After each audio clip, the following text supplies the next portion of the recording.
discuss our Lord and Savior Minarchy. No, seriously, I'm just kidding. Hi, my name's Rick Robinson. I am the general manager of KLRNRadio.com. We are probably the largest independent podcast network that you've never heard of. We have a little bit of everything, and by that, what I mean to tell you is we have news, pop culture, special events, conspiratainment, true crime, mental health shows, drama productions, and pretty much everything in between. So if you're looking for a new podcast home to grab a little bit of everything that you love all in one place, come check us out. You can find us on X under @KLRNRadio. You can find us on our Rumble and our YouTube channels under the same names. You can also find us at KLRNRadio.com and pretty much every podcast catcher known to man. So again, feel free to come check us out anytime you like at KL.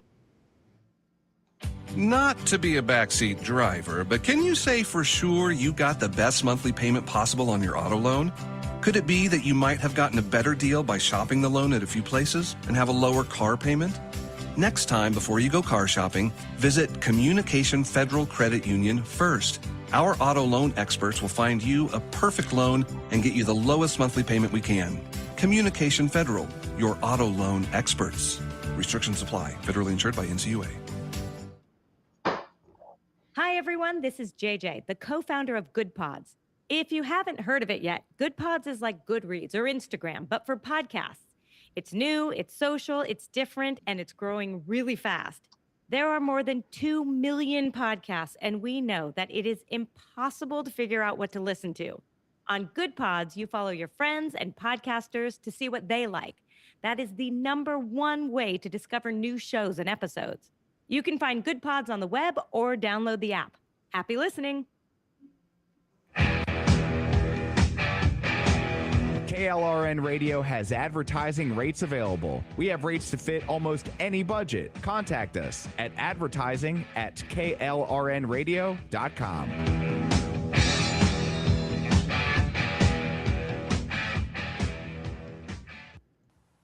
The following program contains coarse language and adult themes. Listener discretion is advised.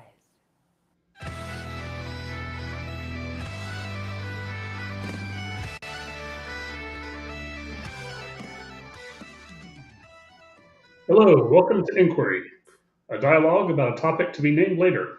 I am your humble respondent, Stephen L. Hall, here to answer questions posed to me by our interrogator. Today we have a guest interrogator, Queen Velvet. Hello. The Rogue Elf is off on sabbatical until sometime in the summer. So let's see what topic we have today. And you can introduce yourself to our audience. Well, hello. I am Queen Velvet. I am the most interesting woman in the world, and there was a vote taken. So it was very scientific. I'm Queen Velvet. If you're listening, you probably know who I am. So, hello. So what is our topic for today? What are the Elgin marbles, and why are they so controversial? Oh, what are the what? Elgin marbles. I have never heard of them. Awesome. All right. Well, I will tell you, but so they are. I'm sorry, but all I have is Wikipedia. They're a collection of ancient Greek sculptures from the Parthenon and other structures from the Acropolis of Athens, removed from Ottoman Greece in the early 19th century and shipped to Britain by agents of Thomas Bruce, 7th Earl of Elgin, and now held in the British Museum in London. Okay, well, that makes sense. Let me check a little bit. Let me see them. If I see them, I think we'll have an idea. There we go.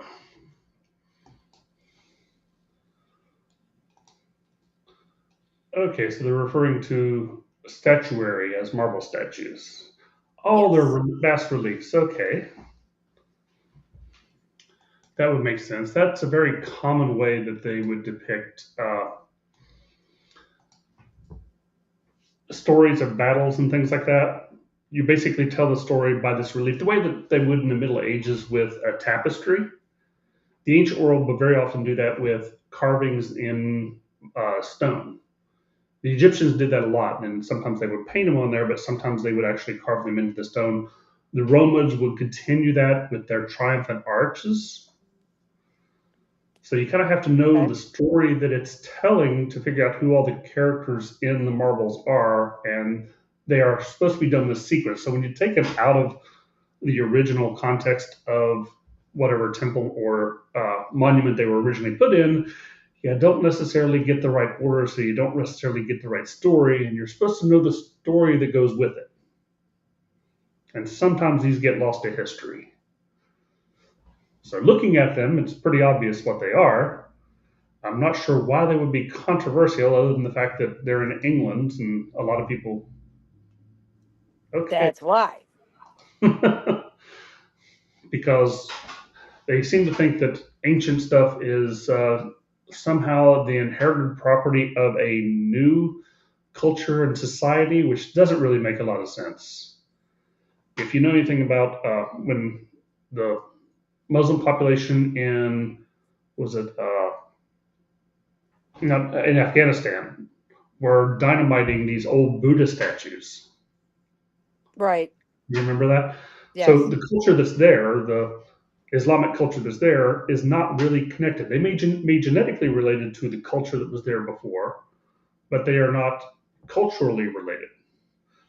So you don't really have a claim on these ancient sites, and that's one of the things they do with a lot of archaeology. Is you have the modern people like the Egyptians, and the Egyptians have all this stuff that's taken out of Egypt and sent to France and uh, England. And when you look at it, the people who are in Egypt now are people in charge, not so much genetically, but the culture has absolutely no connection to ancient Egypt. The closest ones are the Coptic Christians who still speak a language, Coptic, which is related to the Pharaonic language. Pharaonic? Well, there was the language of the pharaohs that they were written in Gotcha. the Okay. And then if you look at the Rosetta Stone, you have it written in Greek, Pharaonic, and Coptic. And it took them a little bit of time to figure out that the Coptic was the same language as the Pharaonic, written in different syllables and phonetic syllables. And that's one of the ways that they discovered that the Pharaonic, the ancient Egyptian symbols that you saw, the cartouches and characters, were actually a phonetic language. Okay. On the assumption that was the same language, and on the assumption the Greeks said the same thing, so they could interpret it. Gotcha. And very often you would do that with Stella and stuff, which was going to report something that people who spoke different languages needed to understand. You would write something in several languages and write the same thing in different languages. That's where you get the Rosetta Stone. And when you have a dead language that nobody understands, it becomes really hard to translate without something like that. Particularly when you have different writing systems that are not necessarily based in the same concept. Got it. This gets really weird when you get Eastern and you start getting into India and further east, when the languages have letters that aren't so much phonetic as they are syllabic. Okay, right. So you have a vowel consonant combination. Japanese does this a lot. Such as the word katana is 3 letters. Katana. And the English and Latin alphabet, that's really weird. But those stones you're talking about, they would depict battles, much like you would have the Bear Tapestry. And if you know the tapestry that they're talking about there is about the Norman conquest, then all of the characters fall into place, and the whole story goes from one side to the other. Right. The reliefs are the same thing, but who has a claim to these ancient societies, which are no longer civilizations, which collapsed? The Mamelukes took over, and they had the Muslim invasion, the slave revolt. These aren't continuous civilizations, and they very often don't even speak the same language. You have the Coptic Christians, which maintain that language, but they don't maintain the culture of Pharaonic Egypt. Gotcha. Well, in this particular case, he did have permission. Both the Athens and London knew and approved of it. And in 1816, it was found that, it was legal that he took these. Mhm. So then does that change the claim argument, or is it like, Well, the claim is a spurious claim of social heritage. And it's kind of like easy one in America to compare it to. You have, was it the Lakota Indians claiming the Black Hills as sacred land where we have Mount Rushmore? okay, Okay. How long has Mount Rushmore been there? It was built, I believe, when Coolidge was in office. It's been there about over 100 years, almost 150. right? How long were they Sure. there before to claim this sacred land? They were there 50 years because they kicked the other people off of that land 50 years That's it. prior. Yeah. We've had the land about 3 times as long as they did that they call sacred. How sacred can it be? It wasn't their Right. land for very long. And you get the same thing with these claims. It was legal at the time, and most of these cultures, particularly Middle Eastern, even Greek and Egyptian, these old ruins were not really thought of as a cultural heritage. They were just ruins. Was it Nostradamus grew up in France with a lot of the Roman ruins and Roman monuments, and you grew up in the Middle Ages in Europe and you saw these Roman ruins, and they would take them apart and just go, well, we got some cut stone here. We're going to build my house. I'm going to take these stones out of this, and Yeah. we're going to build a house. Is it a cultural heritage of the modern Italy? No, they were invaded by the Lombards. There are a few Latins left. Do they really have a claim to the Roman ruins? No. So it becomes the property of the government at the time. And if the government at the time sold it, then there's no real problem. It's a rewriting of law that we go, no, they didn't have the authority to get rid of this cultural monument. But they did. They were the government. Right. They had Right. full authority. And Right. you can't retroactively, what in the Constitution of America, you go, there's no ex post facto law. You can't come in after the fact and go, we're going to change the law so it was now illegal to do that 100 years ago. Right. No, if it was legal to do at the time, then what's the problem? Yeah.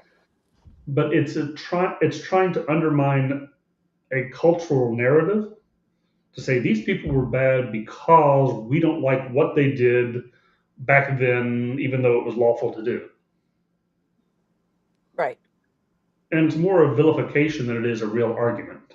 And it's emotional plea to go, these were bad people because they now have stuff that we now think of as important, but we didn't think of as important 100 years ago when that was done. It was 1916? No, 1816. 1816. So Yeah. 210 years ago, the government there didn't think it was important. Now they think it's important. Why should we give credence to people who now think it's important over the preferences of the people 200 years ago who didn't think it was? Right. What gives you moral authority to rewrite your own country's history at the same time you're trying to rewrite another country's history? Right. And all of those controversies, not just that one, but all the ones where they're claiming these places and museums that have this, well, what about the cultures that came after? What did the Muslims in Afghanistan do to those Buddhist treasures? They blew them up with dynamite. Yeah. They destroyed a lot of artifacts in Iraq when they went into museums and destroyed them. You had invasions, both Muslim and Christian, that go in and destroy libraries because, in the words of one, it was a library, I think, in India, but I'm not real sure, where the Muslim leader at the time for that army said, if it's in the Quran, we already have it. And if it's not in the Quran, we don't need it. And they use that as an excuse to run that library.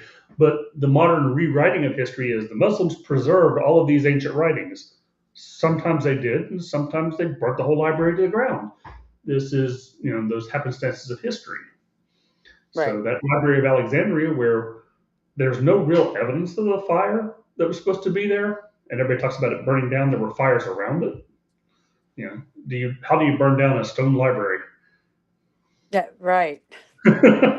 But it very often probably got carried off in a number of different ways in a number of different collections, and some of it may have gotten burnt, and some of it may have wandered off and been dispersed.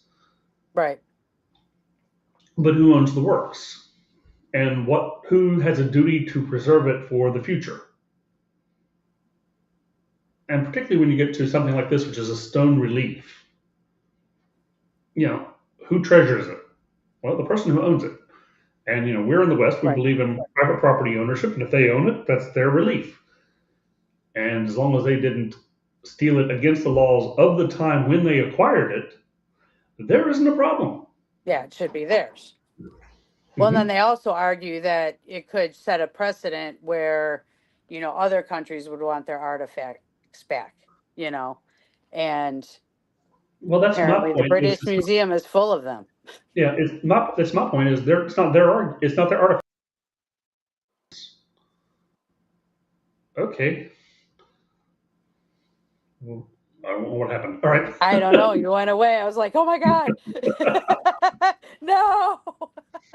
But it's not their artifacts because it wasn't their society that built them. It was a previous society that was in Right. the same location. And that is not the same concept. When you have kind of like the Romans as a culture were destroyed. I know they talk about the Eastern Roman Empire lasting until the 1200s, but the Roman culture itself in Rome died out in around the late 400s, late 5th century. Okay. Now they got replaced with other people, and the people lived on, and they kind of merged with other cultures, but that culture per se dies out. Our culture is not the same as it was for the founding fathers. Right. Sorry. So that's all right, no problem. Hold on. Let me go take care of her. Okay, so now we're going to have a little bit of dead air, and I guess I'll just direct this attention to other people. Yeah, there's Rick going in. I see Al joined us in the chat. Hello, Al, welcome. I don't know how many people we have at the moment, but I mean, it's an interesting question. It's a topic that I understand the topic. I didn't understand the particular reliefs that she was talking about. I'm sorry. Okay, we're just filling airtime. You're fine. I was saying it's an interesting topic. I didn't know those particular artifacts, but I understood the concept behind them of the things that go on. I'm terrible with names.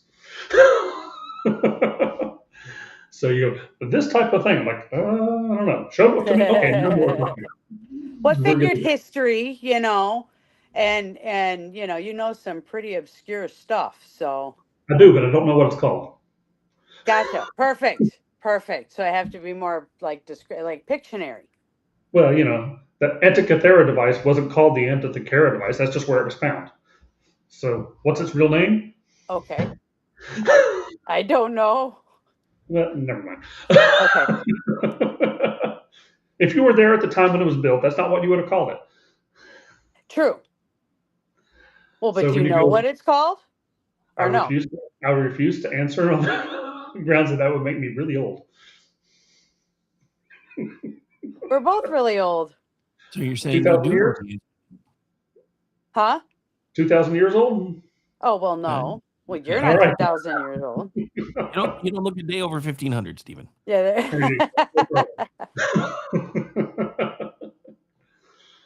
Unless I'm going to claim to be immortal, I'm not going to say that I was there. Well, there you go. Well, no, I thought maybe. Never mind. Forget it. Well, that was my big smart topic. But a lot of these things don't have names. They just were there at the time. I'm sure they had a device, but they didn't probably have a name for it. Right. It wasn't a specific thing. It was a forerunner of the computer. If it had the concept of differential gears, which is the basis for the computer. Okay. But it's 2,000 years before they used the differential gears to make a computer. And the concept of the differential gears kind of got lost. Those stelas and those histories are kind of the same way, because you have these bas reliefs, which are kind of like stone carved tapestries, and they go with a story. Well, once the story is lost, you have kind of a story. But who owns the story? Who owns the story is the people the story was about, the people who carved them. And if that society devolves or goes into a dark age and becomes a different society, do they still have a claim to those? Well, they don't have any attachment to it emotionally. They don't have any intellectual claim to it because they don't have the story that goes with it. Right. And when you're trying to recreate the story, you're preserving a history that they've forgotten about. And you're actually giving them back as, are really much more valuable than themselves. But now they're thinking they're True. valuable because other people are interested in them. Right. It's kind of like you threw something away, it was trash, and then you found out that, wait a second, they think it's valuable. I want it back. And Yeah. that's the controversy. The controversy isn't that they took this stuff from us. It's like, no, they took the stuff that you didn't want and started finding meaning in it. Right. And now it's valuable, you want it back. Right.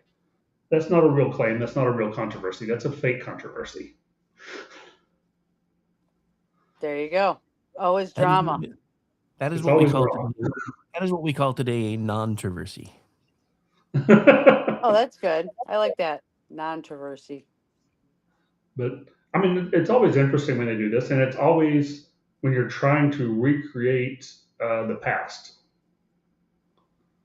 They're not trying to reclaim things of the present, but they try to Right. Sometimes they're trying to destroy history. Sometimes they're trying to rewrite it. I love the conspiracy theories where they talk about these people were all over, and you're like, no, they weren't. That's not quite it. And genetics is showing fascinating history that it's kind of alluded to, but it's not really specified. Like when you get to that era that brought about the end of the Mycenaean period, and was about 1177 BC with the Sea Peoples. They're finally doing some genetic research, and the genetic research is painting a different picture of who these people were and where they came from. Sea And you have peoples. the Sea Peoples. They're mentioned in the Bible as the Sea Peoples. They're mentioned in ancient Okay. Egyptian writing as Sea Peoples collectively. And they mention a bunch of them, but no real statement as to where they're from. And the Okay. problem you run into very often is you have people who are called different things by different people in the same area. Right. Well, So like the then it Bible gets refers to the confused. Canaanites. And you're talking to anybody in Rome or Greece talking about the Canaanites, and they're going, who are you talking about? Right. You say Phoenicians, I'm like, oh yeah, we know them. Yeah. We know the Phoenicians. We borrowed their letters. There you We go. took the Phoenician alphabet and turned that into our letters. So yeah, we know exactly who the Phoenicians are. But the Bible keeps referring to them as Canaanites and doesn't refer to them as Phoenicians. Well, that's It refers interesting. to, Yeah, I never connected the two. well, the Hittite Empire, the Bible keeps referring to the Hittites. Right. And the Hittites refer to themselves as the Hittites. But in Greece, when you get to the Iliad, they're not referring to the Hittites. They're referring to the place that used to be here prior before it became Lycia. Okay. King Midas was. That was part of the Hittite Empire. And when they're referring to people that went to the aid of Troy, they're referring to Lycia as one of the places that sent troops to Troy to help them out. And you don't realize that at the time of Troy, that would have been the Hittites. Right. Because the Hittite Empire would have still been around when Troy was. There you go. I But, do find that interesting, kind of, comparing the same place in history at different times. Yeah. Like taking a map of the Middle East during biblical times and then figuring out where all the countries today are. I just found that, doing that, I think that is interesting. Yeah, my How favorite things reference change. to the Iliad was the Larissa. What is that? It's one of the cities that still exists today. Okay. The rest of them all kind of fell by the wayside. All right. And where is The that? problem is, you find out later there were several different city-states called Larissa. But Larissa was in central Greece, and what's one of the things that shows you it wasn't the Greeks versus the Anatolians. It was a lot of the islands in the southern part of Greece banding together, and they had trade routes which would pass each other. You would pass 3 cities to get to the place where you knew where you traded. And trading was a very different concept in the ancient world than it is now. And the breakdown of the trading is what kicks off a 500-year Dark Ages. Oh, The fall of the Roman Empire kicked off a Dark Age in Europe. right. The fall of Troy was coinciding with the time. Don't know that it kicked it off, but it was a collapse of a lot of the late Bronze Age trading routes. Okay. And it was also about the time when the Isle of Santorini exploded, which may have caused what would have been in Egypt, because it was in a direct path weather-wise, those Great Plagues. Okay. Not necessarily in that order, but all the plagues would have been caused by the Right. volcano of Santorini going off. Okay. So you have I didn't know all this stuff. How do you not? I'm not sure how to answer that. Well, I mean, Yeah. did you study this or well, I mean, obviously you did somewhere, but like in school, Here, or is a this little just there. something that's interesting to you? It's interesting. I pick up a little here, a little there. Rick just mentions in a comment that the Philistines are believed to be part of what Egypt referred to as the Sea People, and that's correct. And if I remember right, they may have been associated with the people that came from Sardinia. But apparently, the Sea People were about 12 different people that were doing raids on the ocean, which is interesting because if you read, well, yes and no. It was kind of a way of life at the time. Okay. If you read not the Iliad, but the Odyssey, the interesting thing about the Odyssey is they're talking about going on shore, raiding the village, taking the cattle and whatever thing else you can, and putting it back on the ships and running off. And that was apparently fairly common. Oh, well, guess you gotta do what you They gotta didn't do. have, they didn't have nation states. So the idea of raiding your neighbor for trophies was Okay. kind of like the American Indians, how they would prove their mettle in battle by having raids on other tribes. Right. Well, this era in the Mediterranean, you had kind of the same concept. You didn't raid people of your same group that you considered affiliated with, but these other people were fair game. And that was the general culture of the time. And it's one of the interesting things when you read the Iliad and the Odyssey is I keep wanting to grow my hair long and attack Ohio. Well, I think Ohio we could doesn't sail up the river. exist, so that should be easy. Yeah, but I think we could sail up the river and they wouldn't expect a thing coming from the river. They would not expect a trireme coming up the river. I'm really No. sure of it. Okay. We Let's could do take it. them Road completely trip. off.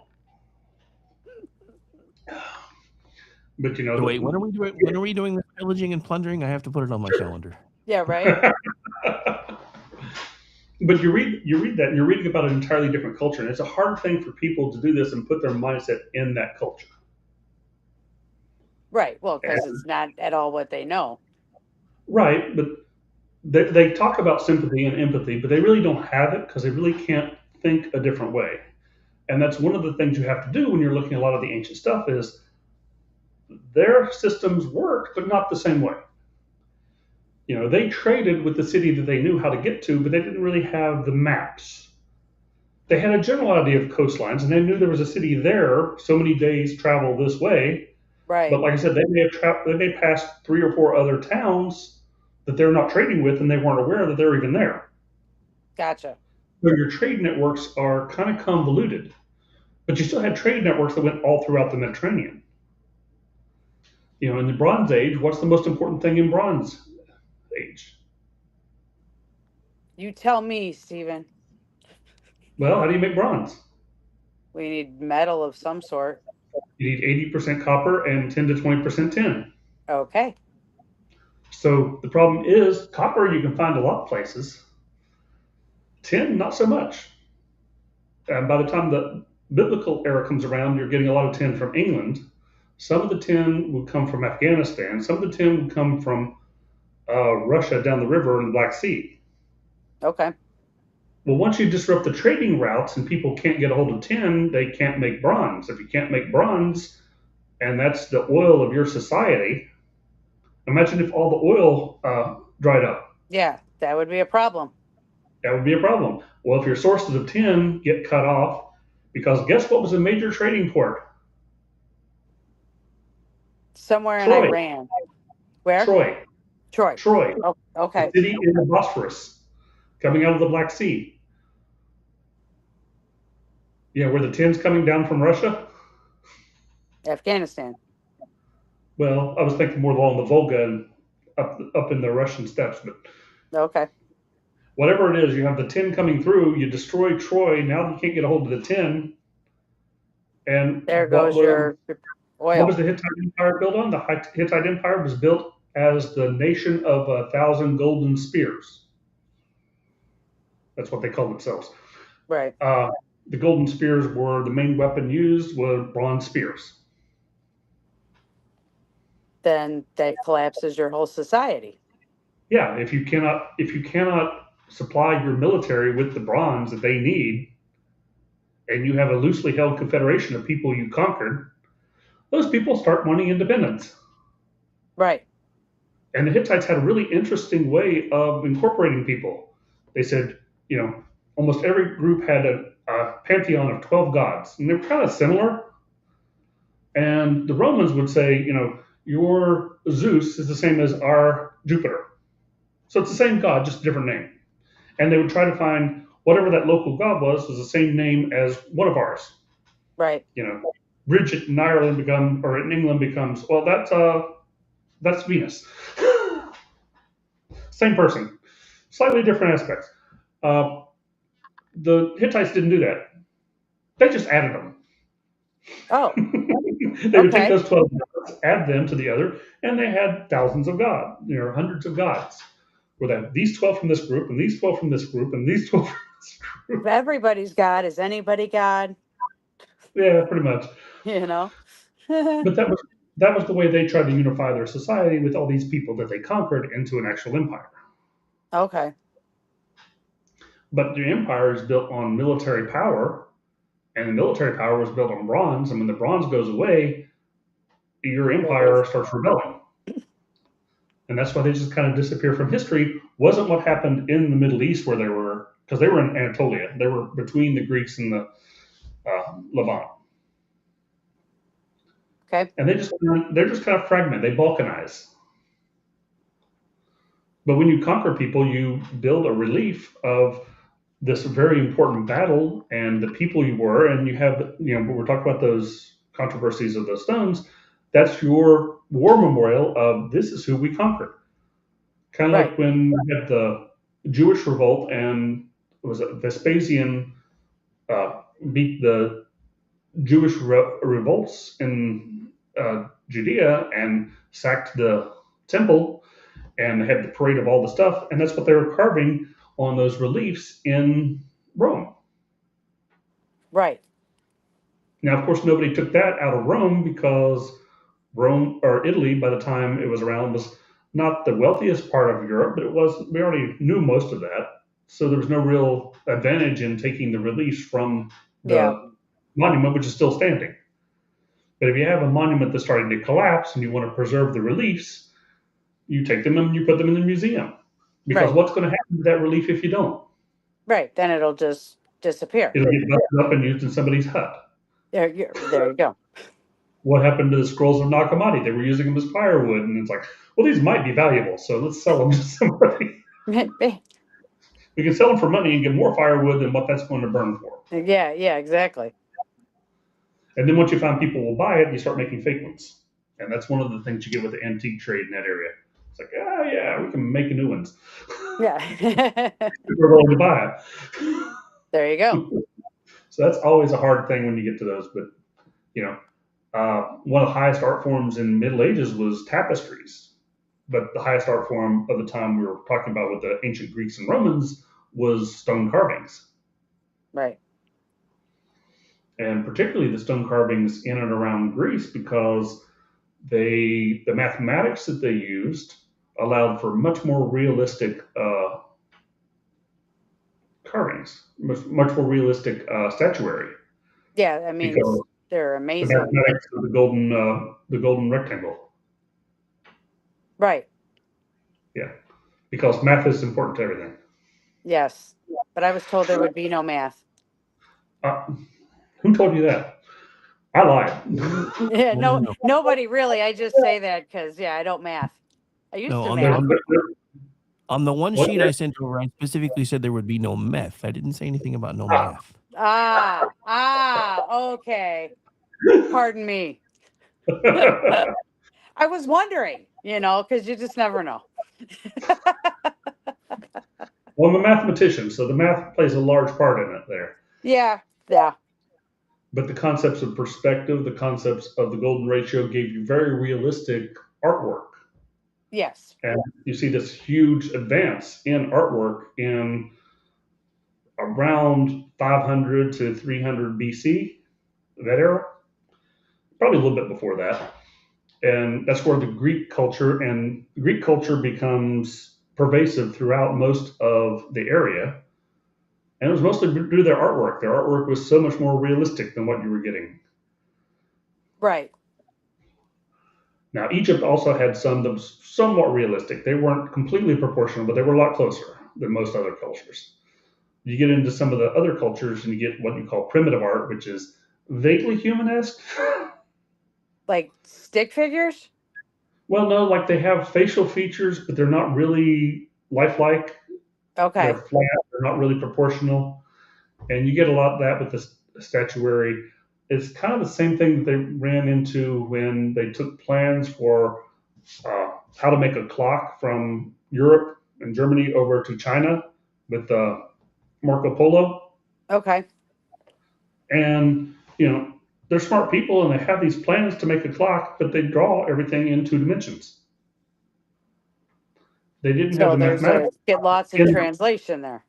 Yeah, so they couldn't reproduce the clocks from the drawings that they had Oh, that's because the interesting. drawings were 2 dimensional. Okay. So Right. they lost information by transcribing this. Not through fault of anybody else, it's just culturally they didn't have the mathematics embedded in their artistry. So what did they make instead of a clock? Well, they developed their own clocks, but they didn't have the clockwork mechanisms of Germany and Europe. So it was totally different? Yeah, they used a lot of water clocks, which water drips Water through a clock. certain size hole at a certain rate, and you can make clocks that way, Oh. as opposed to gears, which are moving at a different rate. Some of that goes back to, I think it was Clytemnestra in ancient Greece. Water clock. Prostitution That's gives us interesting. prostitution gives us the basis for a clock. Okay. Well, time is money. Huh? Time is money. Yes, time is money. That is true. Well, she would set a metal bowl inside a bigger bowl filled with water with a small Okay. hole at the bottom. And depending on the size of the bowl, it would take longer to fill up. And when it finally sunk beneath the water, you would hear bloop. Oh, And time was up. there you go. That kind of alarm wouldn't wake me up, though. No, but this was the way they timed certain things in ancient Greece. So the concepts are there, the concepts of time, the concepts of clock, the mechanisms of the 3-dimensional drawings didn't translate from one culture to another. And it doesn't necessarily translate from one time to another. Okay. Because while they had that in ancient Greece, it was later lost, and you didn't have that in a lot of the early medieval art. You didn't see that 3-dimensional because you didn't have that spatial concept of depth perception and the mathematics that go along with it. So then how did one culture develop that way and not others, do you think? Like, Well, generally all cultures have certain things that they value. And if you value something, it tends to improve. Interesting thing about the Roman culture is they had all of the technology needed for an industrial revolution, but they didn't have an industrial revolution. they did not. They had the concept of the steam engine, not as working as Watt's steam engine, but they had the concept. Okay. But to the Roman culture, work was something that you had slaves to do. Work itself was not valuable. Right.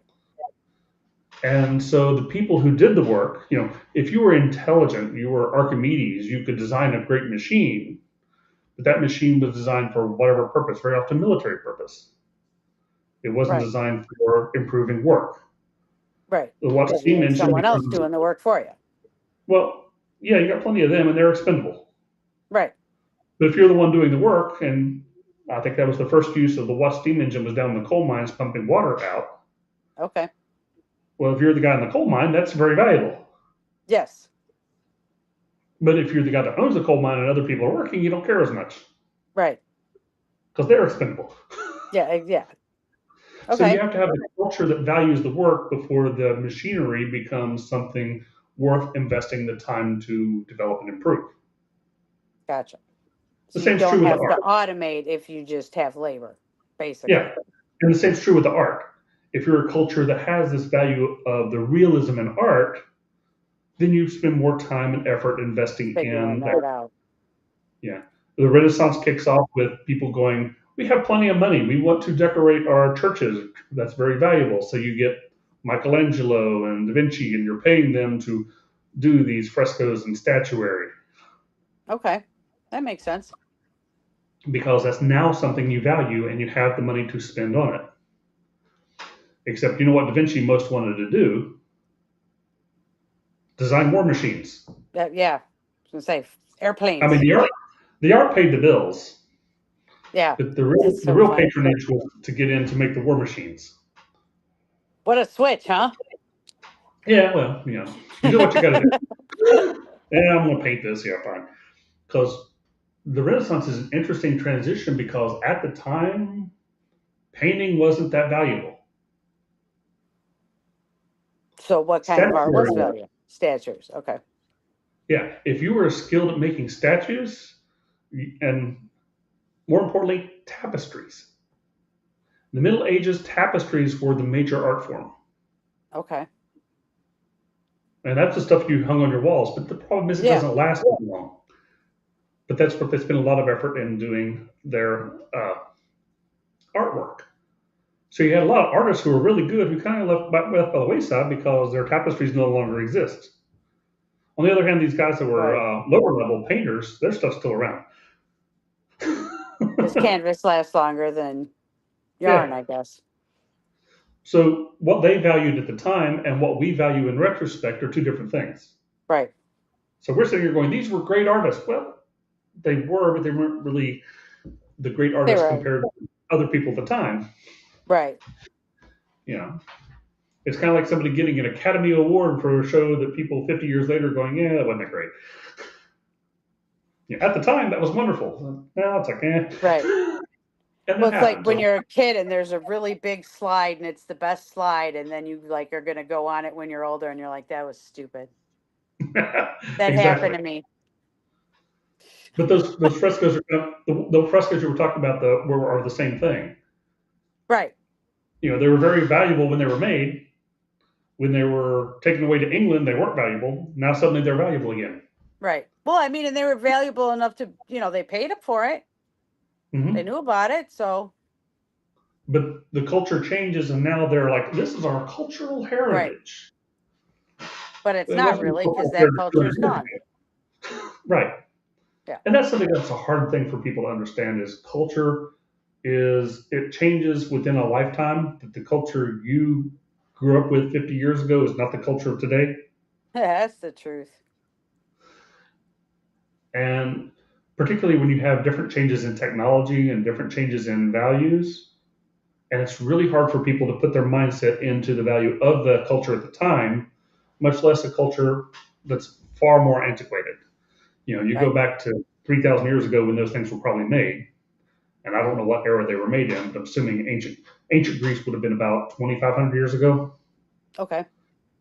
So, 2,300 years before he gets them, they were valuable. Right. But they were just a bunch of rocks by the time he acquires them. Right. That's why they call them marbles. Mm-hmm. You'd think that they're like, well, just stones, right? But no, it was actual, statues and things. So. Yeah. Well, marble's an easy thing to carve in because it's, softer. And you can get much more detail. You can carve in granite, but your detail's not going to be nearly as good as marble.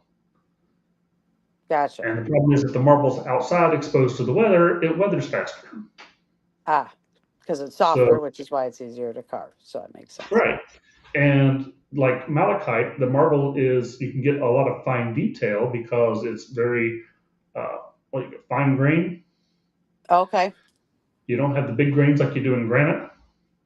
So you can So get yeah, those you won't fine have details, big chunks coming out.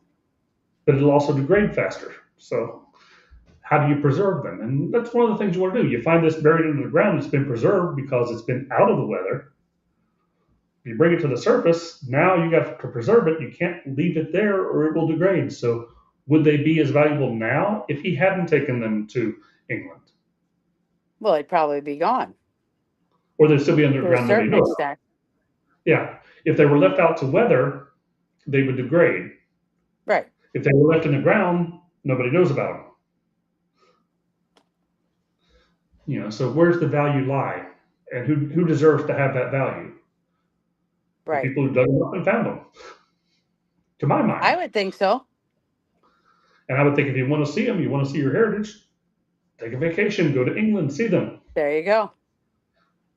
But is the Greek culture now, after 500 years of being ruled by Ottoman Turks, the same culture that was there before they were conquered? I would say not. I would say not. Um, are they the same people genetically? Genetics are showing they're very similar. Not that much difference. But culturally, they're entirely different people. Yeah. And so you can't claim a cultural heritage with a culture that no longer exists. Right. So in terms of controversy, it's a fake controversy. And you see that with a lot of these. If you're taking artifacts from a place that they were buried, they didn't know they were there. Right. So then how can you be mad? Yeah. If you didn't value them enough to dig them up yourself, then you can't complain that they're so valuable now that you really want them back. Exactly. I agree. I mean, it's an interesting question. Who owns the artifacts? The people who own the artifacts are the people who built them, obviously. But after that, what happened to those people? Right. If they're Do gone. you inherit something genetically, or do you inherit something culturally? If you would replace, possession's 9/10 of the law. So yeah, but if you replaced other people coming in and they assimilated and became that same culture, but other people left and they retained the same genetics but a different culture, who now owns that heritage? right. That comes up with, well, you look at like the Ashkenazi Jews, who are predominantly Polish in genetics. They look like normal white Europeans. Right. The Palestinians and the Samaritans are probably closer genetically related to the ancient Jews, but it's not the same culture. Yeah.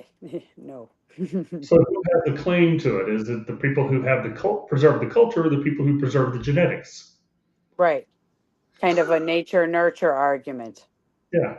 In a And way. the same is true with any type of heritage thing. There was he was a professor in Israel. I want to say he was in Tel Aviv, but I don't know. It was at an Israeli university. But he came up with the idea and historical evidence for it that the diaspora people think about really wasn't there, and the Palestinians were Jewish people who converted to Islam. When the Islam invaded and they converted, but they were native Jewish people in that area. That would explain why they're so angry. Well, yeah, but it wasn't the Arab people coming in. These were people who were native to that area who had converted. Okay. So that genetically they're Jewish. Right. Oh, that's interesting. And it's a great theory, and he has a good deal of evidence for it, but whether it's provable or not is a speculative. You've got a huge time frame there. But it's an interesting theory I liked. Yeah, that is interesting. So who has a claim to the land? Well, I'm getting out of it. Whoever has the guns. Right? Your possession is 9/10 of the law. Didn't you say that earlier? Yeah, I did. So who has the frescoes? Who has the marbles? Well, who has the marbles? That's who owns Exactly. So Can we not mention marbles? I'm feeling kind of triggered. I lost mine in the 5th grade. Oh, were they pretty? No, I mean that comes down to the whole question: is who has the marbles? We know that Rick lost his. It's true. Who has his marbles? Did you lose them or did somebody take them? I'm not sure I ever had them. Oh, If I'm being all right then.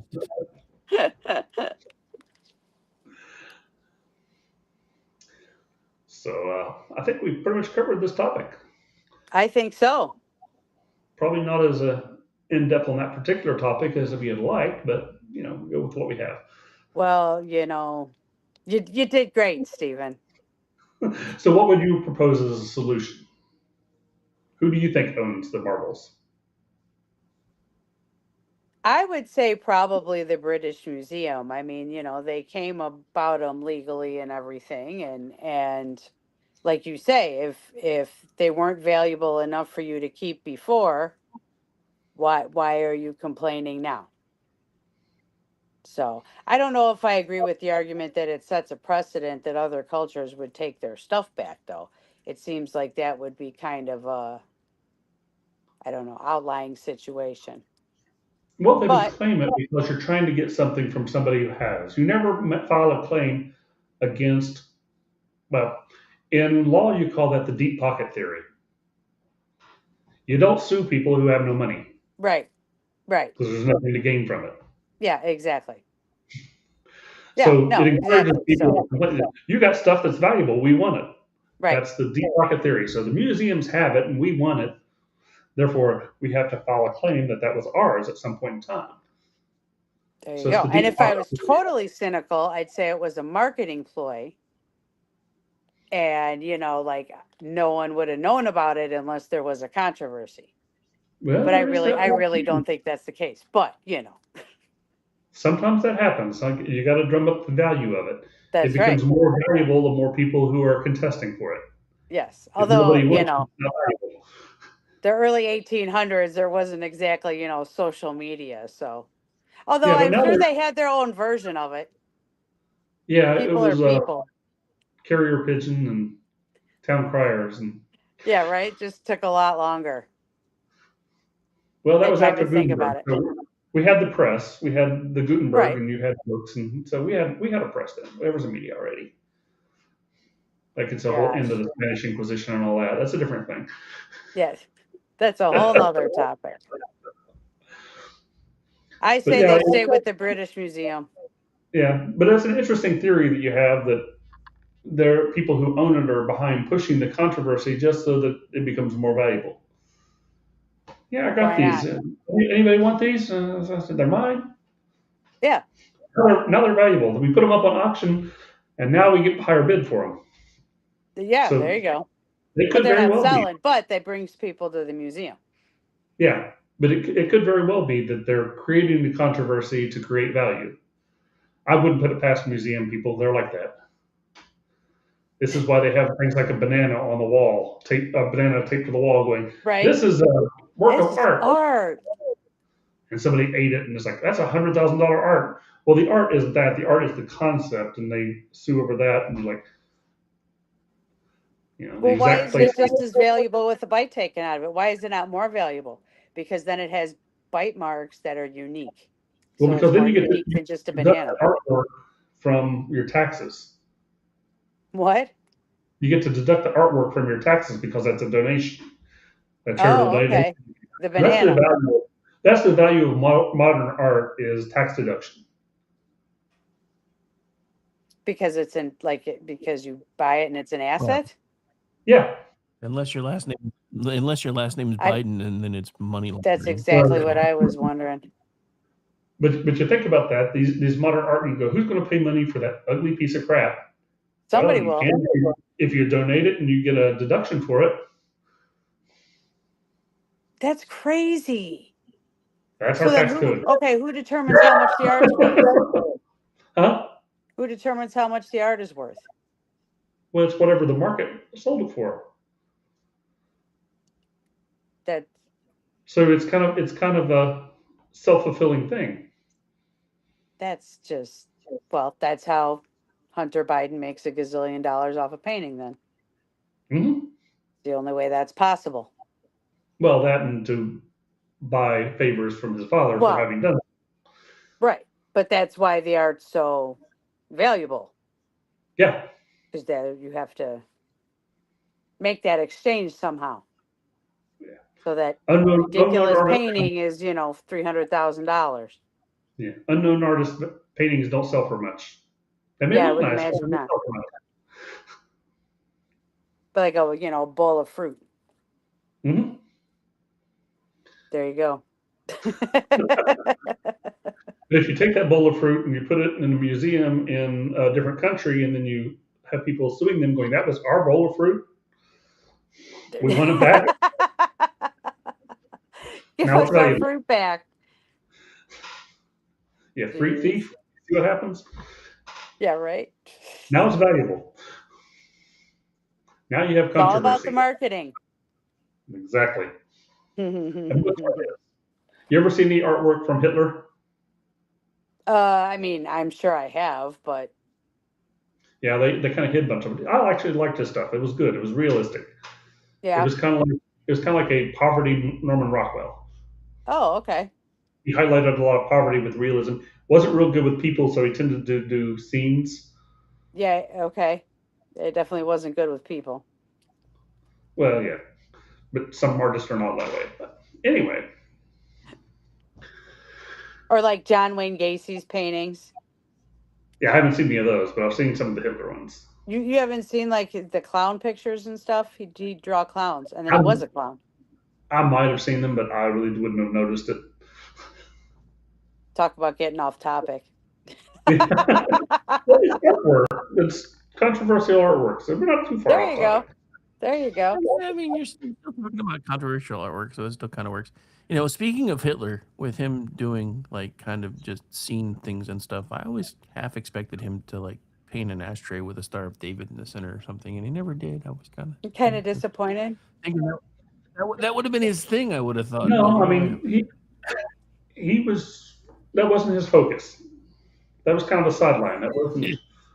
Yeah. So his paintings are all wasn't like the focus of peaceful his art. nature scenes, and then No, he they is who he is. Now some of them were like tenement buildings with Oh, old okay. bicycles there, and kind of looking a little bit run down Okay. because he was highlighting poverty in Austria and how people Well, lived right. today. And he wasn't when he was an artist. That was before World War One, and he wasn't didn't have that whole controversy thing. That kind of True. came along later. Yeah, true. Yeah. But it wasn't Happy Little Trees. No, No. it wasn't happy little No, trees. It no was happy sad little trees that didn't bear a lot of fruit. But Yeah. There were sad little trees that weren't doing much. Yeah. Anyway. All right. Well, believe it or not, we've come to pretty much the end of our time together for tonight. So, Miss Velvet, man, where are you since you were the guest tonight? I'm on X. Queen Velvet. All right. And Like I Steven, how say, about if you? you're listening, you probably know who I am, I think. Well, I want to thank you for coming on the show and being interrogator. You're supposed to be back here 2 weeks from now. Yes. And I have no idea what that topic's going to be. And no cheating on the topic. I want this to be from you. I'll figure it out. Oh, Don't tell him that I'm going to send you a bunch of stuff. We'll keep that between us. yeah, that's fine. There he is. Like, where'd he go? So I am I'll take Stephen whatever L. help I could get. Woof. I'm Stephen L. Hall on Twitter or X or whatever you want to call it, and I'm here on Inquiry every other week at from 7 to 8 Eastern Standard Time. I don't know why you always use this account with your fake ass name. Everybody knows that's not your real name. I'm just saying. All right. We're going to get out of here, folks. Conservative Curmudgeon is waiting in the wings, so he'll be up with us on the feed in just a moment. Then after that, we'll head over into Behind Enemy Lines territory. Again, want to thank everybody for hanging out with us tonight, and the guest interrogator and the interrogatee. What do you call that again? Anyway, I don't know. We'll be right back, right here live on KLRN Radio. I'll be working until about midnight tonight, so hang out. Bye, everybody.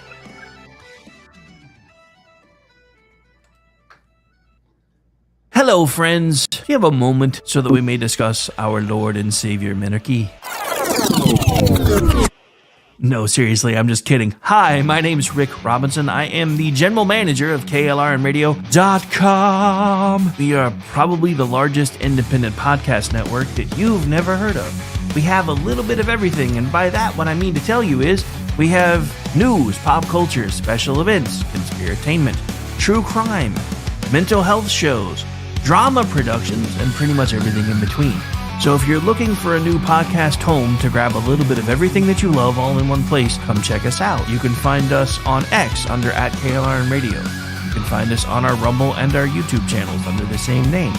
You can also find us at KLRNRadio.com and pretty much every podcast catcher known to man. So again, feel free to come check us out anytime you like at KL. Not to be a backseat driver, but can you say for sure you got the best monthly payment possible on your auto loan? Could it be that you might have gotten a better deal by shopping the loan at a few places and have a lower car payment?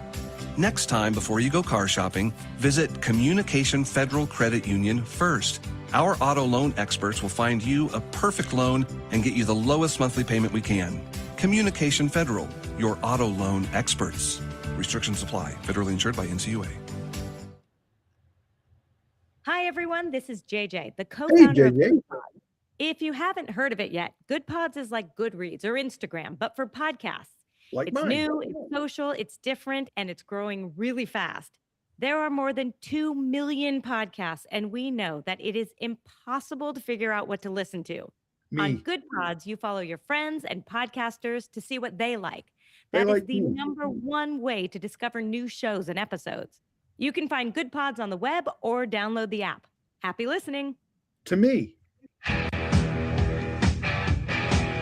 KLRN Radio has advertising rates available. We have rates to fit almost any budget. Contact us at advertising@KLRNradio.com.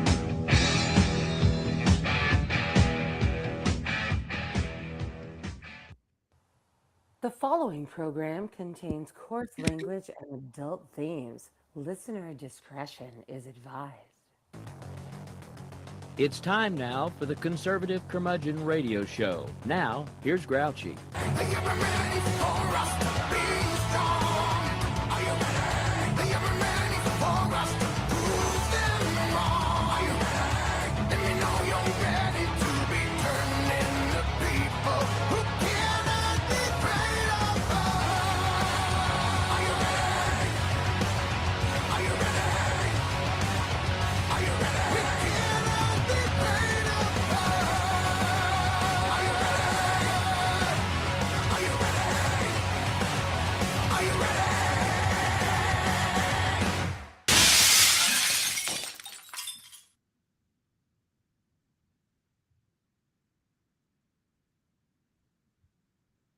G.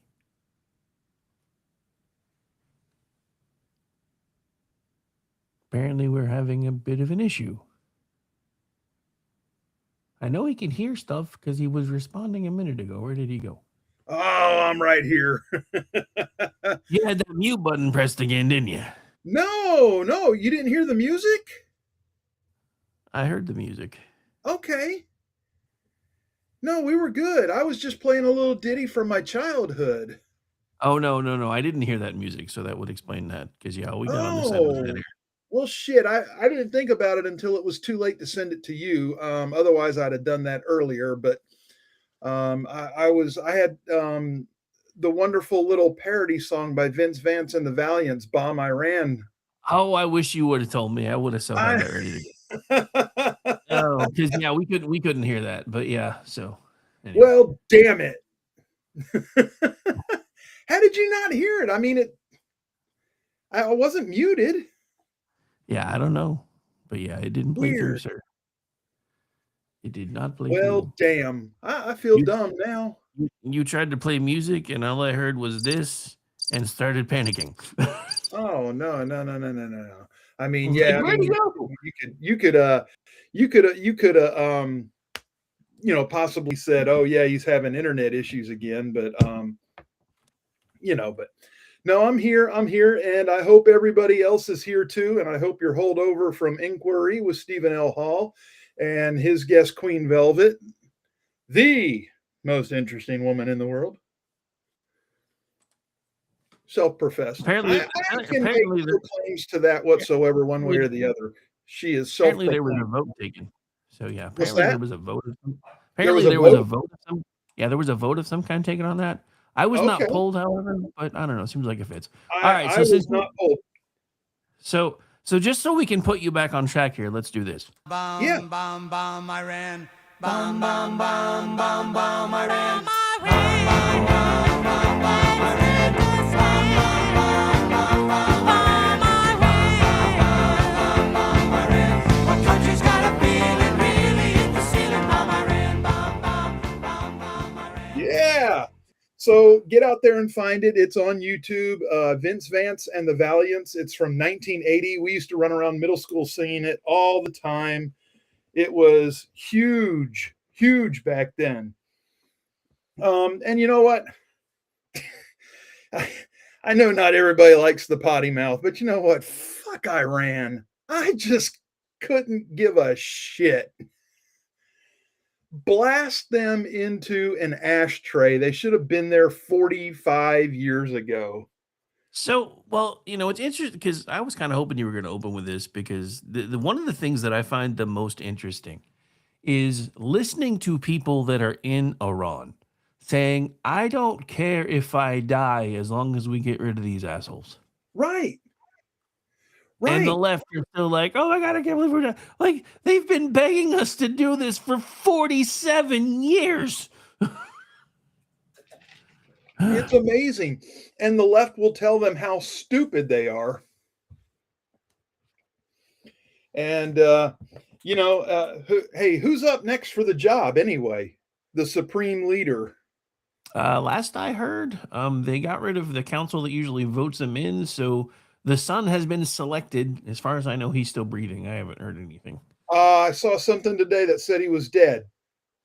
I saw that circulating last night, but I haven't been able to confirm it. I don't know. Okay. I'll do some checking in a minute. I cannot confirm either, but wasn't Trump the no war president? Yes, as long as somebody's not threatening us. Apparently, there was intelligence of an imminent threat, and I think that you take action against something like that. Well, hang on. I would like to, because we're in case you don't know this, we're actually doing the vertical on YouTube, so we're probably going to get a few extra trollios. But to take this one at face value, Trump was the no new wars president. This is not a new war. That is correct. It is not a new war. This has been especially according to Iran, it is not a new war because they have been planning and plotting for 40 plus years to take us out. So, and that's their words, not ours. Yeah, remember first the Saturday people, then the Sunday people? We're the Sunday people. They've been saying that since the 50s and 60s. So, there you go. There you go. So, Raptor's here. Steven's here.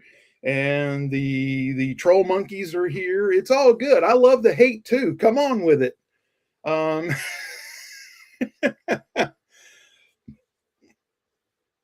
see that the bold lefty veteran class, they're all out on Twitter being so brash now that one of their like-minded wusses, a former NCO that doesn't know how to behave like a non-commissioned officer, interrupted a Senate subcommittee hearing in his uniform today, which he is allowed to wear as long as he's not behaving like a jackass, which he was, and was dragged out and allegedly, possibly got his hand or arm broken by Senator Tim Sheehy.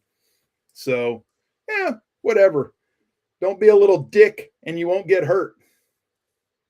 Act like a man and a Marine and hold yourself up with the dignity that you supposedly earned instead of acting like a petulant child. Campbell, what's up, buddy? I haven't seen a first yet, so I guess Ordy's not here. That's okay. I know. He's busy. I'm busy. Well, Remember, we do the show at the Circle K later, so he's behind the Circle K right now, He's taking care of behind the the mom. Circle K right now. There's strange things afoot at the Circle K. Taking care of the moms. Don't judge him. I didn't say it was him that was doing the strange things.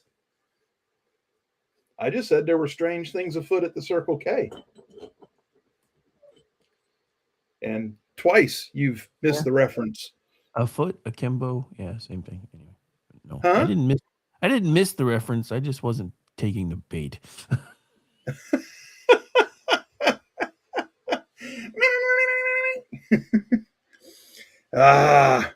So as usual these days, I am largely unprepared, but there is so much to talk about. I wasn't with you last week. I apologize for that.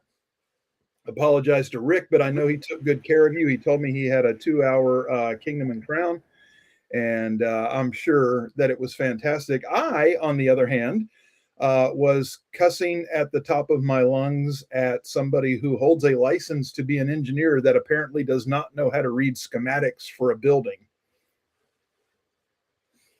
So, yeah, fun times. So there's a part of this whole thing that's happening with Iran that not too many people are talking about yet, and I don't know if you've seen this.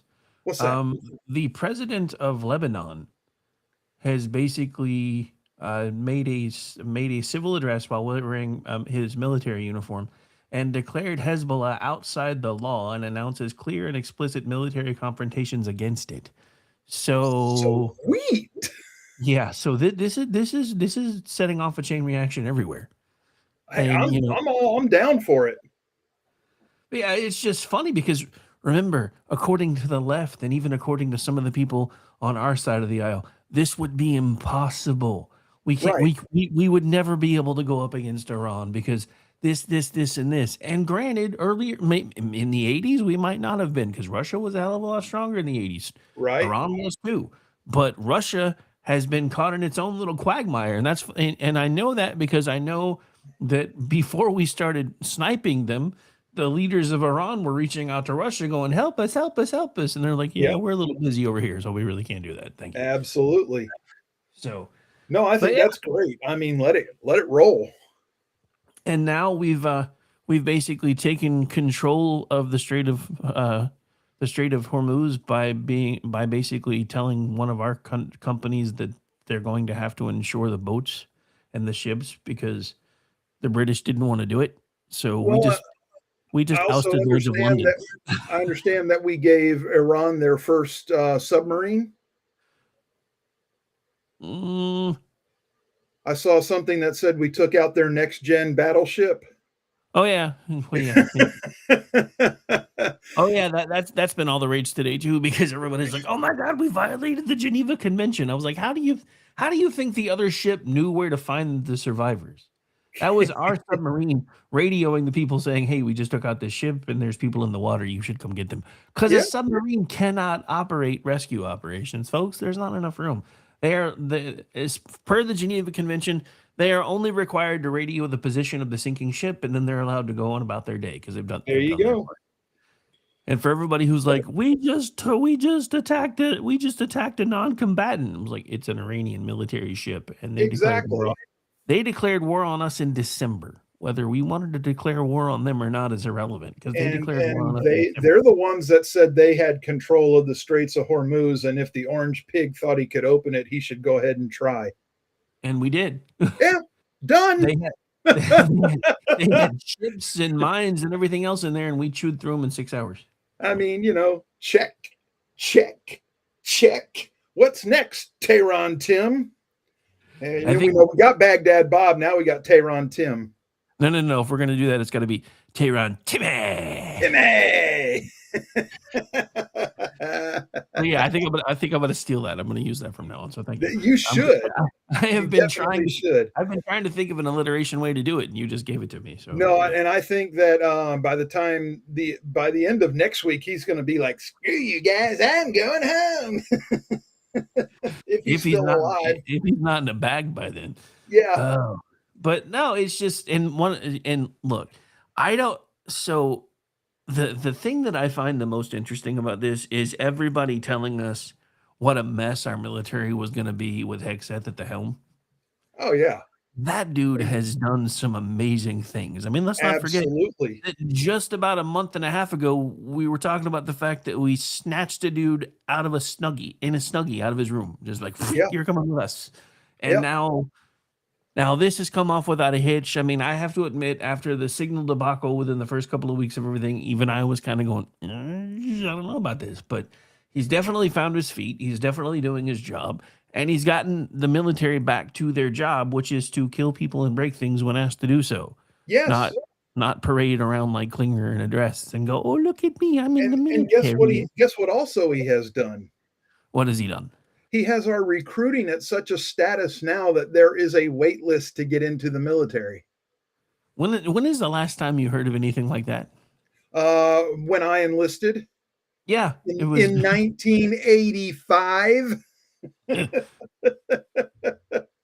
yeah, who was president in 85? Yeah, I mean, that would have been Big Daddy. That would have been Ronnie Reagan. Yes. But yeah, that still has to be one of my favorite lines from Iron Eagle. Don't worry, we got Ronnie Reagan in the White House now. They're going to do something, and these kids go off. Anyway, Iron Eagle. Wow. dude, that is still one of my all-time favorite cheese movies. I love some Louis Gossett Jr. Now you'll never. I mean, we've talked about him before on this channel. You know, one of my favorite cheese movies with a stellar cast that included Louis Gossett Jr. was Diggstown. Dude, that movie was amazing. And if I told you that movie was a box office flop with that cast, there's no way anybody would ever look at that and say, yeah, I can see that being a flop. No, I mean, because I mean, granted, I watched it on cable, but dude, the month or two that thing was on HBO or Cinemax or whatever channel I watched it on, I watched it every time it came on. It didn't even matter if it was great. Didn't even matter if it was halfway done. Like as soon as I noticed it was on, it didn't matter if it was just starting, halfway done, last 30 minutes, it didn't matter. I would turn it on and watch whatever was left. I mean, you take a movie with Bruce Dern, James Woods, Louis Gossett Jr., Heather Graham, Tex Cobb, and Jim Caviezel, and tell me it's going to be a flop. It shouldn't have. It made $4.5 million at the box office, which for its time shouldn't have made it a flop. That was actually a decent amount of money. I mean, it wasn't horrible, but for that cast, it's a flop. It just no sense in it. I don't know. I like some weird stuff that just never hit big, but it should have. Article 99 is another one. Huge cast. Movie got very little attention. But, you know, what do you do? What do you do? Nobody wanted to hear about problems at the VA system. You know, the movie was ahead of its time. Oh yeah, it definitely was. So let me see. Yeah, it looks like there haven't been any updates on the Sun. I'm sorry, what was that? No, sorry, I didn't mean to start coughing. I don't know that. I've been doing a lot of talking today, so the coughing is coming back. It looks like there's still no updates on the status of the son of Khomeini because. Okay. As far as I know, he's still showing to be breathing. Still alive, then maybe. Okay. Well, here's to hoping anyway. We'll get him soon. I mean, eventually. I mean, dude, who wants the job, right? Yeah, I mean, well, you could tell from the look on his face, from the pictures they were sending, that dude really didn't want the job. Yeah, he's like, damn it, I guess I have to. Yeah, so you know, one of the things that I've been saying now for a few days is I feel like the White House has missed a framing position on this stuff because, you know, when we sent 11 ships to the bottom of the Gulf, they should have basically just put out a statement about how they were fighting climate change by creating new reefs. Yeah, absolutely. saying. Great fishing next year. Let's get that resort built.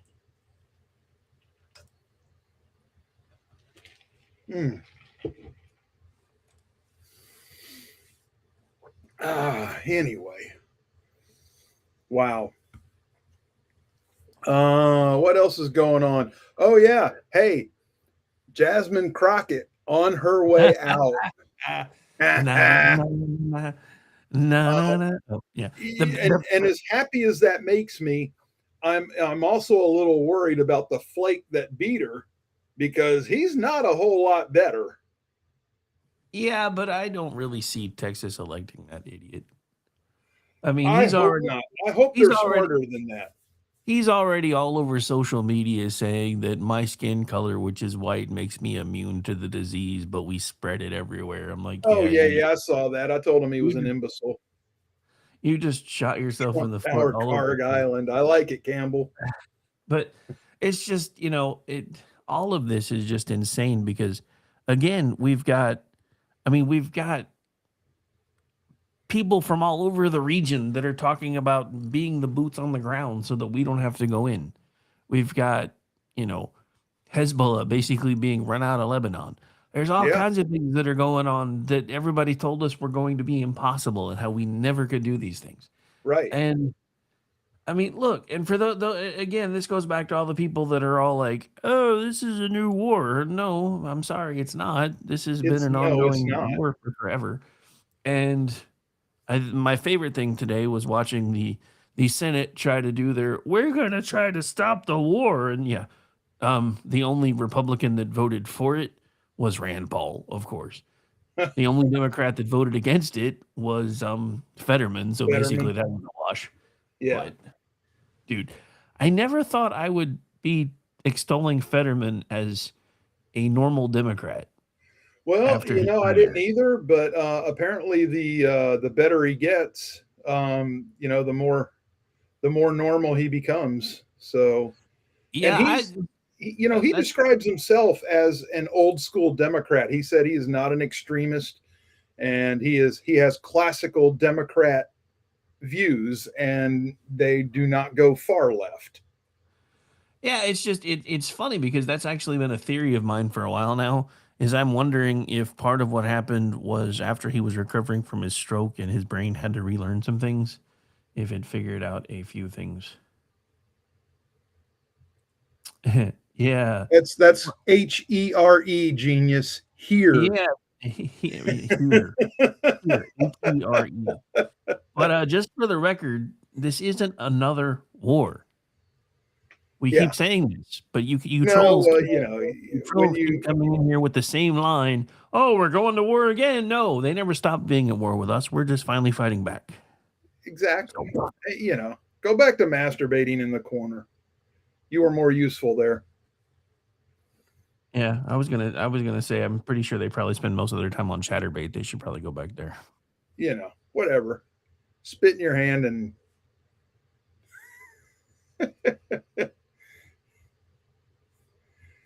yeah. All these conservatives are not going to tolerate your shit. Guess what? They do. That's why my numbers are what they are every week. Jesus, these people. I love these shitheads that have never served that think they know what I know. Yeah, well, what are you going to do? I'm just going to mock them because that's easy. That's what they're for. Yeah, that's their purpose in life. G fodder. Oh. Anyway, what else is going on out there? Holy shit, I don't know.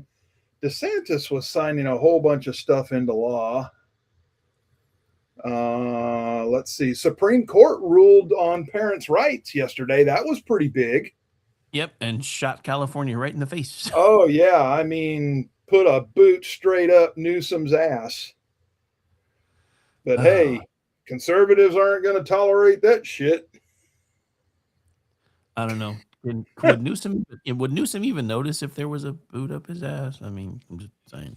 He might not. Unless it was named Harvey, I doubt it.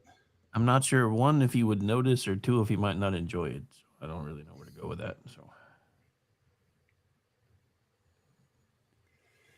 Somebody's sick of my shit, but they're still here talking to me. That's the way to show me. It happens. It happens. so this is from Dimitri Bolton. This is talking about one of the things I was telling you about earlier. Kurdish forces in Iraq have officially launched a ground invasion against Iran and are now actually flowing across the border. Damn, I love it. I love it. So Kurdish forces from Iraq, armed by the United States and Israeli militaries, have reportedly launched a ground incursion into Iran with thousands of fighters crossing the border and establishing combat positions inside the country. So, yeah, for all of you that were afraid we were going to put our own boots on the ground, we're smarter than that when we want to be. Just saying. Oh, hey, Jimmy, thanks for pumping up my show numbers. Appreciate you. Jimmy, we stream across 7 different platforms. YouTube is the one we pay the least attention to. So, yeah. We literally get thousands a day, my guy. It's okay. Let him live in his little bubble. He's happy there. Yeah, well, somebody's happy there. Yeah, I mean, at least he's not hurting himself. Don't give him a spoon, though. Jesus Christ. Oh, man. I'm sure he's the life of all the parties he never gets invited to. In his head. Yes.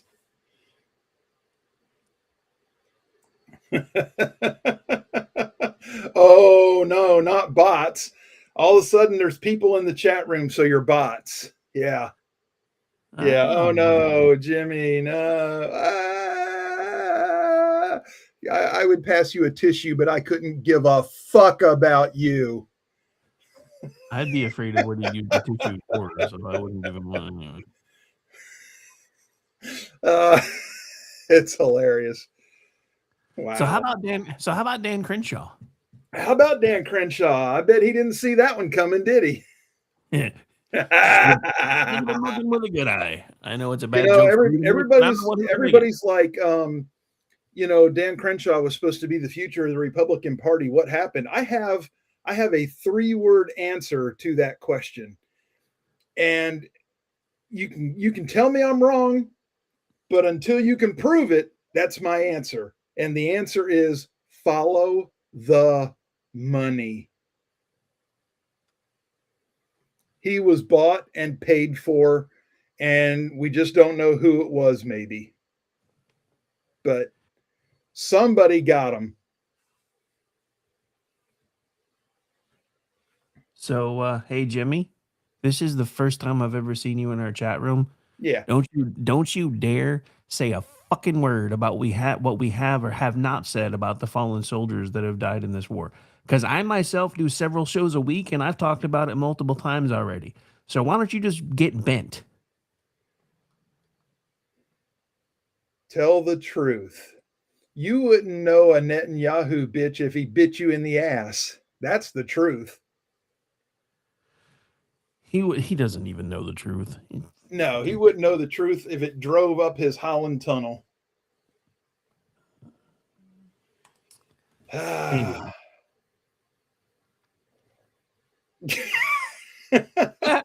was untold. Hey, Rick, what do you want me to do? I don't know. I don't care. It's your radio station, Rick. You're supposed to tell me what to do. I'm being told to do as I'm told. To be Israel's bitch. Wait, let me tell you something, dumb shit. I went to the desert the first time. I know exactly what goes on over there and how it goes on. So go fuck yourself. I just love the fact that he's slamming us but can't even type.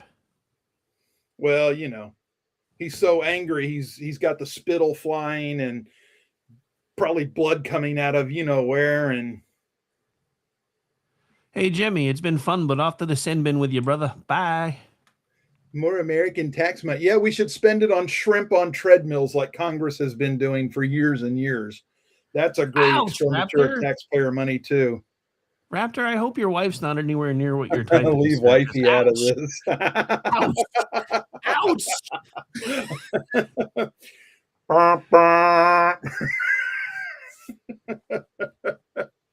That reminds me of that really, really terrible joke that we all passed around when we were kids about the Boy Scout that was trying to get his manhood and fell in and got lost. Yeah. It was like, help me find my flashlight and we can walk out of here. Trucker's Yeah. like, help me find my keys, we can drive out. Exactly. I was like, dang. Exactly. Oh, anyway. Oh, I didn't even know she was Dutch. Oh, the best chat lives matter crowd, the best. Oh, yeah, I just hope. Like, I hope. Yeah, he's like, no, she's not listening. No, okay, she's not you're listening. safe, Finn. I don't want to get you murdered, my dude. Exactly. Exactly. We don't want our raptor to become extinct. You're the last of your kind, as far as we know. We want to keep you around. Anyway.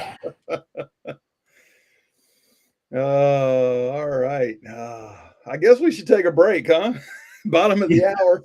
Seems like we've kind of hit the natural point to take one. Yeah, let's spin up the commercials. We'll be back in about 4 minutes. Yeah, about 3.5 counting the bumpers.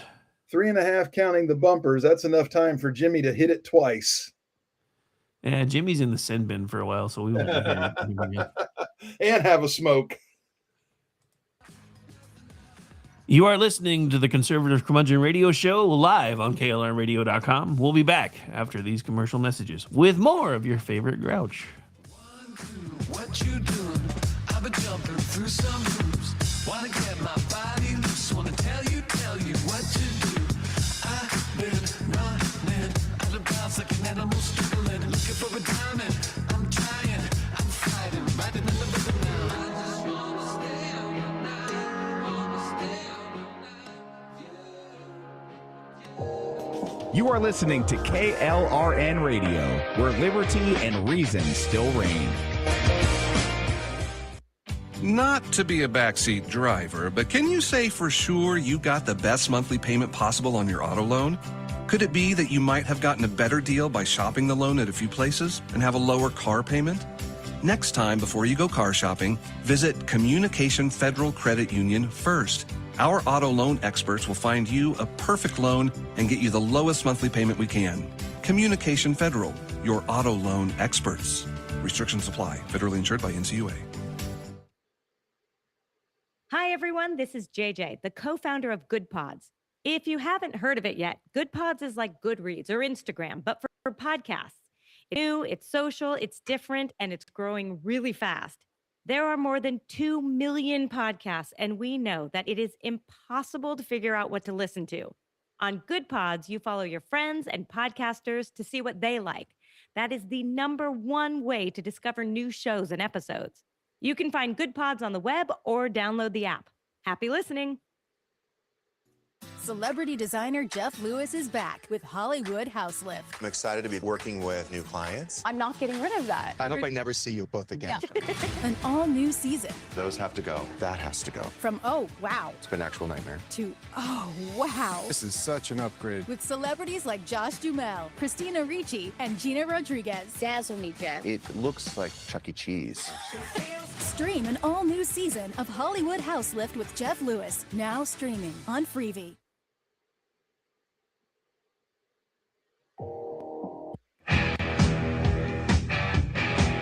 KLRN Radio has advertising rates available. We have rates to fit almost any budget. Contact us at advertising@klrnradio.com.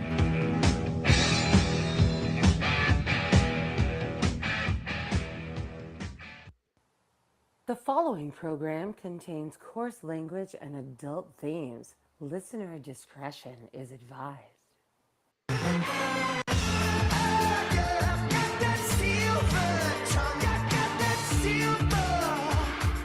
Silver tongue, drives you into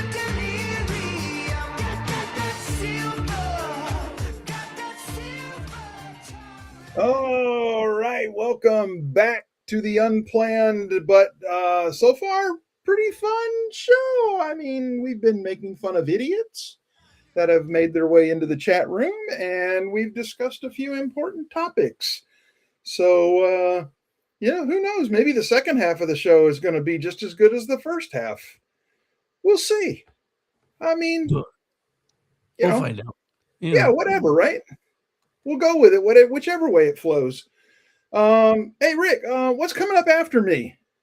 We got Behind the Enemy Lines coming up next at 9 Eastern, me and Orty at 10 Eastern, and then Edge of Liberty at 11 Eastern, and then we'll be shutting it down for the night. Look at you, gonna get in bed early, huh? Well, I still have editing and stuff to do, so I probably still won't get into bed till about midnight my time. But well, it's still about 2 hours early, right? Well, that's because we don't run BZ on a replay anymore, so I'm now kind of going to bed around the same time every night, 3 nights in a row, instead of some of them being super late, others kind of earlier. Holy shit, look at you. Trying to get some consistency going, so my body will quit trying to kill me. Yeah, well, good. Glad to hear it. You need that. All right, so speaking of headlines, and this is one local to me, so I thought we would bring it up. I don't know if you've heard anything about this story, but there was a Honduran national who's been sentenced to 6.5 years in prison for assaulting an ICE officer here in Oklahoma City. His name was Jose Melgar Rivas, age 35, of Honduras, has been sentenced to serve over 6 years in federal prison for assaulting, resisting, or impeding a U.S. Immigration and Custom Enforcement officer, resulting in bodily injury. According to public records, on July 15, 2025, ICE officers conducted a traffic stop on Northwest 23rd Street in Oklahoma City. The driver, Melgar Rivas, a Honduras national who had illegally entered the U.S., refused officers' commands to exit the vehicle. As officers attempted to remove him, a struggle ensued. So he fought. He fought the law, and the law won. Oh, how about that? Yeah, I did not hear about that story. Not in particular that story. I know his twin brother, though. You do? Yeah, Hose B. I knew there was an old joke coming from there.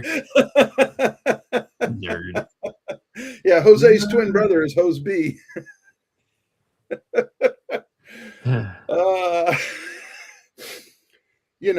Said I'm a spick. I can crack that joke. It's all good. I didn't say nothing.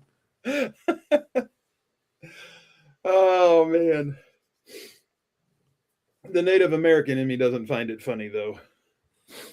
What can I tell you? You know, it's that whole Trail of Tears thing. I'll give them some corn when it's time. Maize. It's maize. Remember the corn kid? It's corn. I remember. Yeah, it's maize. Native American kid. Wow.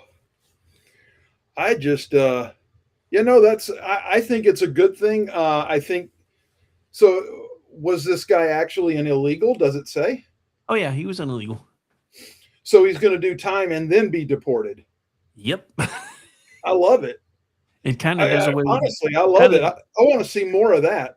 Kind of does away with that whole need for a judicial warrant thing, because he's actually gone. So yeah, just saying. Yeah, that's good. I saw where there was some. What case was it? The guy got like 6 months. It was just appalling. I think he was like, it was a sexual assault case. And he got 3 to 6 months, I think. I don't know. God, I should have marked that and I could have grabbed it. Anyway, I don't know. Pisses me off. So, on one hand, I hear a story like yours and it's good. I love to see that. And on the other hand, then there's this shit going on. And you got, the little commie lover and immigrant lover, Spam Burger up there in Virginia. She's cutting them loose right and left. Yeah, well,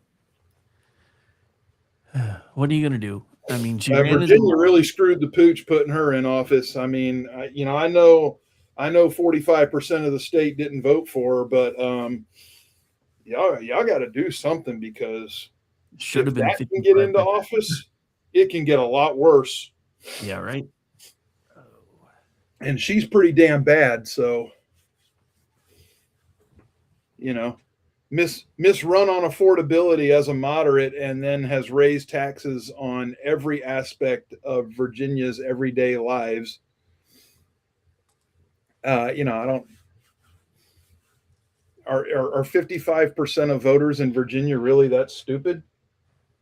Yeah, well, let's not forget one of the first things they're trying to do is ram through, no more hand count audits. So I'm pretty sure there's some shenanigans going on in Virginia that they're trying to not let anybody know about. That would, hey, look at there. First, Ordinance J. Packard in the House.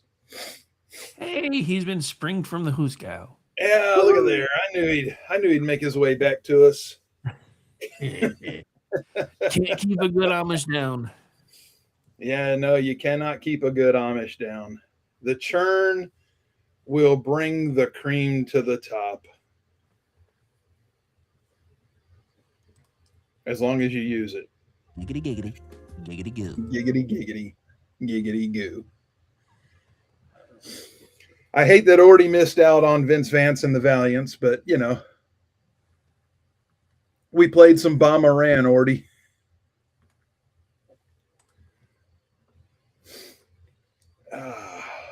Phrasing. Yes. Every time, Campbell. Every time. I mean, did he, though? Did he really miss out? Country's got a feeling really in the ceiling. Bomberan, bom, bom, bom, bomberan. Call the volunteers, call the bombardier. See? How do you not like that? I mean, that was such a great ditty. I mean, what a cool parody song. Oh. Doesn't get near the credit that Weird Al got for all his, but I think it's every bit as good as anything Weird Al did. I think that one might be a little bit better because it's just, I don't know, there's just something about it. Yeah, exactly. I mean, not that Weird Al didn't have some great ones. There were a few of Weird Al's that I really, really liked, but that one, oh yeah, they kind of nailed the whole Beach Boys vibe really well on that one, I thought. Oh, they really did. I mean, Vince Vance and the Valiants, I mean, they grew up heroes to the Beach Boys, or Beach Boys were their heroes. So, but I mean, it's crazy. And you know what, though? I don't know anything about Vince Vance or his Valiants other, than that, they were musicians and they were good. Raptor, it's timeless. Yes, it really is. Here's another one. Gurgly, gurgly, gurgly. Whatever. Anyway, I love the goofy trolls coming in. They're so funny and stupid and inbred. What are you gonna? But what are you gonna do? It's all good. Yeah, but Vince Vance and the Valiants, they were big back in the 60s. I mean, they were somebody. And that was like their big shot at resurgence, and that was a big hit for them. I mean, that hit big in 1980. In 1980. Wow. Oh yeah. Yeah. Thanks for making me feel old, though. Oh, dude, it's like what I posted yesterday. It broke my heart when I saw that. I mean, Metallica's Master of Puppets album turned 40 yesterday. Oof. Yeah. Oof. I was actually in the first phase of my medic training following basic training. So I had completed Air Force basic training and was then at Shepherd Air Force Base, Texas for phase 1 of my medic training. In 1980? No, 1986 when that album was released. Oh yeah. Okay. Well, sorry. I was thinking of the Valiants. I was like, dude, no way you're, because we're not. I know you're older than me, but you're not that much older than me. But yeah, 86. I was 13. So. So yeah. Okay, my mic went out. Now I'm back. I saw the block come up on the screen saying my connection was lost. So we're starting to buffer here. I was gonna say I never got anything. Normally, I at least see something. But Oh, that's weird. That I would get it and you wouldn't. Usually you see it and I don't. Yep. So yeah, that was different. But then So again, weird. they have done a lot of upgrades because I noticed in the middle of my show today, all the studio stuff started changing around, and then halfway through the show, I realized my mic levels were all trashed and everything else. I'm like, I got a bunch of work to do when I get done. So yeah, I spent the afternoon lining And it everything just back out flipped with the new again. settings. So yay, yay. So yeah, it's just weird. But I mean, it's not like I didn't know that Master of Puppets came out in 1986. It's just that when I hear 1986, I think that was 20 years ago, not 40. Yeah.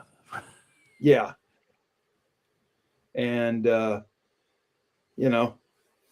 guess that stings a little bit because yeah, you were 13. Thanks a lot too. Rub some salt into that wound. You're welcome. Yeah, I'm 5 years older than you. It's okay. So one of the things that I find the most humorous, and I've noticed that X is taking them out little by little, but all the accounts that keep talking about how the truth is coming out and Iran is actually winning and blah blah blah blah blah. You know how I know they're not winning? We sent in the fucking B-52s. I mean, and they came out. Not only did they come out, but the thing about B-52s is you got to remember, this is a very old plane, has zero stealth characteristic, lights up the sky about as big as Rhode Island, has big radar profile, all the above. So if Iran still had a lick of air defense left, they would have been shooting them down. And I mean, yeah, there was that, nothing bombing and their I shit was out. I was a little confused because I thought you were talking about the musical group, but Well, yeah, no. Well, I mean the I actual got B. me a Chrysler. It seats about 20. Okay, DJ boy. Just because somebody says B-52s doesn't mean we're actually talking music. But Oh, it's all good. But yeah, I was reading an article by Ward Clark today, and I was having Dale Brown Flight of the Old Dog flashbacks. I love those series of books. That was awesome. A refitted B-52 Strato Fortress with all kinds of cool toys, and I'm like, I have a feeling that's kind of what's happening here. Oh yeah. No, they they got plenty to do over there. Look, this is not going to be a one and done thing. I mean, Iran is not a match for us, but they're also not just a joke either. Oh, I know. Yeah. I don't expect this to be anything quick. I like the fact that everybody's always. I mean, one of the things that drove me the most crazy was listening to the head of the minority party in Congress talking about how he was sure America was going to fail. Yeah, I mean, that's That typical because he's a communist. Well, that's something that didn't used to happen. No, it's not. You know, it But was that is it was all debate and vitriol until the bombs started falling, and then everybody. I mean, with the whole, Libya thing and a couple other things that Obama did, everybody was like, I don't really know if he should be doing that. But then the bombs started falling, and everybody kind of shut up about it for the most part until it was over. Then they went back yeah, to rapping about it again. but he But not is but not these he guys. is Pelosi's handpicked little communist to replace her. So Oh yeah, there is that. yeah, I mean, and of course he's probably got his feelings hurt. I mean, just look at his first name for frame of reference. I mean, yeah, he thinks he's a tough guy because he's from New York, but I got news for him. He's a sawed-off little peckerhead. And I love that picture of him holding the bat in his office like he's tough. Yeah, Yeah, whatever the that's. bat's bigger than he is. He's choked up on it so far. He might as well be at the Buttigieg house.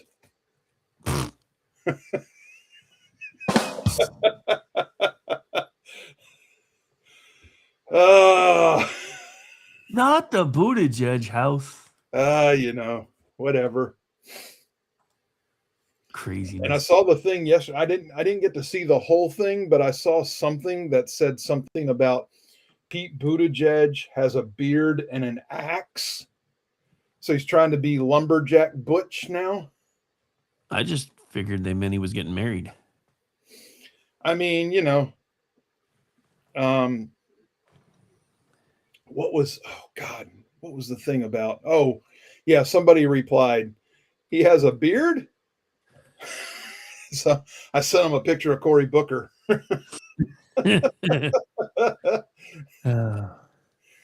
Yeah. Fun time.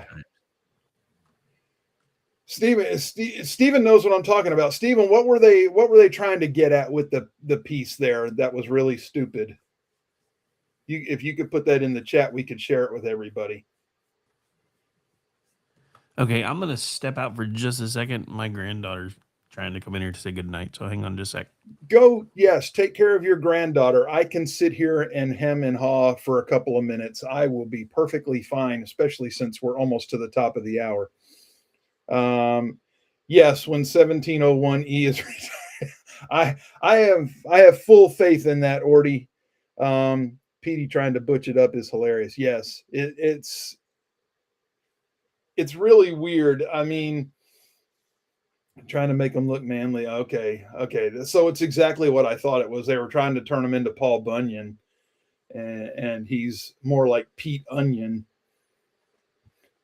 So from Paul Bunyan to Pete Onion.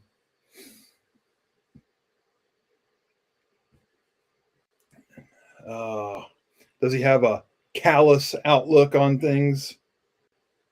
Or is it corny?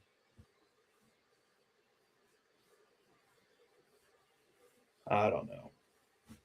He's a bum. He's already a has-been. I don't really see a future for him in politics. The left is too far left for even him now. He would have to really I think really his only move would be to uproot and go to San Francisco and run for, Congress in San Francisco. That would get him relevant again. I don't think Midwest America is going to go for that. I really don't. Not now.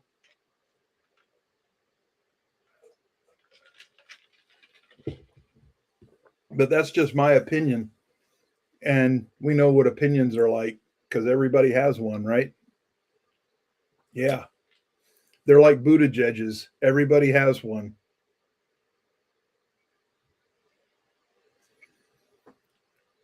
I said what I said.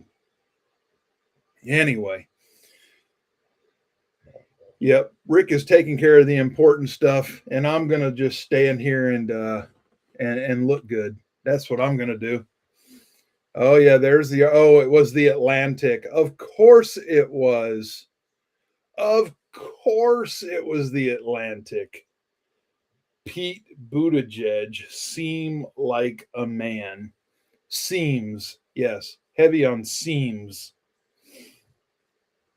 Hey, look, I will give him credit for this, though. At least he's not parading around trying to be a woman, like some members of Congress.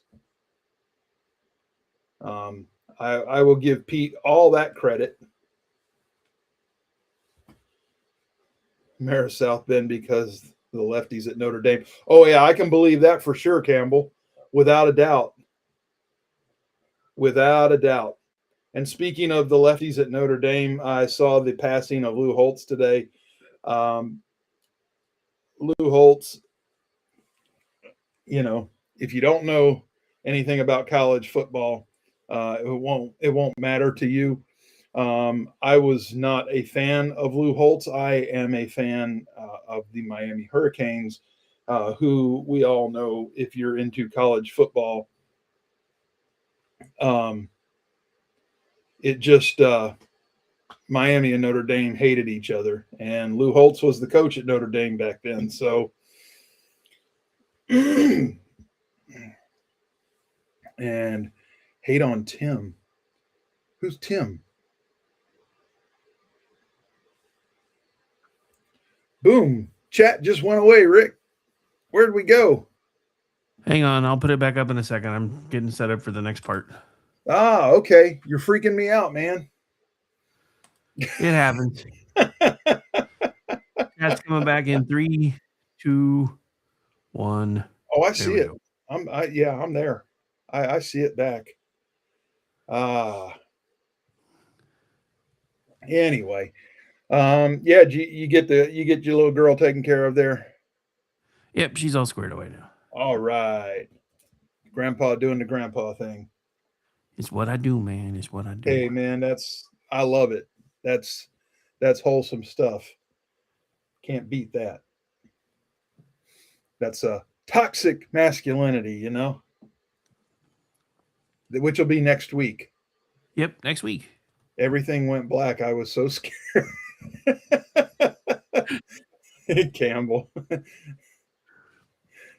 It was like, where's the light at the end of the tunnel? There's supposed to be a light at the end of the tunnel. And now you know why I have 5 computers. No, I don't. Why do you have 5 computers, Raptor? Jesus. I don't know. Sounds like he should be. I mean, so he could help you out, Rick. I'm just saying. Shit, I've got 2 tablets, a laptop, and a desktop, but I don't have 5 computers. There you go. Anyway. All right. Well, let's see. We kind of did the happy ending right up front. I mean, you know, sinking the ship in the Strait of Hormuz. So, well, I got another smaller happy ending. Listening to What do you Jasmine got? Crockett. Listening to we Jasmine talked Crockett. about that too. Yeah, but we talked about her losing. We didn't talk about her whining about cheating. Oh, well, you know, I have been reasonably informed by numerous Democrats that not believing in election integrity is un-American and a threat to democracy. So, oh, well, here's the kicker. She's blaming Republicans for losing the Democrat primary. Yes, because they wanted the white guy. Yes, they were afraid of her, so they wanted the white guy. Fun times, fun times. Yeah, you can't make it make sense. But I hope she'll be taking my order at Popeyes in the near future. I would say she could go to work at Hooters, but I think they're shutting down anyway. So, actually, Hooters is coming back. I don't know who knows this or not, but the original owners have taken control of the company again.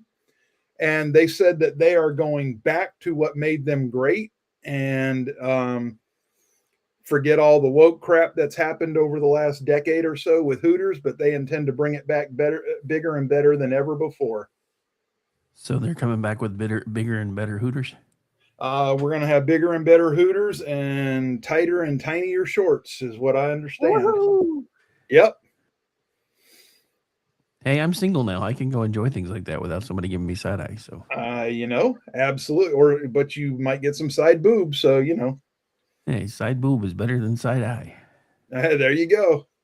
Miss their buffalo chicken. They had the best chicken club sandwiches, you know, bacon and cheese. And yeah, it was super good. I loved it. Yeah. Probably one of the best chicken sandwiches around. And it just never got the credit it deserved because, you know, Hooters. What do you do? So yeah, they're coming back. So that's tits. I mean, that's good. Go enjoy some breasts with your chicken breasts. Yes, exactly. And if you get the right girl, you know, she'll make sure she rubs those wet beer pitchers in the right place and giggity. Yeah. All right. That's it, folks. That's the show. If you like it, tell your friends. If your friends like it, you need new ones. But they and you are welcome here with me on Wednesday nights on KLRN Radio, America's podcast network, and the only home of the Conservative Curmudgeon Show. I'm your host, The Grouch. Thank you for being here. Peace. Coming up next on KLRN Radio, Behind the Enemy Lines with Gene and Ross. Don't forget, give us the click first, but then if you want to chat, easiest place to do that is their YouTube channel, because that's where most of their traffic is. So you can always go over there after you come over here for a second, just to give us the count. Bye, everybody. Get my music.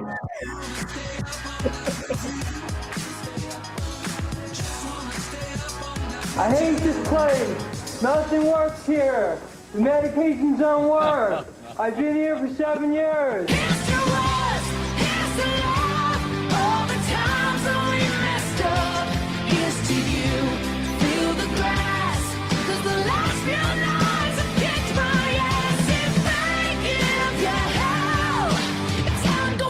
Themselves. Go fuck themselves. Here's to us. Here's to us. Here's to us. Here's to us. Here's to love. Here's to us. Everybody will. Here's to us. Here's to love. Here's to us. Here's to us.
And you are now behind enemy lines.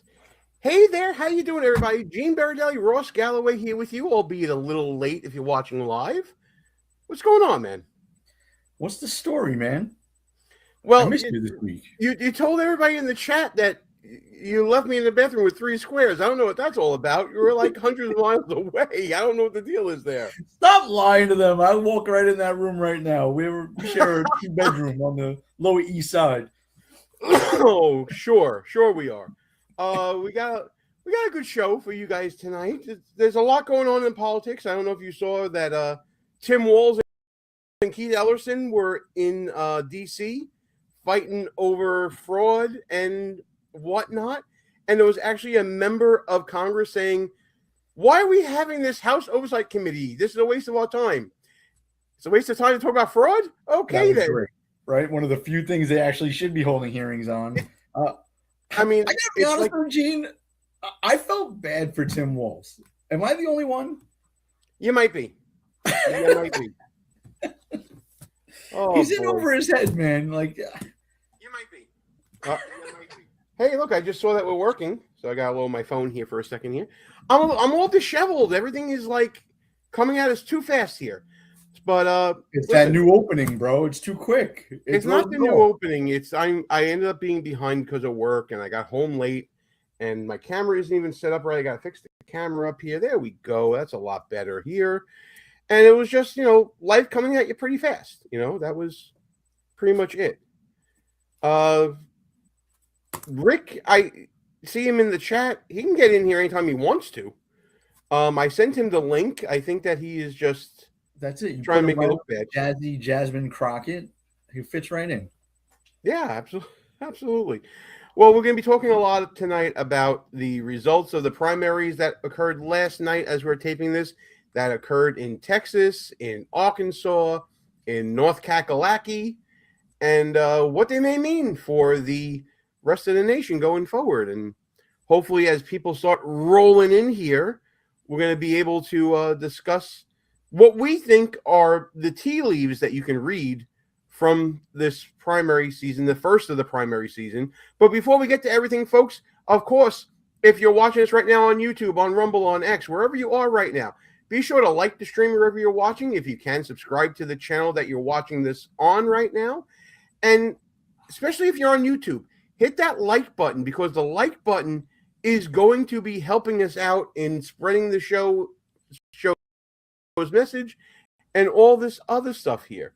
Those are showing up early already. Aw. Listen, you still can't date me, so it doesn't even matter. Yes. Yes, See, this is what happens, by the way, Gene. You tell people to fucking hit the like button, and then these morons come back. Do it. I want them to do it. I want them to like us too, because they'll be helping spread the message out here about how much they're losers. I mean, hey, it's cool by me. You know what? I love our trolls as much as I love our people, our fans, really, people that like us. Speaking of people that like us, let's bring in Rick. So I want to thank you all for being here. And now, who am I introducing next?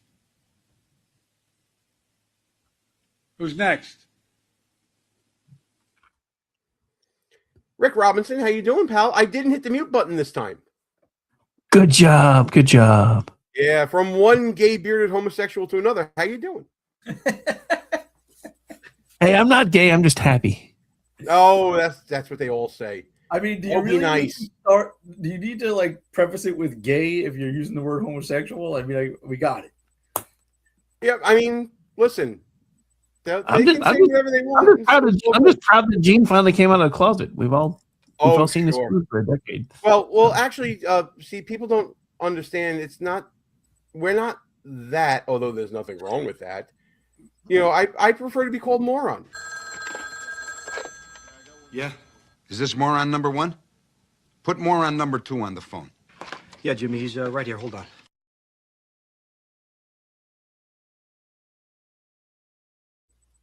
I feel bad, Gene. Gene, why? When you play that, you leave Rick out. Like, there's no more on number 3 in that clip. I'm fine with that. Talk to the producers of Midnight Run. They decided not to do that. So I'm fine with there not being more on number 3. That would make us more the Three Stooges anyway. So. Well, no, he's just honoring moron. Hey, Lance, glad you're here with us. Thanks for checking us out. Gentlemen, here. Oh wait, I see a dare in the chat. Play my song. I dare you. What is my song? Which song? That's a good question. Which song are you referring to? Staying Off the Grid. What's your song? I'll see if we can play it for you. You're daring me. I don't back down from a lot of dares. If it gets us demonetized, get copyrighted off. Oh, whatever. I'm not going to worry about that.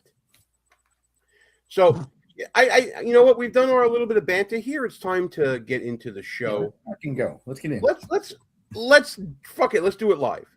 So, last night was a pretty good night if your name was Donald J. Trump.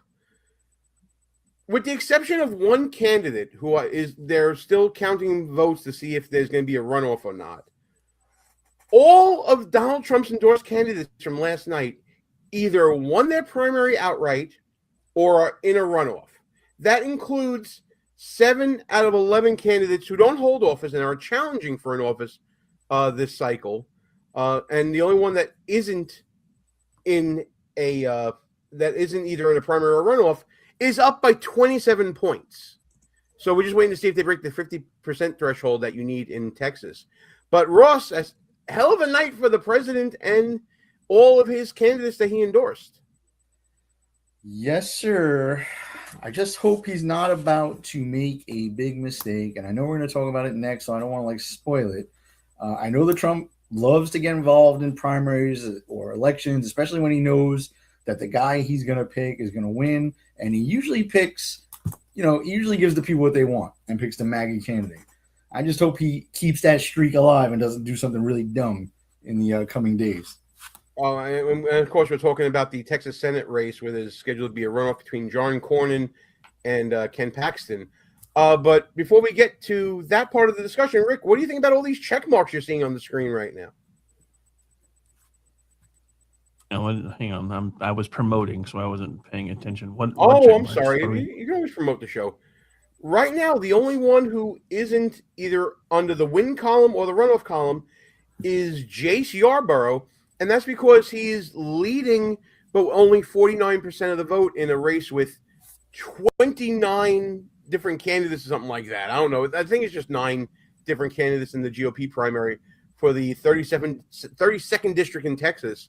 But other than that, it looks like Trump's people, including a former New York Yankee, and I don't have to like it, but it is what it is, all won their primaries or are heading to a runoff. Yeah, and I mean, go ahead, Rick. Yeah. I was going to say it was a solid night everywhere.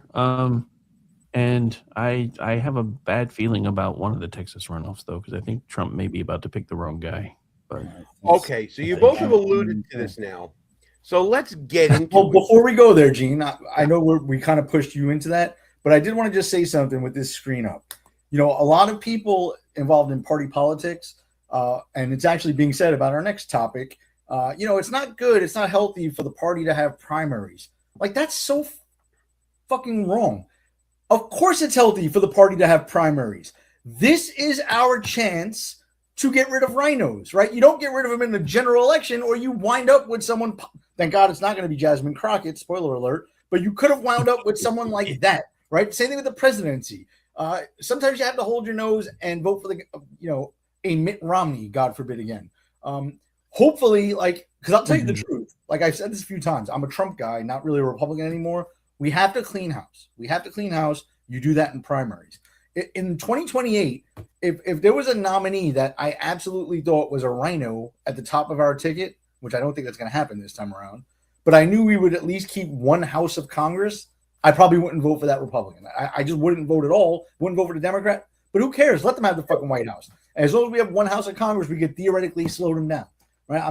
We can't keep sending rhinos. We got to fix this in the primaries, so we don't do this in the generals.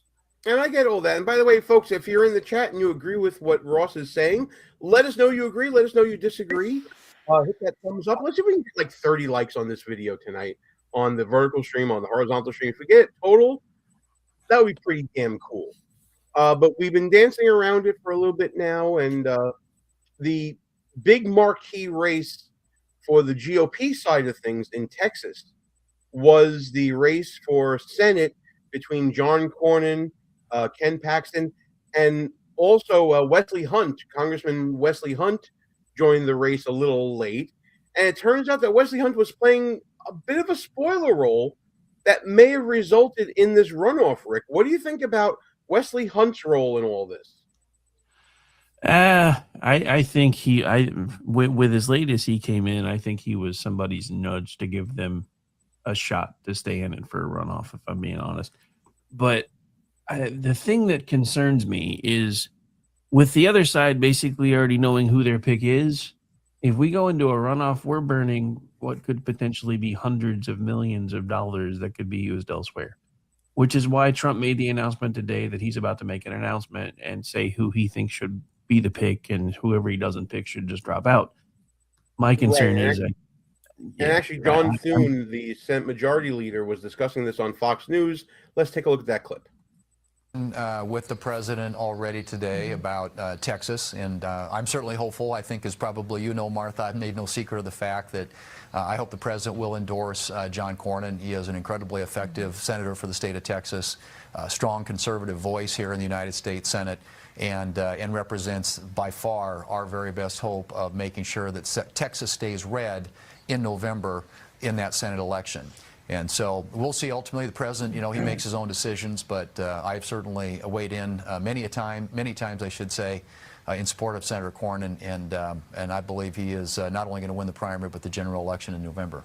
Yeah, I was just watching Matt Whitlock, who used to do the Republican Senate committee. He said he believes that an endorsement for Cornyn is coming from the president. You said you just spoke with him. Is it coming shortly, that endorsement from the president? Well, I'm not going to characterize the conversations I've had with the president, but I think it's fair to say that he's paying a lot of attention, and he knows full well, Megan, how important it is that we hold Texas in Republican column, Republican hands. And so I expect you'll be hearing from him before too long. And I'm not certainly going to get ahead of that, but I'm just very hopeful that the endorsement will be for John Cornyn. All right, we'll be following that. And Okay, so we'll be following that as well. Galloway, you've already declared for D's in the chat. So if D's doesn't make it to the runoff, who should Trump be picking? Trump should stay the fuck out of it, right? If you look at the results in that race, it was 41 to 40 or 41 to 42 with, Hunt with a handful of votes. Those Hunt votes are not going to Cornyn, right? He's about to make a mistake, I think. For real. Let Texas decide this. Don't forget, Leader Thune took the leadership from another guy who was competing for it named John Cornyn. Cornyn is closely allied with the Mitch McConnell wing of the Republican Party, right? He's an old rhino loser, right? So we don't need, plus he's old. Like, I have to stress that. Cornyn's pictures that you see online or that the headshots they put out there are from like 20 years ago.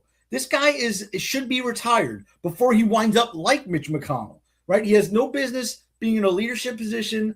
Definitely not the senator from Texas. Hunt would have been an excellent senator too. Trump should stay out of it. He's about to make a big mistake. Well, Hunt, as we look at the results, at least from the New York Times, I know, whatever. Galloway's correct. It's about 42 to 41, with 13.5% going to Hunt, about 292,000 votes that didn't like either of them, Rick.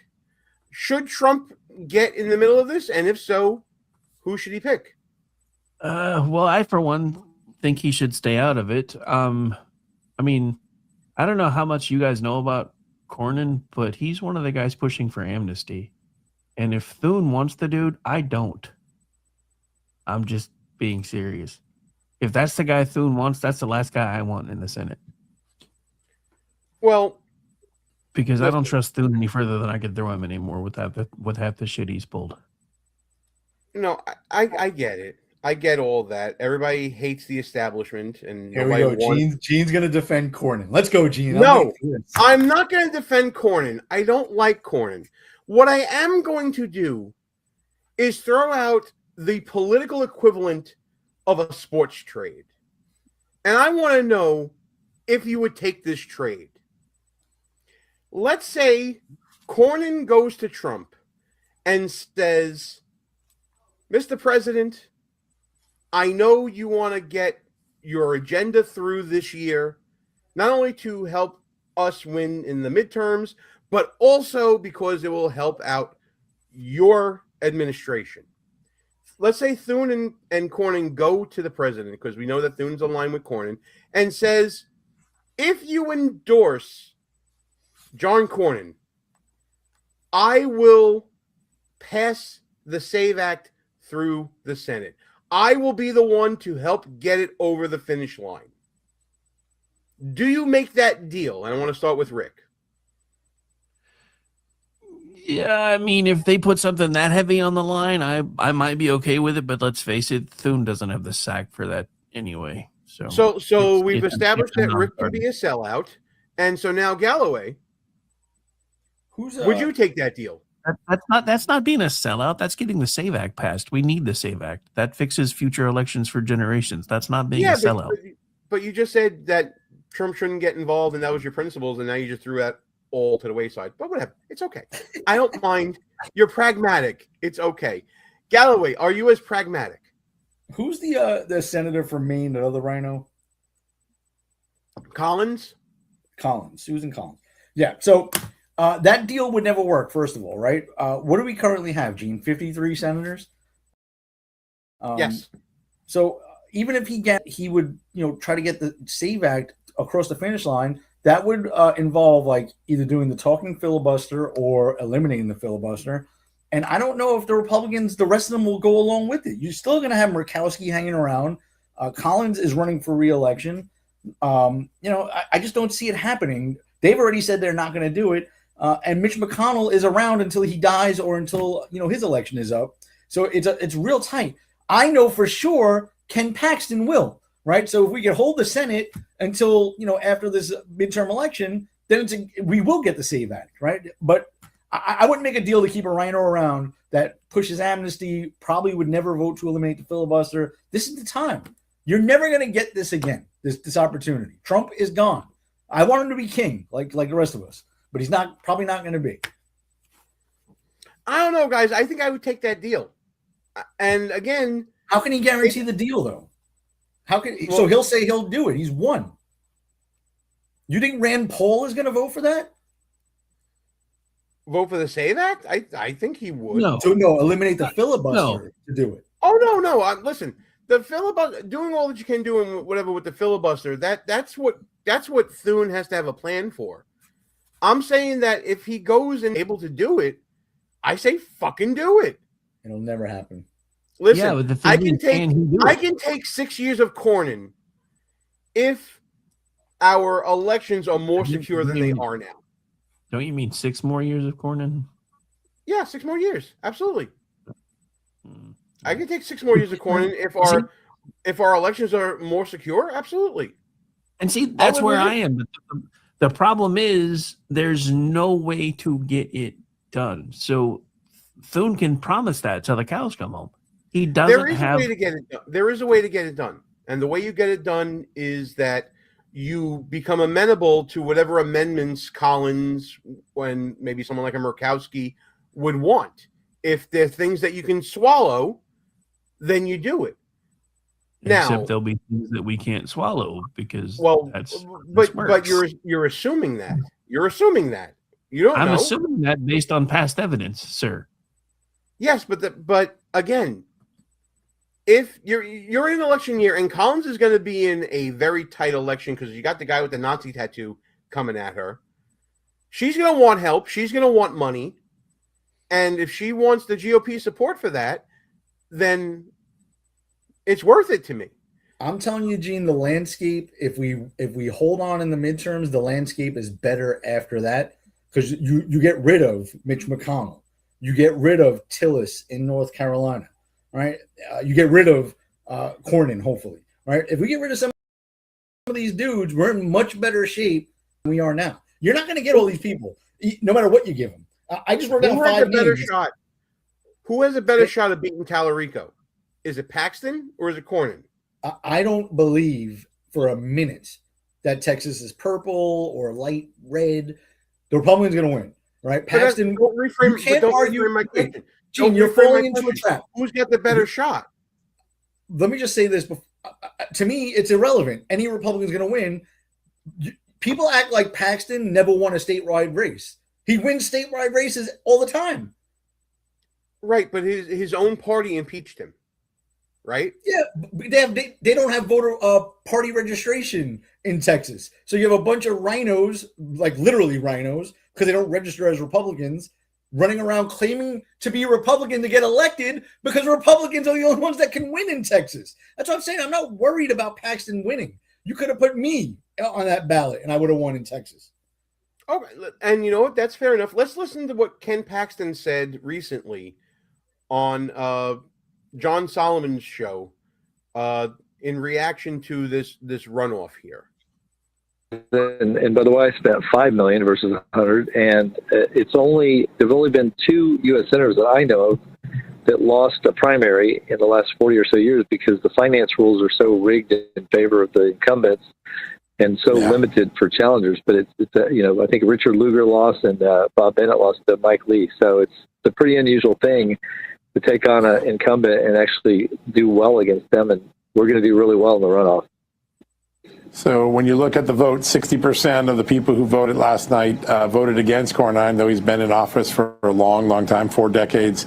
What do you make of that? What message does that send? And what message do you want to send to the Republican base? President Trump said he's going to make an endorsement. Whoever he does endorse should drop out. I have a funny feeling you don't drop out under any circumstance. No, I'm staying. And that's a very good point by John Solomon, by the way. So, yes, 60% of the GOP electorate did vote against Cornyn. But you can say the same thing about Paxton, that 60% of the electorate voted against Paxton as well. Can't you say that? I mean, yeah, practically. You could say 60%, but Gene, do you really believe, or Rick, either one of you, do you believe someone that actually went out and voted in Texas for Hunt is actually secretly a Cornyn supporter? Hunt is as MAGA as you get. I think that they would be, but I think they would be in a general. If they're showing up in a Republican primary, yeah, they're showing definitely up in a general, yes. But I'm saying in this primary, in the runoff, I think Cornyn hit his ceiling. If you go to Trump's Truth Social post, do it after the show, people, but go to Trump's Truth Social account and just see all the comments under Trump's post about possibly endorsing someone. I scrolled through about 300 of them. Not one of them said, Mr. President, pick Cornyn. Everyone's saying Paxton. I hear that, but Rick, one thing I want to bring into the conversation as well. According to the vote tallies, we had about 2.1 million people participate in the Republican primary, and 2.3 million participate in the Democrat primary. If there's a deal to be made for someone here, shouldn't it be for the one that's won before? And again, I'm not agreeing with this necessarily, but I am playing devil's advocate. See, this is my problem, because I think Texas is losing its taste for Corwin, or the spoiler dude wouldn't have gotten as many votes as he got for one, because Cornyn has won before. My other problem is typically turnouts for primaries are lower than generals, and we got outplayed by Democrats in the primary. So if we send up the wrong candidate and they're motivated, we're toast. Well, I mean, we'll get into the Democrat side in a little bit here. Let's get a little more information from Paxton, because this might be all an exercise in futility, because Paxton said right before I cut it off here that he would not be leaving any race here. And let's go back a little bit to get that point. Circumstance. No, I'm staying in this race. I owe it to the people of Texas. I've spent a year of my life campaigning against John Cornyn, because John has not represented the people of Texas well. He's sided with Joe Biden on Second Amendment restrictions. He's sided with Joe Biden on bringing Afghan refugees to settle here without vetting them. But he's been against Trump in both of his elections, said he shouldn't run last time, that his day had passed. And, of course, he fought him on the border wall. He's been an amnesty guy. Everything that Trump stood for, John Cornyn's fought. But he was a big help to Joe Biden. The people of Texas, at least the Republicans, would like something different.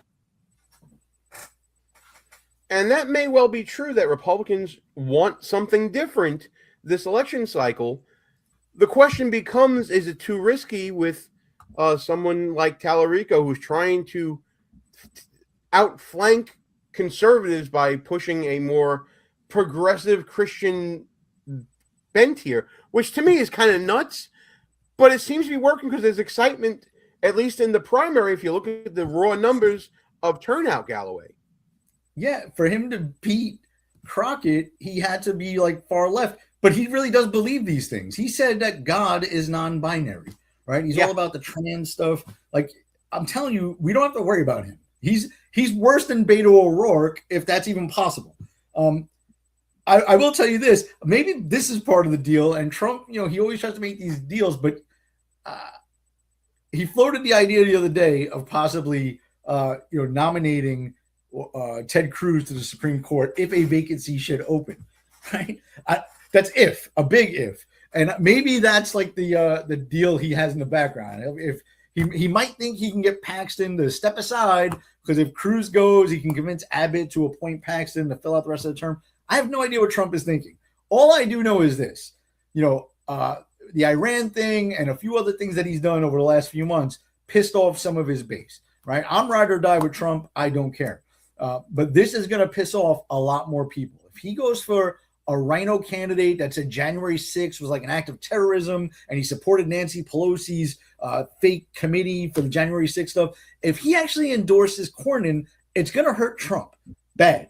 And Cornyn's not going to repay the favor and just fall in line and do things and call the end of filibuster. Cornyn's a douche, right? He's always been, always will be.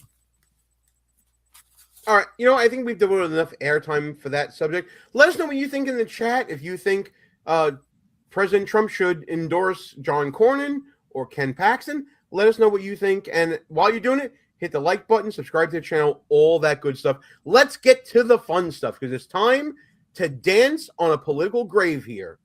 And I'm talking about Jasmine Crockett. We talked about on the other side of things how the Democrat primary was going between James Tallarico, who is a state representative trying to court moderates, and Jasmine Crockett, the firebrand, far-left, crazy liberal, who is more known for her personality than anything in her legislation. And just to give you a short example of that, you may remember stuff like this being filmed in the halls of Congress, dancing to Kendrick Lamar and all that stuff. Well, after this primary, this might be the new dance you'll be seeing with Jasmine Crockett here. Let me see if I can get this going. You want to get that? That might be the new dance coming down the halls of Congress, because Jasmine needs a job. She got knocked out of her congressional district with redistricting, and she lost this primary bid. I just want to show that one more time, because whoever made this, bravo, just tremendous. I just want to know where they got those chicken legs from. Right? Look at that! Look at the size of that leg. Gene, I did not think you'd play that. I'm proud of you. Why didn't I play it? What is it? That's definitely something I would play. I'm very proud of you. Well, I did it. I did it for my friend. But let's get to some of the statements that were made during this this primary from Jasmine Crockett. The first thing I want to talk about is what happened and why she ended up running in this Senate race. Basically, for those of you who may remember from the People's Republic of New York City, I know that Ross and I do because we worked on the campaign for Congressman Bob Turner. After he won the special election to take Anthony Weiner's seat, he was redistricted out of his congressional district. They actually got rid of it because they had to get rid of a seat, and he ended up running for Senate because he really had nowhere else to go. So this is what happened with Jasmine Crockett as well, and she blames Republicans for this happening, and this is how she explained it on the news. Yeah, so my district, what they did is they did a thing that we call, they packed my district up and then they cracked minorities from another community.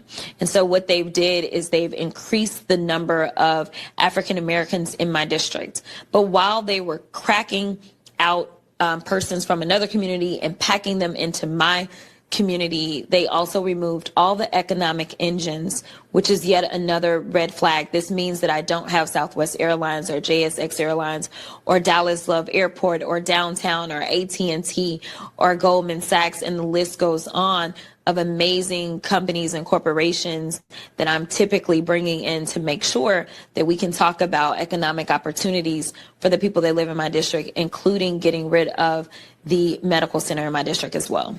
In response to this. So basically, there's no more grift in her district. They took all the big money, they knocked it out of her district. This is what I wanted to just ask you. So if I'm hearing her right, didn't she just say like they put more blacks into her district but cut out some businesses? So like, yeah, that should have helped her vote, but she's just talking about money and grifting, basically. Mm-hmm. Yeah, or did I that's hear that exactly wrong? Right. No, you heard That's her exactly right. Yeah. So we're getting some comments about Jasmine Crockett now. Hero, you got content. Okay, thanks, I guess. Fine, gentlemen. I appreciate that. We're always on the lookout for good content. No more Jasmine, says James Miller. Thanks for tuning in. Hope you guys who are in the chat are subscribing and liking the feed and all that. We really appreciate you hanging out with us, no matter what your opinion is here. So what also ended up happening was Jasmine Crockett was in this race against James Tallarico. She was the media darling, of course. She was making all the rounds, getting a lot of earned media. She's a national figure. She's, very bombastic. She acts in a manner that garners headlines based upon her affect of speech and based upon what she says and things like that. But it looked like the Democrats didn't want her in this race, that they already had settled on Tallarico. And one of the indications of that was a segment of the Stephen Colbert Show, the most irrelevant show in late night, because we all know it's going the way of the dodo, where Colbert marketed that appearance as the interview that Donald Trump didn't want you to see, blaming Donald Trump for pulling it down from the airwaves, because that's what was going on with Jimmy Kimmel and all this other stuff going on. And it turned out, at least according to Crockett, all those theories were wrong, and that it was Colbert and CBS that actually pulled the segment. Take a look at this. Information suggesting that the federal government did not shut down this segment. Number one. Because it didn't sound good on my end, so I'm just going to restart it here. we did receive information suggesting that the federal government did not shut down this segment. Number one, that is my understanding, that the federal government didn't shut this down, and we will do an official statement once we get another official statement that we anticipate is going to be coming from Paramount. All right, so we will read what they say, and then we'll go from there. It is our understanding that Colbert, either Mr. Colbert or CBS, decided that they would skip on Paramount, and this was because of a fear. All right, it's a little harder to hear there because of all the traffic and the planes flying overhead. I guess that's all the money that she was hoping to get for her campaign, because airports and Southwest and all the stuff she was talking about. But she was blaming a conspiracy brought by CBS and Colbert for the interview with Tallarico and then not broadcasting it and putting it online instead. Galloway, at this point, we've been around the block a few times. The fix is in, right? The fix is in. I mean, thank God on our side, we lost MTG recently. Now they're going to get rid of Crockett. If you remember, they got into like a fight last year about eyelashes or something stupid like that. I'm actually, first of all, it's the official position of our show that we are in favor of repealing the 19th Amendment. Let's get more women out of politics and in positions of power. So now that we got that out of the way, I am a little disappointed though. He waited till I was on mute to say that, by the way. Just saying. I really do hope that this is not the end of Jasmine Crockett. I suspect that the Democrats are going to have, much like in 2016, a full stage of losers trying to run for president in 2028. And I really hope that Crockett throws her hat in the ring. Please, God, let her. I mean, that would be fantastic. I'm writing a comment here. Just give me 1 second. I'm writing a comment to Fine Gentleman. Is she going to be able to afford to run on a Hooters salary, though? So. Wait, what was that, Rick? Is she going to be able to afford to fund a campaign on a Hooters salary, though? Well, she's going to have to stop getting her hair done. Damn it. It's not Hooters. It's Popeyes. It's Popeyes. It's not Hooters. I said what I said. I said what I said. See, there's a reason he wears hats. Yeah, see, there's a reason why he wears hats on the show. That's the reason why both of them do. I'm proud of my baldness. That's why I keep it on. Fine Gentleman, to your comment. But I can't figure out the lighting. I get the glare. Oh, boy. A lot of shine coming off that dome of yours, man. All right, so then primary day comes, and wouldn't you know it, Jasmine Crockett thought that she was getting cheated out of the Democratic primary, and she was blaming Republicans. Already stated. Well, of course she is. We encourage each and every one of you to remain resilient. We cannot allow this type of behavior to be rewarded, because so long as they know that they can win, even if it means cheating, then they will continue to do it. So I am asking you, I am begging you to make sure that you go ahead and figure out where it is that you are supposed to vote, stand in line, wait in line. And the whole grift there was that because the district lines have changed, every one of our voters are too stupid to know where to go, and therefore they're not going to the right polling place, and therefore the Republicans are cheating in the Democrat primary, specifically against her. So it wasn't that the Tallarico people couldn't find the polls, because apparently they were smart enough to, and found it in greater numbers than her people did. But it was a grand right-wing conspiracy once again coming from the loony left, Galloway. Bro, they're deranged. But I don't know if you're noticing this. I'm starting to see a little bit of a shift in the Democratic Party. They're starting to move away from, the identity politics candidates, if you will, like the black female or the openly gay whatever, or the fake female admiral that was in charge of the health department. And now they're like going towards whitish males in primary elections and in other areas. I don't know if that's a trend in real life or I'm just like cherry picking a few that I've noticed, but it's looking that way, right? And I think it's going to go into 2028, to be honest. I can't see them going straight identity politics in that election. and thinking they're going to be able to win. And it's starting at the congressional level, it looks like. Well, Rick, we were talking last year about how Democrats were spending, the DNC spent $20 million to study how to attract white male voters back into their party. And I guess that they're sticking with that plan, although they're picking people like Tallarico that are just plain bots. And for those of you who know what bots is, then, find some Italian friend and learn what it is. But, your thoughts on that?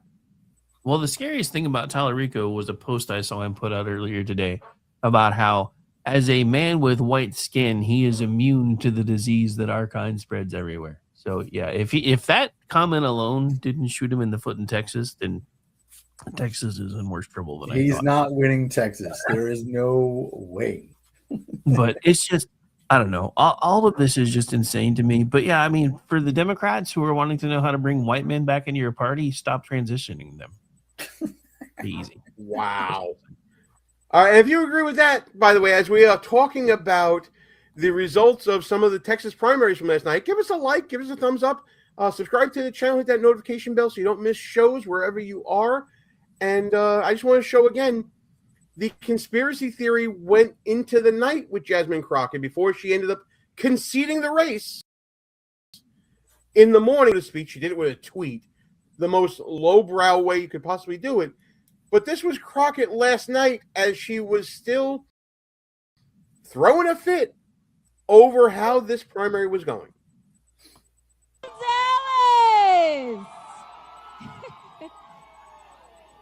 How y'all feeling? Better than. So I just want to be clear. There's a lot that took place specifically in Dallas County. I'm sure you've been watching the returns, and none of the returns out of Dallas County are quite in yet.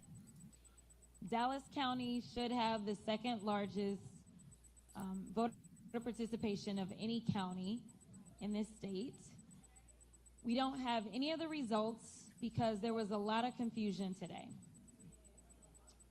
And so, our Democratic Party chair, Cardall Coleman, he beat me to the punch, as myself and Colin Allred. We're about to file a lawsuit to keep the voting polls open. We were able to keep the polls open, but I can tell you now that people have been disenfranchised. The reason that we knew that there were problems the polls were supposed to stay open until 9, according to a court order. The Supreme Court, just a few minutes ago, just said, shut it down. The Supreme Court also said that they are to separate any votes out that came in after 7 p.m. So here's the deal. I have no idea how it is that clerks are going to know who was in line by what time, because the rule is that if you're in line by 7, then you get to vote. And so once there was a court order saying you had until 9, I'm sure that there were people that joined the line after 7.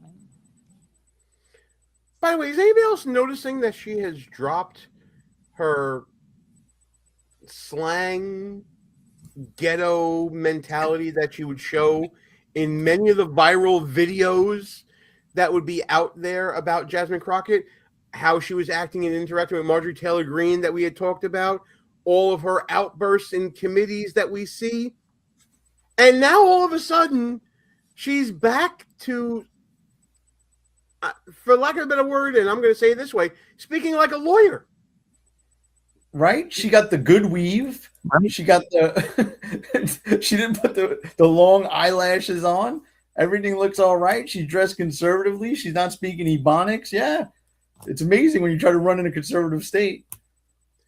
Yeah, it's such a different mentality than the DC mentality that she was exhibiting throughout her term in Congress, Rick.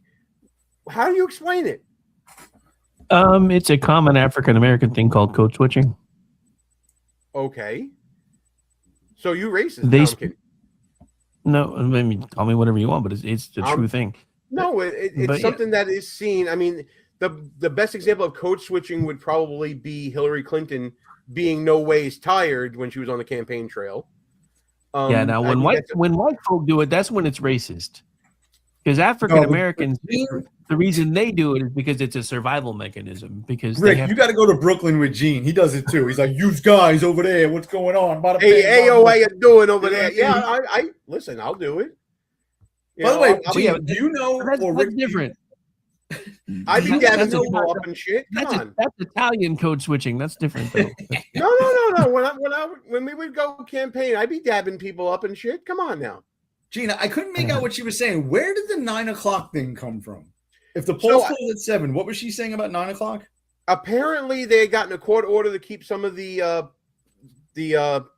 poll places open, and I think they shut it down at 9 o'clock, and they couldn't get any more time, even though, according to her, there was some people who were being denied voting and all of that. So what happened was somebody made a stink. They took it to court. The lower court ordered that the polls remain open until 9 so that everybody was there that could still vote. About 8 something, the court above them said, no, we're done. Shut it down and separate out any ballots that came in after 7 o'clock to be counted later. Right. Now, normally courts would look at issues with campaigns and elections. And if there was a margin that was relatively close, and we've been part of these races, Galloway in New York, they would examine and recanvass and do what needs to be done if there were any irregularities that may have affected the outcome. But I want you to look at the numbers here. This was not a close race. She's down, as we are recording this right now, 150,000 votes. This wasn't like percentage points. This wasn't, as Galloway and I have called it in the past, this wasn't a bag full of votes that was just found at the last minute. That's exactly why the higher court shut it down, because they said no matter what they found, there would be no way to close the gap. So there's no point. So they just said, no, just shut it down. Yeah, and I'm just curious, like, if state law in Texas says that the polls close at 7, what could have possibly justified them staying open till 9 o'clock? Even if there was some, machine errors, if you're in line by 7, you get to vote, right? Somebody just has to go outside and make sure that no one else gets online if it's backed up, and they get to vote. I mean, is our voter base running that late? I mean, I know they have a reputation to do that kind of thing, but 2 hours late, damn. Yeah, I mean, I guess so.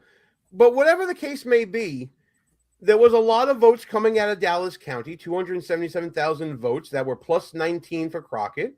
But then there were other places like Travis County, which I don't know where that is. I'm not from Texas. If you guys can tell me, that'd be great in the chat.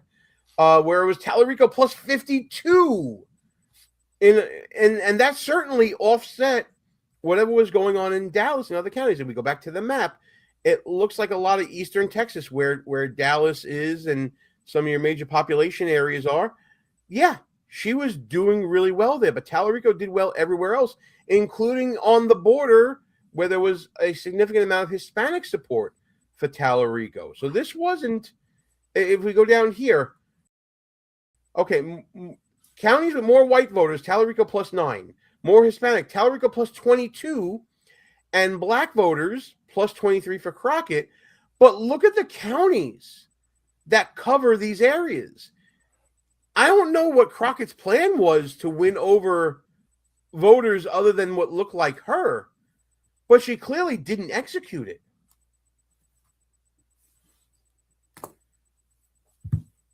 I mean, we look at urban voters, even urban voters, Tallarico plus 6. Which is actually very telling, because she's a left-wing radical maniac, right? But even the Democratic base is further left than she is, because I don't ever remember Jasmine Crockett saying things like God is non-binary or pushing the trans agenda, right? She's your typical, whatever Rick said, but she's like a ghetto black person that can clean up nice when she wants to, right? She pretends to be down in the hood. She's really not. She's a highly educated person with lots of money, right? So she ain't a hood rat, but she turns it on when she needs to. But she wasn't far enough left for the Democratic base, even in a place like Texas, which is wild. It's absolutely wild. But Rick, if you look at the numbers by county type, Tallarico +6 urban, +6 suburban, +7 rural. That equals, and we'll go back to the top of the screen and I'll show you, that equals a 6-point victory because it was across every strata of society. Yeah, but if you look at the private chat, I sent you an article that has a video clip. This is what they were alleging, because they're actually claiming that people that were there to vote Democrat were being turned away. Okay, well, I'll tell you what. It's at the bottom of that article. Let me Always stop be sharing careful this. before you pop a link open from Rick without, I already checked it. It's a one-time thing. One time I sent you a spam link. One time. Listen, we already know it's not Pornhub, so we're good. So let me get this screen share going here. Give me 1 second. Oh no, I get my porn from other places besides Pornhub now. So. Oh, do you? Wow. Okay, put that into the private chat, and we'll let everybody know where he gets everything that he wants to look at. Apparently, And the last female listener just clicked off of our show. Like there was any to begin with, anyways. What the hell happened in Dallas County's primary election last night? This is from Town Hall, and let's see if we can read from this article what happened. State Rep James Tallarico won the Dem state primary election on Tuesday night. We do know that the snafu raises questions about how the county runs its elections, with some questioning the outcome. Crockett suggested the issue could constitute cheating and accused Republicans of targeting her district. However, on Wednesday morning, that is this morning as we were recording this, Crockett, in a post on social media, conceded the race. You see that here going below. The issue centered on a change that required Dallas County voters to cast ballots at their assigned neighborhood precinct sites. Gee, what a fucking concept. On election day instead of any voting center in the county. This shift left many showing up at locations where they could not vote. So in other words, Rick, if I'm reading this correctly, the issue centers around Republicans requiring voters to go to their assigned precinct to vote. Yes. And that's something they haven't been doing this whole time. Apparently not. But yeah, so the big controversy is there's a video just a little bit further down in here that shows somebody basically coming up and being turned away to vote because of this new rule. And they're like, see, this is what's happening. They're telling me I can't vote here and I'm a Democrat. Okay. Let's see if I can find the video that you're talking about. Is this the one you're talking about here? Yep. All right. Let me see if I can play this. Let me know if you can hear it, guys. And I do it all the time, so it should work. I'm going to see if I can embiggen this. Let's see. You can once you hit play. You know what I'm going to do? I'm just going to copy the link. I'm going to put it into another window. And we're going to... Gene, scroll it just a little bit. Okay. And just hit the play on it. watch on X button. Yeah, either hit play on it and then hit the embiggen or hit watch on X. Real life voter suppression in Go Dallas down and it'll County get today at Harry Stone Recreation Center. I want to make it very clear that Harry Stone Recreation Center nor staff had anything to do with what I witnessed. This is solely an issue with the Board of Elections, I believe.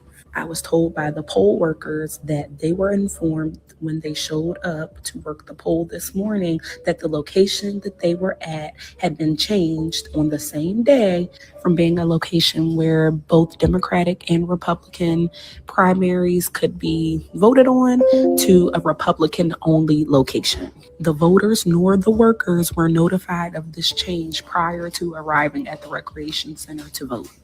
The poll worker let me know that about 50% of the people who came to vote were not Republican only and had to be turned away. And so the chances of those Democratic primary voters going back to find another location to vote are slim to none. This whole thing is so shady.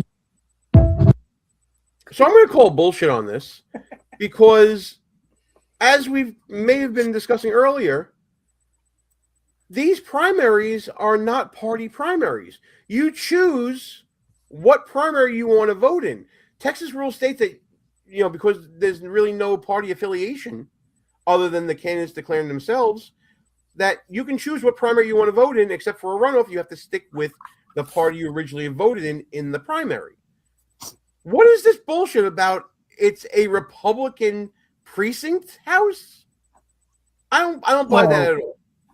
Well, so this is somebody spinning it. So what happened was, and this is exactly what was being talked about in the article, these people used to just be able to go up to any precinct and vote, as long as they could prove that they were in Texas.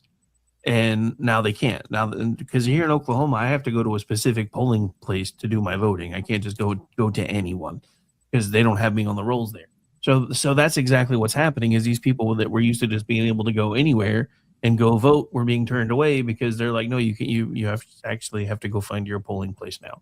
But that's the entire thing of Jasmine Crockett hemming and hawing and blaming Republicans, but because Texas wanted more secure elections, so they're like, hey, you should have to actually go to your designated polling place so people know who the hell you are. Sounds like a plan to me.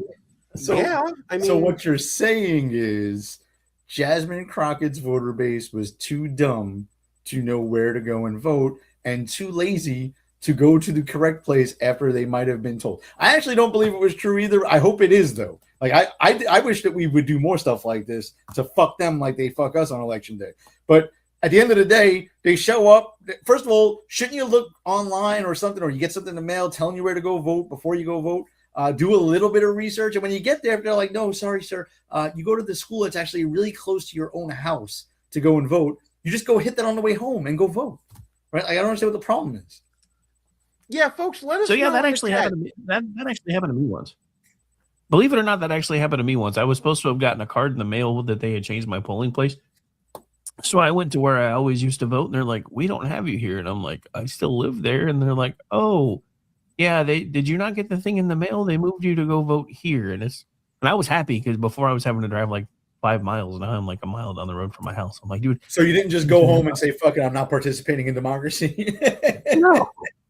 I have never not participated in democracy.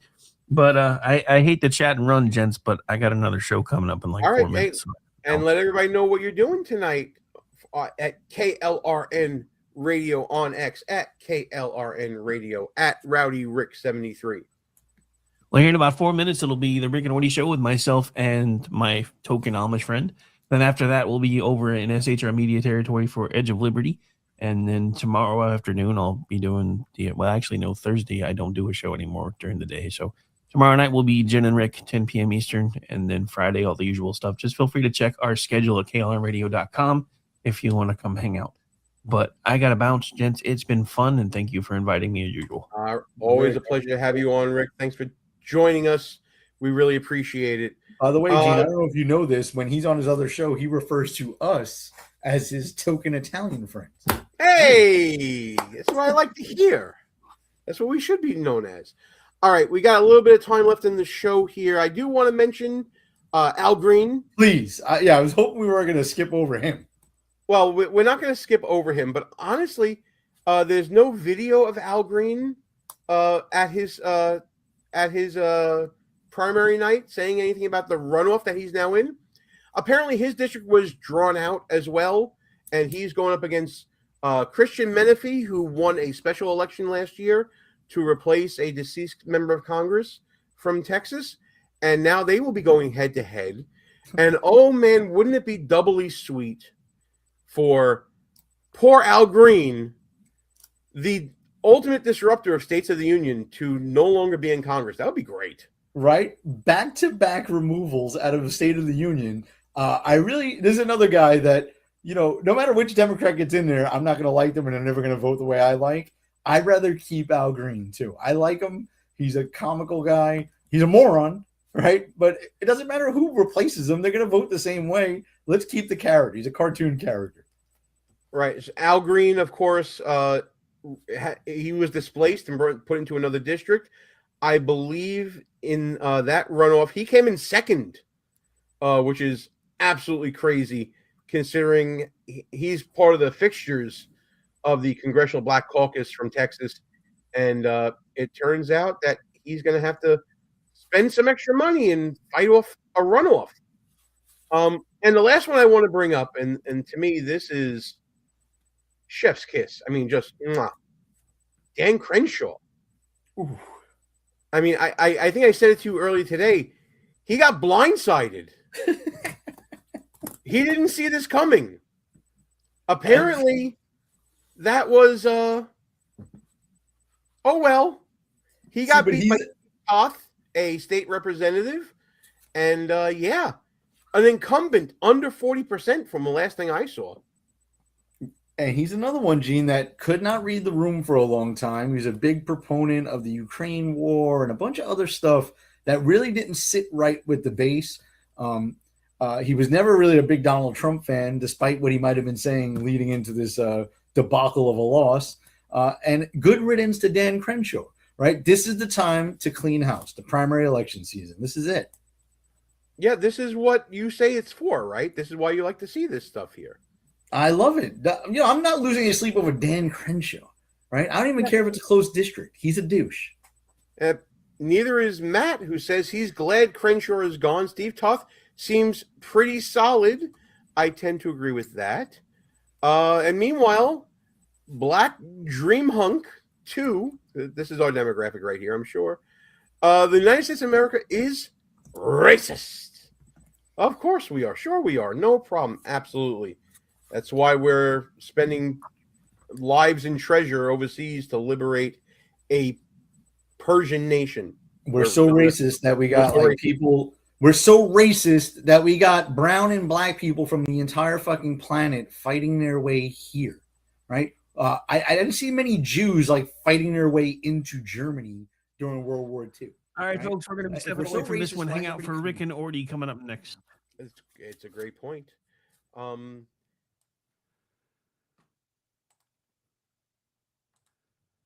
Hello, friends. Do you have a moment so that we may discuss our Lord and Savior Minarchy?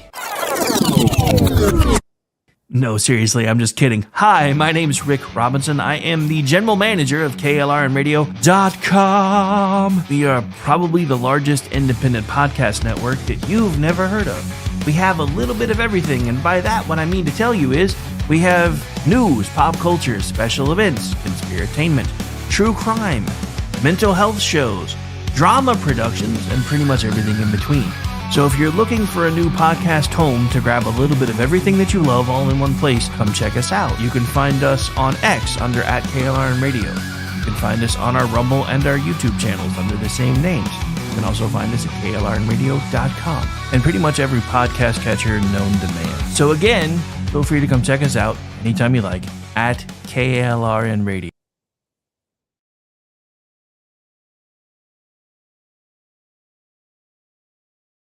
Not to be a backseat driver, but can you say for sure you got the best monthly payment possible on your auto loan? Could it be that you might have gotten a better deal by shopping the loan at a few places and have a lower car payment? Next time, before you go car shopping, visit Communication Federal Credit Union first. Our auto loan experts will find you a perfect loan and get you the lowest monthly payment we can. Communication Federal, your auto loan experts. Restrictions apply. Federally insured by NCUA. Hi, everyone. This is JJ, the co-founder of Good Pods. If you haven't heard of it yet, Good Pods is like Goodreads or Instagram, but for podcasts. It's new, it's social, it's different, and it's growing really fast. There are more than 2 million podcasts, and we know that it is impossible to figure out what to listen to. On Good Pods, you follow your friends and podcasters to see what they like. That is the #1 way to discover new shows and episodes. You can find Good Pods on the web or download the app. Happy listening. KLRN Radio has advertising rates available. We have rates to fit almost any budget. Contact us at advertising@KLRNradio.com.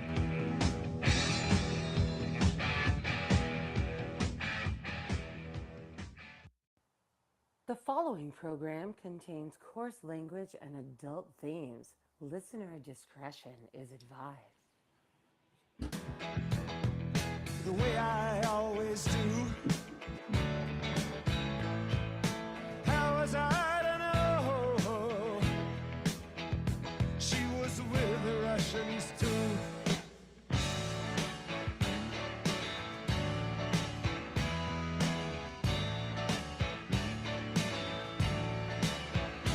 I was gambling in Havana. I took a little risk. Send lawyers, guns, and money. Dad, get me out of this. It is Wednesday, my dudes. Otherwise known as Chat Lives Matter Night, right here live on KLRNRadio.com. I am one half of the crew, Mr. Rick Robinson. And fresh from a stint in Twitmo, we have our resident Amish back, I think. I think he's back. Is he here? Is he here? Twitica. Oh, dude. You have to be older to get that joke. You know, I actually never watched that movie in first run, but I did finally watch it. It's been about a decade or so ago, I guess. It was better than I thought it was going to be, but it was interesting. You know what? It's got it holds. As old as it is, it holds up. So that's all right. How you doing, man? What's going on in your world? We have a space hobbit in the chat. So, yay. Who's Zelda? Yeah. Yep. Hey, Z. Yes, I'm back from Twitmo. Anything happen? I've been out of the news for a week. Yeah, nothing? No, nothing at all. You didn't miss nothing. Absolutely nothing. Okay. Nothing. Yeah. It's been slow. Yeah. You know. Yeah. Absolutely nothing. Say it again, y'all. So, I remember when I cut part of that song to make fun of the rival network we used to go up against way back in the day. Right. Yeah. Yeah, nobody's asking you, Zygote. Nobody's asking you. So how you been, man? We haven't spoken in like 24 hours. Yeah, it's been a whole 24 hours. But yeah, no, I'm pretty good. I watched Jasmine Crockett's political career go up in flames last night. It was fun. Yeah, that was fun. Boy, she sure code switched for that one, didn't she? Dude, like full on, man. She went from Ebonics 101 to lawyer speak in like 5 seconds. I was like, wow. Yeah. That was interesting. Yeah, that was faster than Clinton going the other way from lawyer speak to we ain't no ways tired. Yeah, my favorite thing was them using somebody trying to claim they were turned away from the voting precinct because it was Republican only, when in reality they were turned away because, Texas decided, hey, you actually have to go to your actual precinct to vote now so people know who you are and can verify that you are who you say you are. But right. That was her whole thing, is my voters were disenfranchised. Now keep in mind so that's what she said last night. And then today she was all like, well, they districted me out of my job, and then when they changed the district, they took all the money out of it. I'm like, dude, it's not the same district anymore anyway. You're running for the Senate. Right.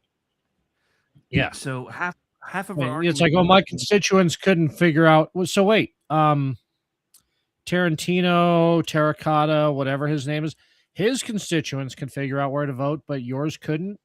Well, that's a fucking indictment, kitten.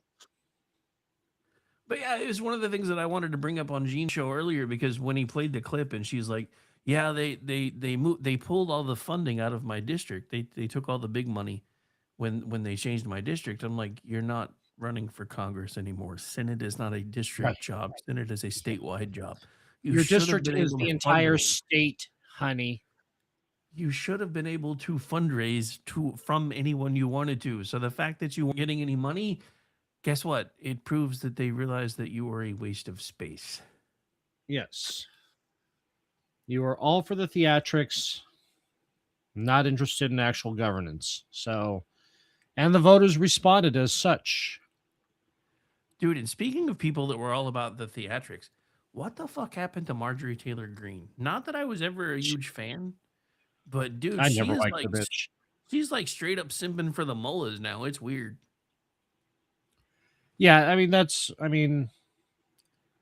nobody's been harder hit this last week than the conservative grifter space.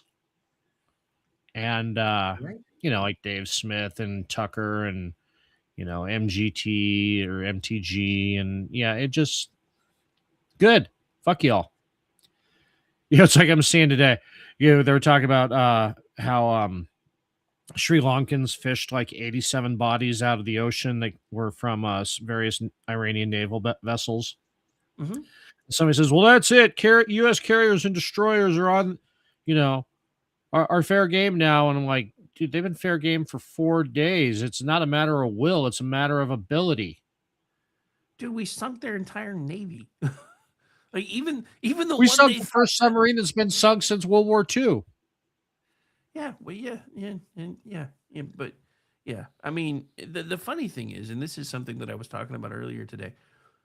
One of my favorite things about watching all this is all of the Molistan accounts that are all like, "You guys don't understand. Iran's been using their cheap missiles, and now they're rolling out the big ones, and this, that, and the other."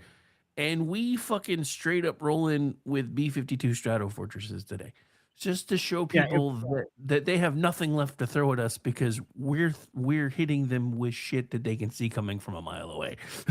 Right. Yeah. When we throw Grandpa Buff in there, that means that there is complete and total air superiority. That there is no active surface to air missile threat anymore. And that's not to say that Buff hasn't been upgraded significantly since 73, but which it has. So I was joking during G's shows, they'll retire the Buff. No, what was I said there? NCC 1701E will be retired before the latest Buff upgrade. No, it's funny because I saw something in a Deep Space Nine group the other day that the B-52 Strato Fortresses were engaging in the Dominion War. I was like, Yep. okay, that's pretty good. But yeah, that was right about the time that that everybody figured out that we were using those in Iran, and it's just, I don't know.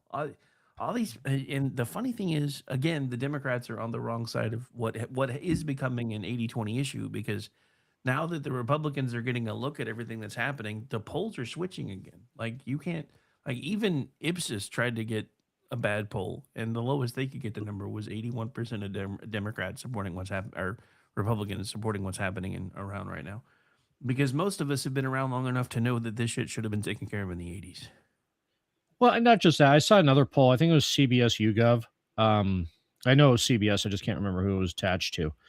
They did a poll of just nationwide support for the attacks on Iran. They rather than breaking it down, boots on the ground or any of that other bullshit, it was broken down into time frames, days, weeks, months, years, blah, blah. And obviously the support would dwindle the longer it went on, but for days and weeks, it was like 78%. In fact, I can find that exactly. Give me just a sec. It is.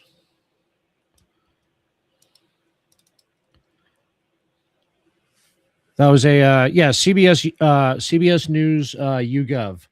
For days and weeks, 76% approval. For approved or disapproved military action against Iran, if you think the conflict would last, is the question. It goes down to 46% of months, 13% of years, and 37% not sure. Well, yeah, but I mean, the thing about it is, one of the things the Democrats have been screaming and yelling about is, when are you sending boots on the ground? When are you sending boots on the ground? Guess what? There are already boots on the ground. They're just not ours. Yeah. No, and that's easy. It's just kind of like, I said this back in January when the protesting and everything just kicked off. Just fly low over there, kick out some crates full of AK-47s, SIGs, and lingerie, and that war is over. Well, one of the funniest things you mentioning January was Captain Stooping in January, screaming and yelling that Donald Trump should be doing something about the Iranians that are protesting and being slaughtered. And then, right. Less than 2 months later, when we're doing something about the Iranians that were protesting and being slaughtered, why are we doing this? Yeah. You know why he's against it? The Crystals for generations have only supported the U.S. military action if it absolutely 100% guaranteed dead Americans. Probably. I mean, him and his father both. So, fuck the neocons. I mean, I'm not a war hawk. I used to be a war hawk. I mean, back during Gulf War I had a war boner for weeks, even though the conflict only lasted hours. But yeah, I'm just like, fuck, let's hit somebody on the way home. Jesus, that's over too quick. But and 20 years of GWAT, I kind of got over it. In fact, actually got quite against it. But this isn't GWAT. And my argument with that is the fact that the reason 1 in 6 American servicemen who were killed during the global war on terror was by someone or by material that was funded by Iran directly, direct training, direct material support, direct money. It just, from anyway. So, yeah, there isn't a region destabilizer there now. Iran was the region destabilizer. Dude, did you see what's happening in Lebanon? No, what did I miss? They're getting rid of whatever brand of Hezbollah. Yeah.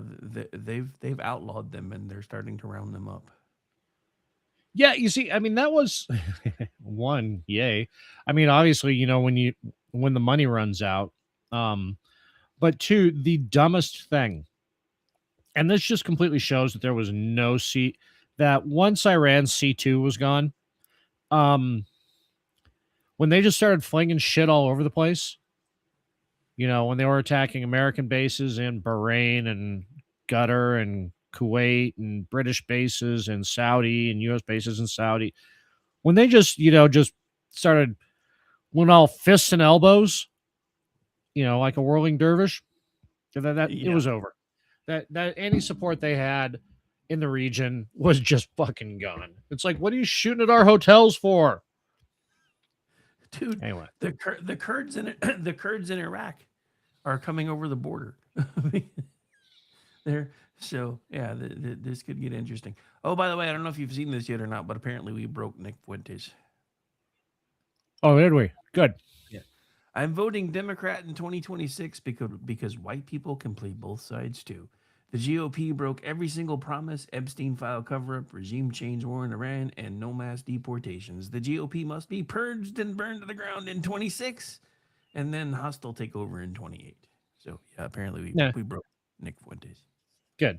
Yeah, he's gone. And that's fine. He can go be Democrat. I mean, he always was. Yeah, just like MTG and fucking Candace Owens. A lot of people don't remember that Candace Owens got her start as she wasn't BLM. It was before BLM. It was anyway, it was a leftist organization. Her whole thing was doxing gamer gators. And then she was a leftist for a long time. And then just recently fucking changed hats because she saw where the grift was. Same thing Milo did. Same thing fucking the list is long. Cassandra, whatever her fucking name is, not Peterson, but the other one. She used to be a YouTube boob girl for Bernie. And then she came during Trump's first run. She came over to the Trump side. And so.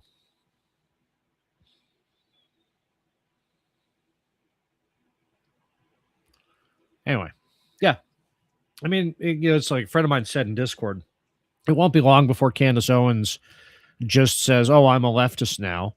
And like those of us who have been paying attention for years have been like, "You never stopped, honey." Pretty much. Oh, dude, all the Marco memes are out again. It's funny. They're doing. That meme format will never get old. Yeah, there's always it's like something Moth. New. Yeah, there's always something new. But yeah, so that Periscope camera footage of us sinking that ship was pretty damned amazing. I'm like, dude, this is like giving me like World War II Woody. I gotta go check that. I've been like, every time I've wanted to watch it, like, G came on, and so it's been like every time I've said pause to watch it, I've been like, oh, squirrel, and went and chased another thread. But yeah, no, I mean, I got to check that out. That's gonna be fun. It's in the chat, just to make your life easy. Okay, yeah, I'll check. Thank you. I'll check that out later. So, what else is on your mind? I mean, the one-eyed bandit's gone too. No more Crenshaw. Yeah, I fucking dollar store fucking Emilio Largo. For those of you who don't get that joke, Emilio Largo Largo was the eye patch villain from the Sean Connery years of James Bond. Nice. And we have a Jess sighting. She's here. Yay. Jess! Hi, Jess. How are you? Oh, but yeah, no, it's I miss it's Jess. been- Whenever I'm between accounts, it's kind of funny when I'm transitioning between accounts because of reasons. It's like Jess and Fu, who I'm like the closest with on Twitter generally, are the last ones to notice, which is weird. It's just, I mean, I know it's due to my feed suppression and everything. It's just funny. Oh yeah, I think Fu I was out looking for 6 days before Fu noticed. You know what, dude? She was like absolutely worried about you. She's like, he hasn't tweeted in forever, and that's not like him. And we're all like, yeah, he's in Twitmo. How did I not know that? I don't know. You have my phone number. You could have texted me before you displayed your concern for me across the internet. So now nobody will let you forget it. Yeah. You showed your softer side. We're never gonna let you live that down. So did you hear about the Iranian DJ who made a dance remix to Trump declaring that Khomeini was dead? No. It was funny. Hang on, let me see. I like the bomb Iran is getting play again. It's been 40 years. Yeah. Well, yeah, it was made popular in the 80s when we thought we were going to be taking care of business, and we didn't. So, Mm-hmm. just saying. So let's see. Let me see if I can make this work.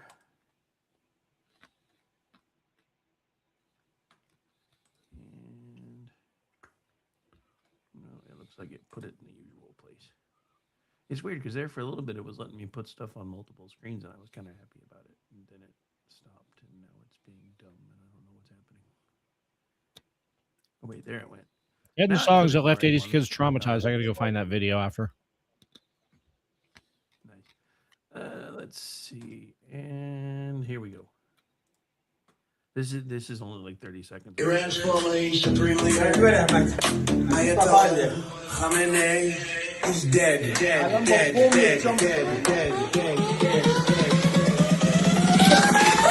Ayatollah Khamenei is dead.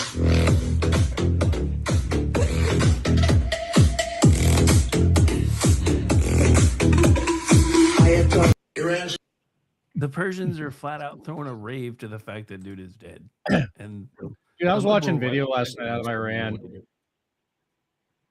I was watching video last night out of Iran when they were like bombing some city, and the Iranians on the rooftop filming it and laughing at as the bombs and missiles are striking. Well, dude, when your own people are laughing at your infrastructure getting taken out, and you're done.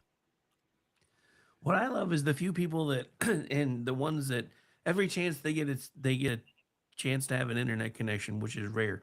One of the first things they do is put shit out on X that's like, don't you fucking American women use me as an excuse to come after the president and the Israelis? We asked for this. I don't care if I die Right. as long as the rest of the country is free. I will gladly give my life for Iran. And I'm like, see, this is what Americans used to sound like back in the day. What happened to Yeah, it's like Jeff and I said last night on Men Explained badly. And I think I finally got it right. I keep calling it poorly. I've got it on the brain. I didn't. Yeah, it's poorly. It's poorly. Okay, so I got it wrong again. Fuck. But I'm never gonna get that right. The world is not prepared for the unrelenting torment of hot Persian women that's about to descend on it. The world may not be. I, on the other hand, I am where do ready sign for up? it. I'm just saying, where do I sign up? I'm just saying. I mean, the mind is willing, but the body is spongy and bruised. Yeah, I mean, I'm not saying I might not live through it, but if I don't, what a way to go. Yeah. So. But yeah, so anyway, so what's new with you? How did you? How was your stay in Twitmo or Camp X-Ray or whatever you want to call it? Yeah, I keep forgetting Camp X-Ray. Yeah, it's again, the difference between accounts is just amazing. Like, well, one, because the algorithm isn't suppressing, and two, it's not picking who my friends are yet. So I see people I haven't seen in a long time that I have to go actively look for. They're just right there in my feed. They just let you do it. They just let you come right into your feed. And yeah, it's really bizarre. It's weird with the character constraint, but yeah, no, it's a whole different experience, you know, seeing how the other half lives. And I don't like it. I mean, I do, because I can imagine what algorithmic suppression looks like on that end of it. But having a much smaller footprint, people don't immediately react when you quote tweet them. And then your notifications become a mess for days. Yeah, well, what are you gonna do? So Well, I don't know. America shouldn't bomb a funeral. Yeah, we should. Yeah, Who we killed should. children? Yeah, but they're the wives of the mullahs anyway. So, see what I did there? Did you hear that Black Lives Matters in the news again? I saw that like one of their higher ups is on camera for just beating the shit out of a woman. Yeah, so he was Black Lives Matter. Lake County founder Clyde McLemore was caught on surveillance and body cam footage fighting with staffer Naisha A. Hill in the organization's Waukegan office. The Donnybrook escalated after a dispute over money, according to a police report. So the altercation, which occurred on January 12th, happened at the Black Lives Matter Resource Center and left both parties with minor injuries. Neither individual has yet been arrested. Footage of the fight recently went viral on social media and has shown a new spotlight on the growing list of scandals involving the organization's leaders. Dun dun dun. Yeah, they just need to let that. I mean, Pound Me Too is gone. They need to just let that one go. Also, Yeah, they really didn't. They really didn't think that through when they made that no, hashtag. they didn't. You know, They yeah. really didn't. That was just. We I call mean, that a for people who are supposed to be so internet savvy and social media savvy, man, they just don't think about it. Did you see Tim Walz? I can't remember who was grilling him today, but the punchline of it all was back in 2008, Barack Obama had three criteria, and this is against Tim Walz. Barack Obama had three criteria for his running mate. Couldn't be as smart as him, couldn't be as popular or charismatic, and you wouldn't be able to rise above him. And he picked Joe Biden. Then in 2016, Joe Biden had three criteria for his running mate, and they were the same things. And then Kamala Harris picked you. And we can just see how that bar has been lowering the whole time. Because it was just basically summing up that you are fucking dumb. Oh yeah, I mean it was absolutely terrible.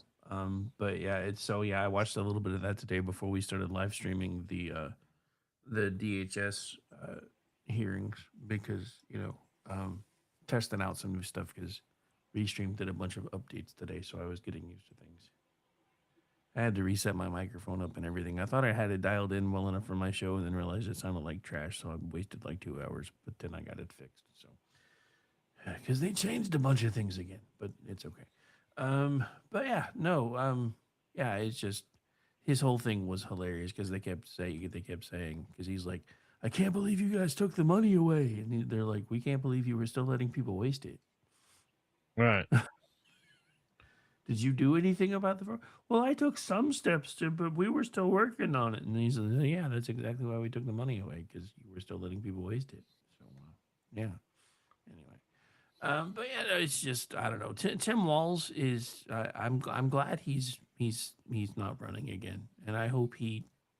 Oh, he's running for senator. Well, no, he'll probably get appointed as senator, but I don't think he's going to run. Well, I firmly believe that him and Salad Comb are just going to switch places. Well, yeah, that's exactly what's going to happen. She's going to run. She's going to run for governor. She's going to get elected. She's going to appoint him to her seat, and then he'll try to keep it after that, because that's exactly what's going to happen. I can already see the writing on the wall. But the thing about it is I don't. Even if he gets appointed, I don't think he's going to be able to keep the seat longer than for whatever she had left of her term. Because I don't remember which cycle she's in. But because the mask is slipped, all the country knows he's retarded now. Oh yeah. Even the Democrats don't like him anymore, which says something. But anyway, so what's going on with you? What else you want to talk about? What do we save it for after the break? Okay, cool. We can do that. Yeah. Let's see. That ready to go. We'll do that, and then I think it's this. Nope, it's not that one. That's not the right one.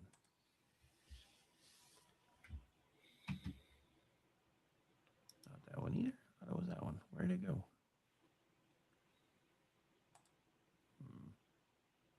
There we go. I knew it was on one of them. I have too many tabs on this setup. I gotta narrow some things down. All right, here we go. Okay. Eventually. Why is it not playing though? Oh, maybe that would be. Down on campus and they do it at my peak. Blazing about the beach all day and night, the cricket's creepy. Squinting faces at the sky. A Harold Robbins paperback. Surfers drop their boards and dry. And everybody wants a hat. But behind the chalet, my holiday's complete. And I feel like William Tell. Make Marion on her tiptoe feet. Pulling muscles from a shell. Pulling muscles from a shell. Shrinking in the sea so cold, topless ladies look away. A he-man in a sudden shower, shelters from the rain. You wish you had a motorboat to pose around the harbor bar. When the sun goes out to bed, you hook it up behind the car. But behind the chalet, my holiday's complete. And I feel like William Tell. Make Marion on her tiptoe feet. Pulling muscles from a shell.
And welcome back into the program, ladies and gentlemen. Halfway through Rick and Orty. Coming up next after us will be behind, I almost said behind the enemy lines, but that's the ones in front of us. Edge of Liberty, hosted by Sean Lewis over on the SHR Media side. But we're back. We're live. And yeah, it's spring. It's in the 70s. I got to get my beach vibe on. So squeeze pulling muscles from the shell. Nice. Yeah, well, it's only 52 years old. Anyway, so that song has a meaning. It does?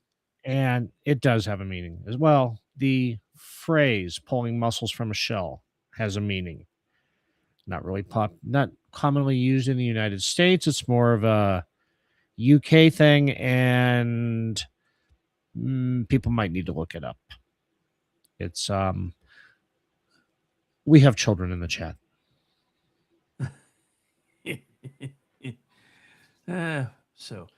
Anyway, digitally pleasing your female companion.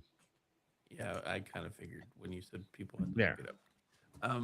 But so I got to talk about this because I got excited for a minute and then I realized that it's probably not a thing. Because I noticed on social media lately, Nathan Fillion has been putting out a lot of reels where he's been visiting former cast members from Firefly, and doing and basically, knocking on trailer doors, and somebody opens it, and they're like, "Is it time?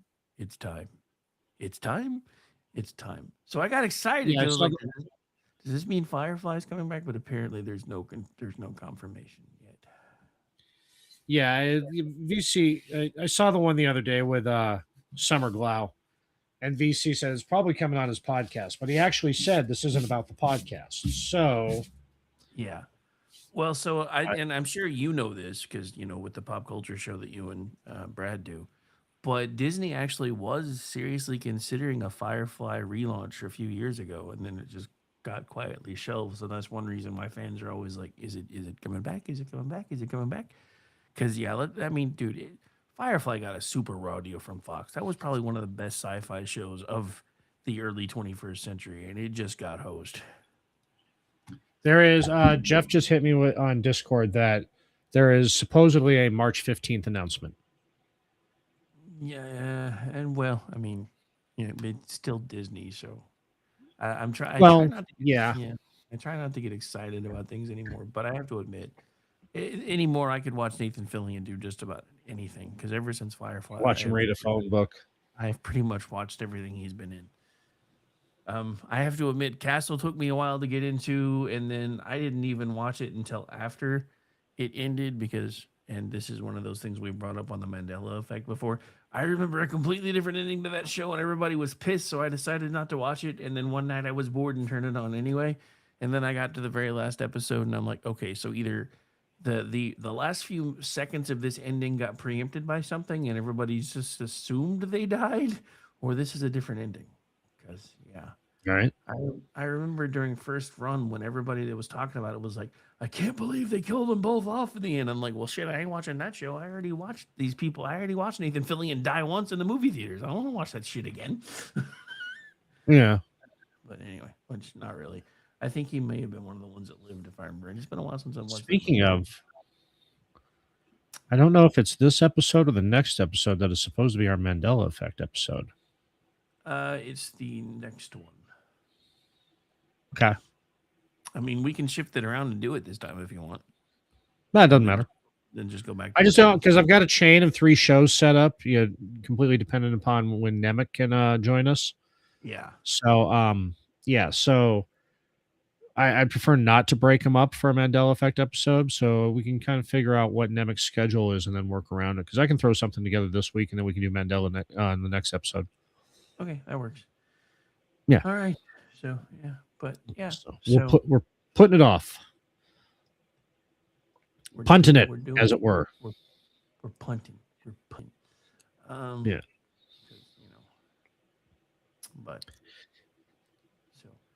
So before I segued into that, because I had to bring it up because it was all over my feed again because people have been posting it to Facebook all day. So because I've been doing this a lot today, what's grinding your gears, as you usually ask me? What are some things you want to talk about? Oh, you know what I've noticed? And maybe it's just because it's a new week, or it really seems like that the left and Democrats, but I repeat myself, has really burnt themselves out quickly on Iran. Today, my feed is barely anything about Iran. I'm not getting sent videos on Discord. I'm not, it's just kind of like everybody took a breath to watch Tim Walz get completely fucking roasted. But I think it's like once the B-52s went in, everybody just went, this is fucking over. So, I mean, because, they're just sitting there just hoping and praying American servicemen get killed. And when we're just doing air and naval operations, and when you got the buff in there, it's over. Now it's just rearranging topography. So, yeah, it's not that it's grinding my gears. It's just that, with the elections in Texas and North Carolina yesterday, the primaries. And, yeah, my feed is devoid, aside from that screeching wife of a service member, the dude's EOD, and, that was on TMZ that's been going around. You know what I'm talking about? You see this? You know what I'm talking about? Yeah. Yeah, dude. So this isn't the first time she's done that when he's been deployed. And, a lot of mill Twitter that I follow, they've been talking about, yeah, that dude is probably going to get sent home in shame, and then he's going to have to figure out if he's going to divorce her or get run out of the military. Because, I mean, yeah, the UCMJ doesn't apply to dependas, but yeah. So, and wait, a new thing about her just came up. Scanning.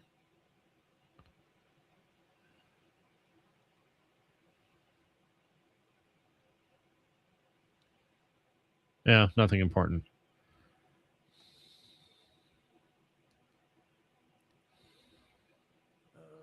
Anyway. So, yeah, nothing new. Her name is Kendall Brown. And looks exactly like you would expect. Except without the green hair and septum piercing. Fun times. Fun times. Yeah. Yeah. So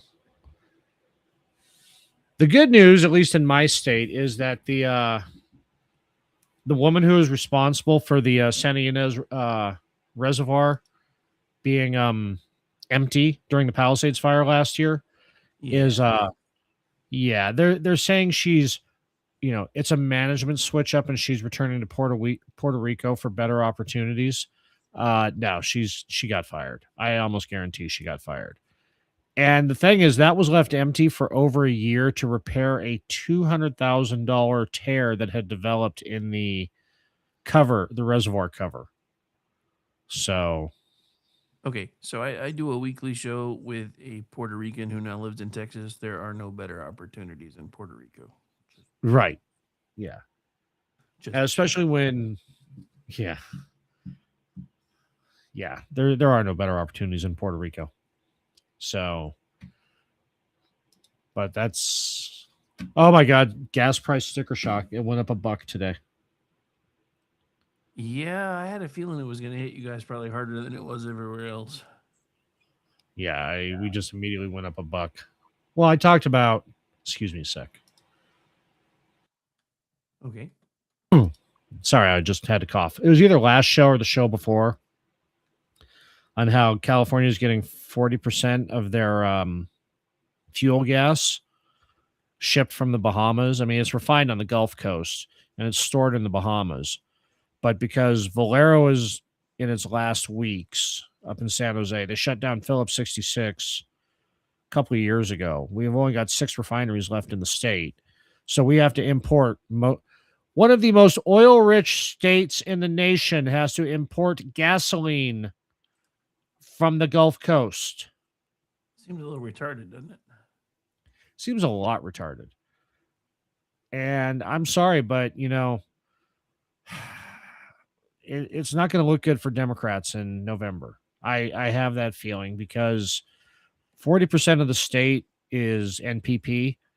or independent, and they respond to economic pressures at home. There's a point where they'll vote to feel good about themselves, and that's why they pass the green initiatives and shit. And then when that goes too far, which it is, because thanks to Clinton, the military got run out of the state. Newsom and Brown have been doing their best to run business out of the state, and now they're trying to run tech out of the state. So, yeah, what's California got left? Fucking almonds. Apparently. Yeah, and those people are going to vote red. They are sick of it too.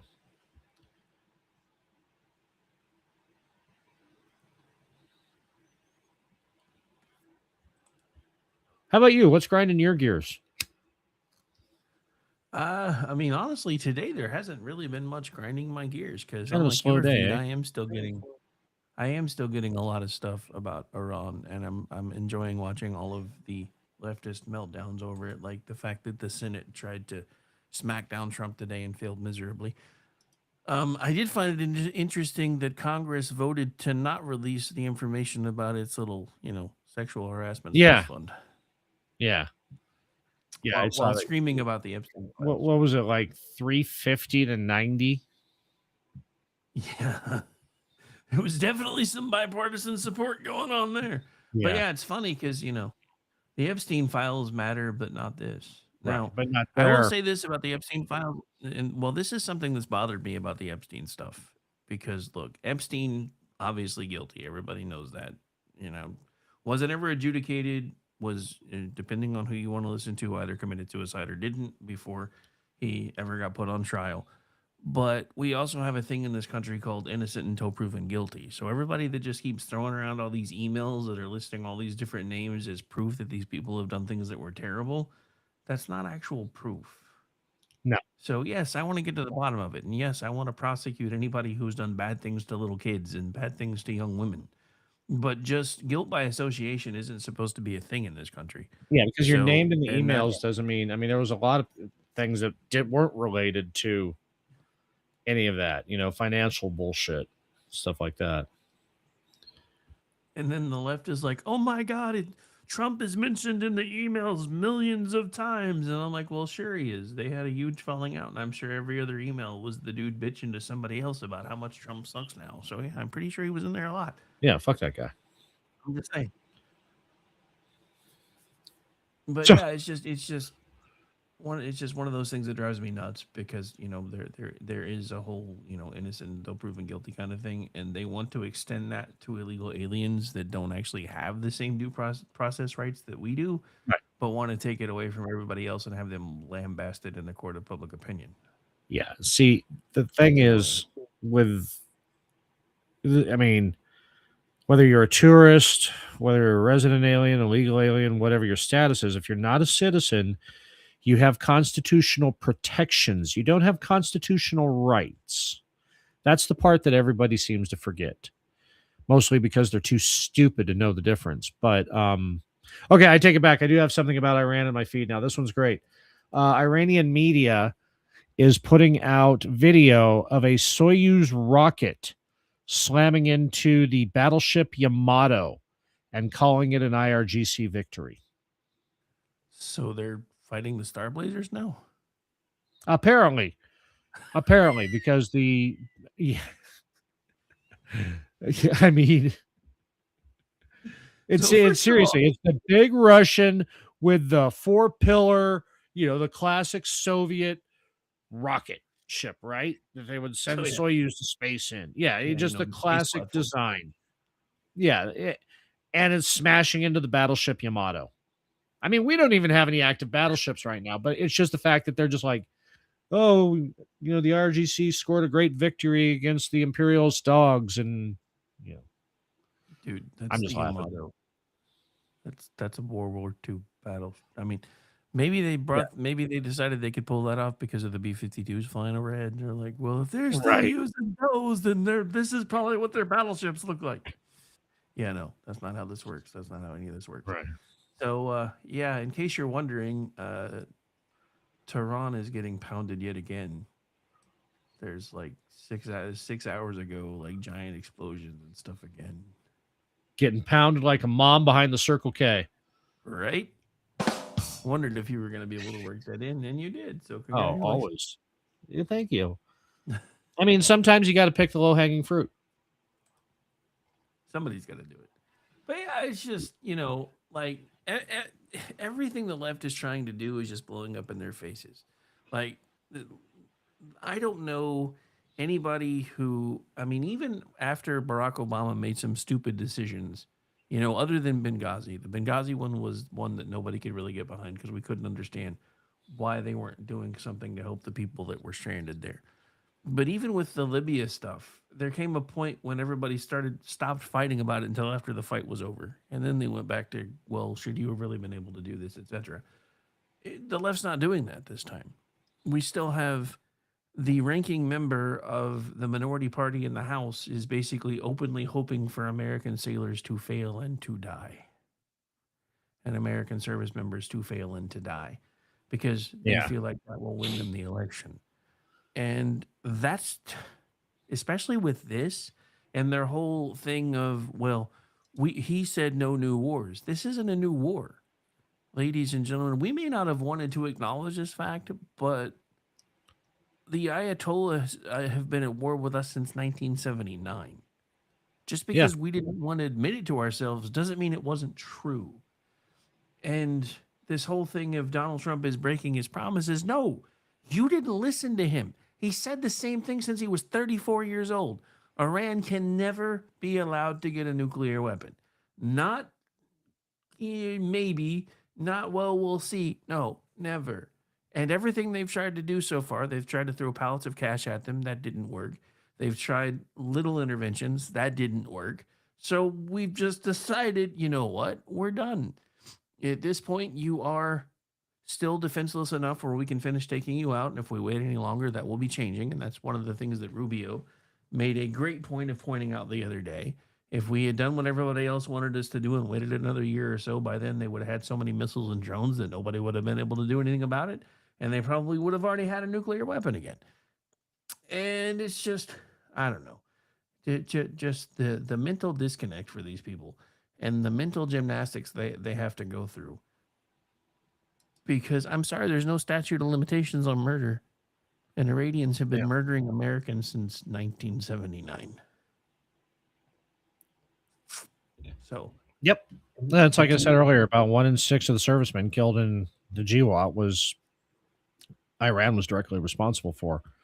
And you go back to Beirut, you go back to, hijacked airliners from the 70s and 80s. I mean, it never stopped. I think after Praying Mantis, we just kind of treated them as, you know what, you're nothing. It's kind of like when, some little high school, or some little elementary school kid wants to run up and fight you, and you're just like, dude, I'll just put you in the dirt. It's not even. It would be more embarrassing for me to fight you for what I would do to you than if you were to actually kick my ass, which you can't. So. Oh, so one other quick thing that I wanted to point out today, and I don't remember exactly where this happened. I think it was in Manchester. I think there were a bunch of Muslims trying to hold a wake for the Ayatollah, and a bunch of Persians and Israelis basically took it over and started saying, fuck Iran, blah, blah, blah. Which I don't necessarily condone, but at the same time, I'm like, I can kind of get behind this. I do.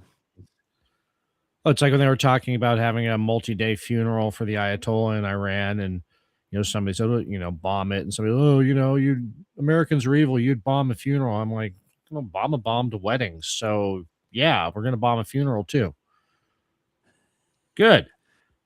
I just like, what has it been, like 3 Ayatollahs in 3 days have died? That was like back last June when or the June before when after all of Hamas, the pager thing that Mossad did, the quickest turnover of any position in the Middle East was being the head of Hamas. Yeah, now it's the quickest turnover of any position in Persia is. Yeah, I'm gonna stop calling Iran. It's Persia. Yeah, I think they're actually 2 for 3 right now because the last I heard, the son of what's his nuts has been appointed because the council that does the elections was murdered. Um, but I think he's still alive. I saw a story that I couldn't corroborate last night saying that he was dead, but I can't find any evidence of that, so I'm still trying. But yeah, I was Still right. alive so I, far. it, wa- yeah, I was right. It was Manchester. So there was a vigil for Khomeini, and it was crashed by patriotic Iranians and Israelis in Manchester, and they're all dancing around and waving the proper Iranian flag with the The, the right the stuff sun and on the it. lion. Yeah. Yeah. Which, yeah. You know, you are really deep into global politics when you know the proper flag for Iran is the sun and lion. I'm sorry, I just I just embarrassed myself knowing that. Right. But So you yeah, watching? so what have I been watching? Of course, still taking one for the team and watching Starfleet Academy. You know what? Is that still on? I don't like it, but I don't really hate it either. I'm kind of indifferent to it at this point, but I think it's because I've watched so much of the other stuff that some of what they're doing makes sense because I can see the dots they're connecting. So for folks that have never watched any of the newer stuff, it's going to be really confusing. Because it's they're trying to do a whole bunch of an interconnected kind of thing. But yeah, it's still on. They just finished the second season. Rumor has it they've already decided there's only going to be 4. So everybody's pissed off because they're like, why do they keep doing this? They bring these new shows on and then they tell us when they're going to end, and then there's not any point in watching them anymore. And I'm like, well, there goes their 1.5 million viewers. Yeah. That's about what they're pulling per episode. Not just that, they should feel lucky they got a 4-year. Right? Better Shit, shows than them have run less. Firefly. Yeah, Dark Firefly. Matter. Yeah, I was gonna say the other one, Dark Matter. Yeah, Dark Matter. And the funny thing is, you could tell that one had a Bible because there was a lot of exposition going on, and they were like, I'm pretty sure they were already told they were going to get to do at least their full run to finish their Bible. And then they were just like, yeah, no, we're not. And then what pissed me off about that is, and it was a fun show, but it wasn't nearly as good as Dark Matter. The stupid weird show Killjoys got a season to wrap up its arc, and they couldn't do that for Dark Matter. Really? Well, I mean, they couldn't do it for Dark Matter because Dark Matter had just finished dumping the exposition. It was like, okay, we're in the show now. Oh, you mean we're fucking canceled? You know, it would have been like canceling the Expanse at the gate. You know, when they got that big gate at the end of the solar system. You know, Stargate Mark II. Yeah. So, speaking of Stargate, I hear they're actually starting to tape that shit now. So I'm getting kind of. There's I mean, the rumors are out there. If you watch Mazzoli's Twitter feed, he keeps slyly referencing it. So yeah, that's happening.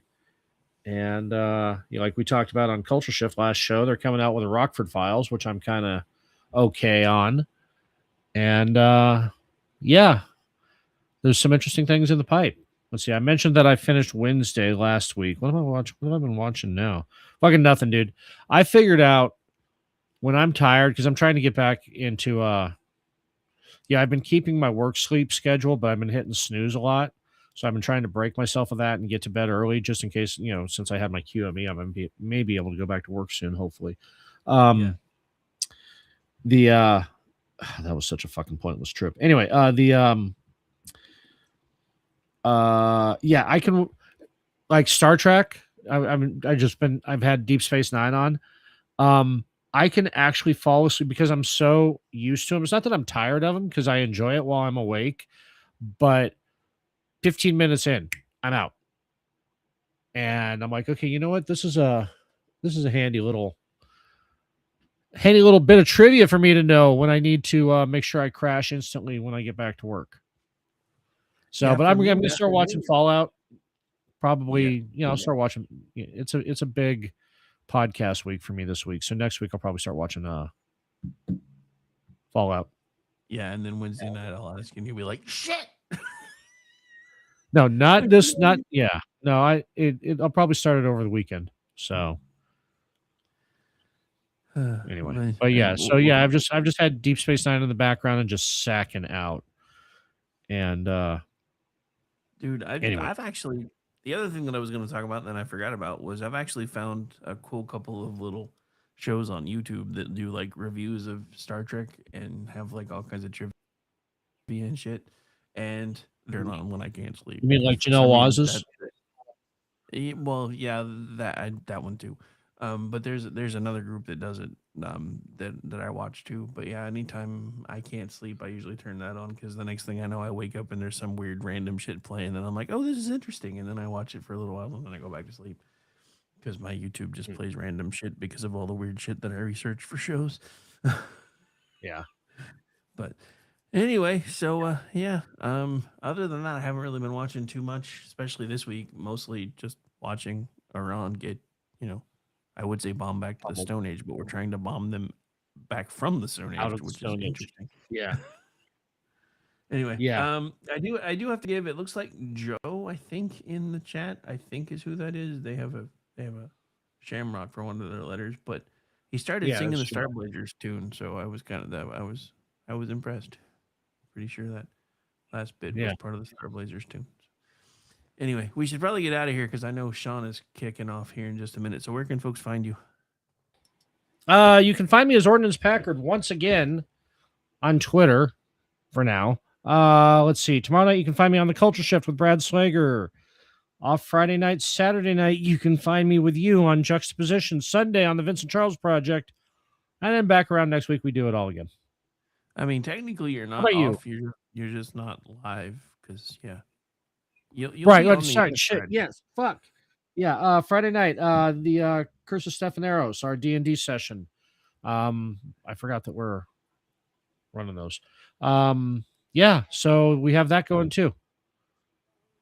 So yeah, it's your I busy keep week. thinking that's well. I got so used to us recording on Friday for a couple weeks that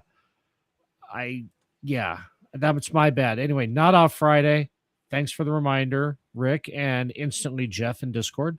And yes, so yes, so yeah, it is it's your really busy fun. week. It's really fun. You had shows on Tuesday, Wednesday, Thursday, Friday, Saturday, and Sunday. Dude, it's almost Every like other we're trying week to I get am you to just work for a living again or something. Yeah, every other week I am just packed full of jam. All right, folks, we're gonna get out of here. Hang out for the Edge of Liberty coming up next right here live on KLRNRadio. For everything that I do, just check the schedule because I'm involved in about 80% of it anyway, one way or the other. Bye, guys. Hell Hydra. No hailing of the Hydra. We've had this discussion.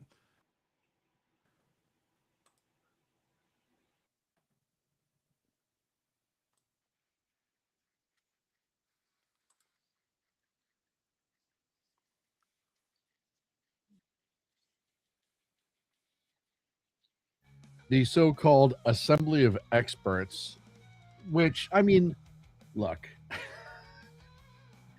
you want to talk about like the most basic name of like, it was almost like when they were making it up, and they did. I mean, that's what their whole existence is as far as the Iranian supreme leadership goes. It was almost like they're like, oh, we need people to know this is a serious panel, where almost like the Catholics are doing with the Pope, that we take our time and we need a really cool name. How about the Assembly of Experts? Because it's a group of experts that get together, and a group of nerds was already taken, apparently. So they went with the most lame name possible. Sorry, and this probably has nothing to do with Iran. It absolutely doesn't. But if I was starting a country that I just overtook in a bloody coup against the sitting government, and I had to like go ahead and make up some sort of cool name for the group of people that decides the next leader, because there's no elections. I mean, there's the president, but the president's about as useful as like your school secretary in Iran. Like, occasionally can do some things, but really holds no clout. That's what the president of Iran does. So it's the Ayatollah and the mullahs and all that stuff. But the Ayatollah is the supreme leader. That's why they call him that. But if you were starting your own country, don't you think you could have come up with something better than assembly of experts, and throw some ideas in the chat as to what you would call it if you were starting your own country and you needed a group of people who pick the next supreme leader. Because like I don't know, like group of badasses, leader deciders, some sort of, you could get some sort of cool name going. I don't necessarily have one, but I definitely know assembly of experts is the worst fucking name you could have picked for it. Sorry, I needed to vent that out because it's been bothering me since it's been coming up, that it's just absolutely zero imagination whatsoever. None whatsoever. It'd be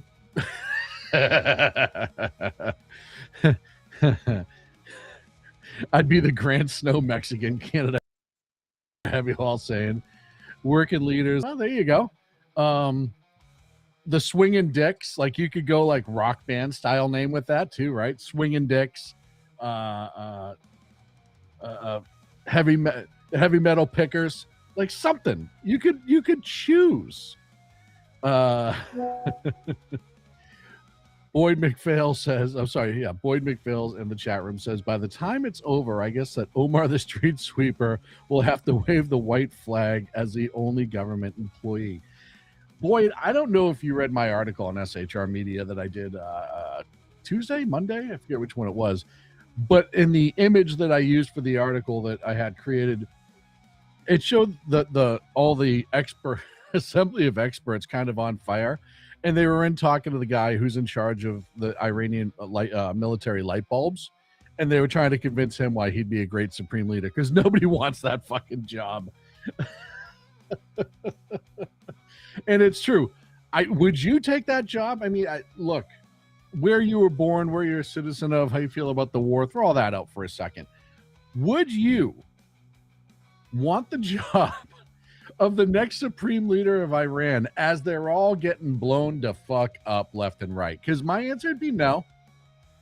As cool as it might be to lead my own nation, not exactly want to lead the nation that's being bombed by the biggest and strongest military on the planet, who the people before me pissed off, and now I have to like dodge incoming while I try to explain like, hey, I'm not as horrible as the other guys. Yeah, it's not the... I've interviewed for a lot of jobs, and there's a lot of things that I agreed to do in a lot of jobs. That's not one of them whatsoever. But you know who is taking it from what we're told is the Ayatollah's son. If I hack the name, my apologies. I'm not trying to piss off anyone, but actually I'm trying to piss off a lot of people, but let's be realistic. Mojtaba Khomeini is the 56-year-old son of Ayatollah Khomeini, who is now minimally room temperature. Is allegedly the next supreme leader. Listener post in the chat says, hey, you get to be Ayatollah for life. Granted, it would only be a one-day temp job. And the benefits kind of blow, right? But yeah, so what's funny is they announced it, and almost immediately a lot of people in intelligence said, this guy might be dead. So maybe not even a full day there listening post, which how fucking funny would it be if he was dead, right? The only guy you can find to lead your country right now is a dead guy. It's like Weekend at fucking Bernie's. They're just bringing him out, walking him around, and having him wave at cameras. Like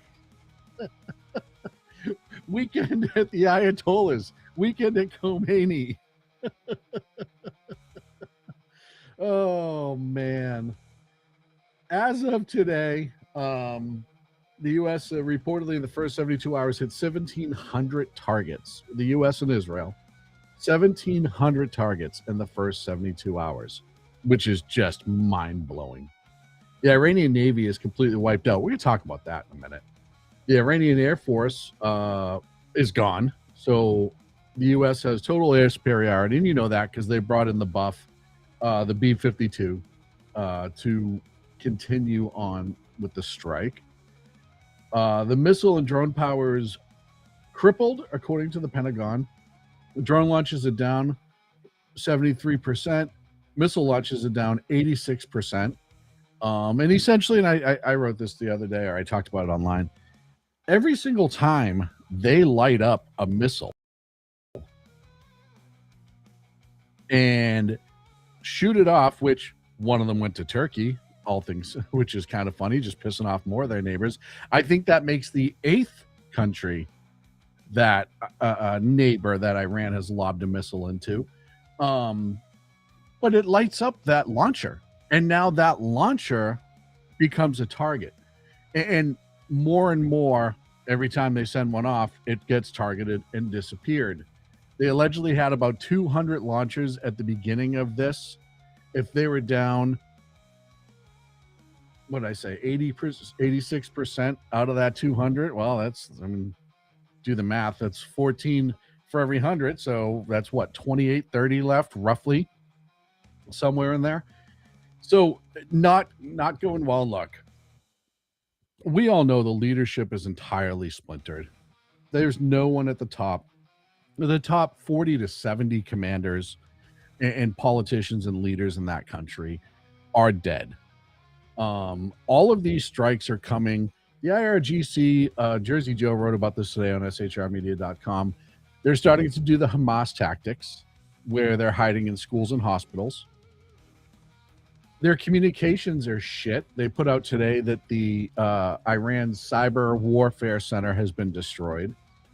So what you're getting now is a few hardliners who are still holding on and launching the missiles. A few segmented, localized, and, you know, maybe they aren't necessarily the hardest of liners, but they're just hoping, you know, they still think that maybe there's an Ayatollah or some leader that will kill them if they don't keep launching. I don't know. But reality is it's going to be less and less as days go on. Costs of casualties so far, a confirmed 6 U.S. service members were killed in a missile attack. And we certainly thank them for their service and their family for their sacrifice. Identified as Captain Cody Cork, Sergeant First Class Noah Tegens, Specialist First Class Nicole Armour, Specialist Declan Cody, Chief Warrant Officer 3 Robert Marzan, and Major Jeffrey O'Brien. The Iranians, the estimates at this point is that 1,000 to 1,500 of the IGRC and security forces have been killed. So the question is, what now? And there's a lot of talk of course, at some point, somebody is going to have to put boots on the ground. And Trump mentioned over the weekend that he was talking to the Kurdish leaders in Iraq. And if you don't know the Kurdish Peshmerga, do some research on the Kurds. The Kurds are a strong fighting force. The Kurds have been around for a long time. And apparently we've been working with the Kurds setting this up for this. The operation was supposed to kick off in summer, and there was a lot of things that intelligence saw that moved it up, and opportunities presented themselves, which is why we're here now. And now allegedly the Kurds are moving in on the ground and starting to the ground offensive. I am sure we will have special forces on the ground with them, probably Green Berets and other folks who are kind of directing them. I'm sure Air Force combat controllers be with them, et cetera, et cetera. And you're also going to see, I'm sure, Israel putting boots on the ground, and there may be some other countries now, because like I mentioned earlier, the 8 other countries that Iran lobbed missiles at are kind of pissed off at them. Namely, Saudi Arabia, Turkey, Dubai, the Qataris, which was shocking that they hit the Qataris, because everyone kind of knows the Qataris have always protected Hamas, and Hezbollah, and the Kuwaitis. So, and I think there's 2 or 3 more countries that got hit as well. The biggest one is Turkey. Turkey being a NATO member, like it or not, they are. And somebody mentioned, and the possibility is not out of reach, or unreasonable to think, that if they invoked Article 5 of the NATO agreement, then all the other NATO countries would have to get involved.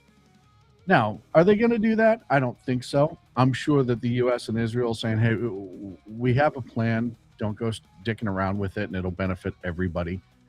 That's my guess. Obviously, none of us are on the inside. I'm sure everyone in the chat room who's telling me I'm wrong, they have total locked-in intel with what's going on with this as well. But the reality of the situation is our military and State Departments have a tendency to plan for stuff like this. Now, whether it's a good plan or not a good plan, but that's yet to be seen. But I think that will keep Turkey at bay. So, this is the problem, and this shows you who Iran really was in the leadership in the IGRC is we want all of these people to be our allies until they're not necessarily our friends, and then all of a sudden we're going to start lunching bobs at them. The one country that should be pissed off that isn't is the UK, because they mostly sat out of this, and they took an incoming missile to their base in Cyprus. And as of today, I guess allegedly, they're starting to maybe ramp up a little bit. Like I said, I give them credit Monday night. They were doing missile defense and they were doing some refueling, but they didn't want to be involved in the attack. By the way, the vast majority of the politicians and people in the UK are kind of pissed off about that because they know what monsters the Iranian leadership was. Not the Iranian people, the Iranian leadership. So you have that going right now, too. I don't know why they picked a British base when the Brits weren't really doing anything. And look, Keir Starmer's a giant pussy. The whole world knows that. You don't even have to listen to him speak. You can look at him and know he's a pussy. But this is why when they keep talking about, the separation of relationships between the UK and the US, this is another thing where they were like, oh, yeah, we'll help a little. And they didn't want to support it. And I'll tell you why. The massive influx of Muslim migrants into the UK over the years, if they decide to riot, if they decide that they did not like the operation, the UK can't handle that riot. They would be going batshit crazy if they wanted to. And the UK law enforcement wouldn't be able to do shit about it. There's too many. So that's why Keir Starmer didn't get involved in this. Like I said, this becomes a moment where if you like the strike, you don't like the strike, doesn't matter. We're talking about the reality of the situation. Spain, the Socialist Republic of Spain, decided to tell us that they can't use our bases for the attack and that we had to leave, and that's fine. And then Portugal turned around and said, hey, we have a base in the Azores you guys can use, because if you don't know the history between Portugal and Spain, they don't like each other too much. So that was an interesting twist. And then we saw something that we haven't seen in America since 1945. And it was only the second time this production style of vehicle has done something like this.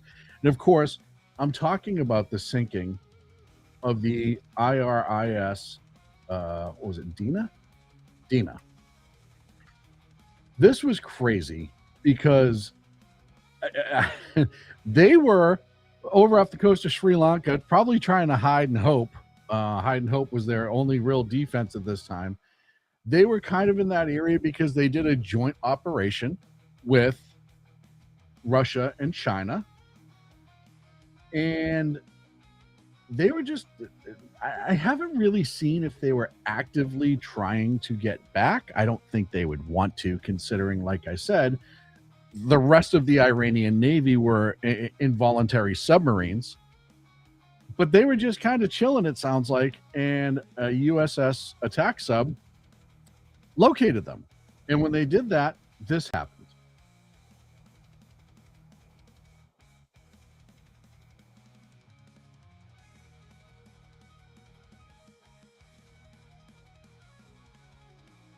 Yeah, they blew the tits off of it. So that's the first time since 1945 an American U.S. submarine, why did I say that? But a U.S. submarine has sunk a ship in wartime.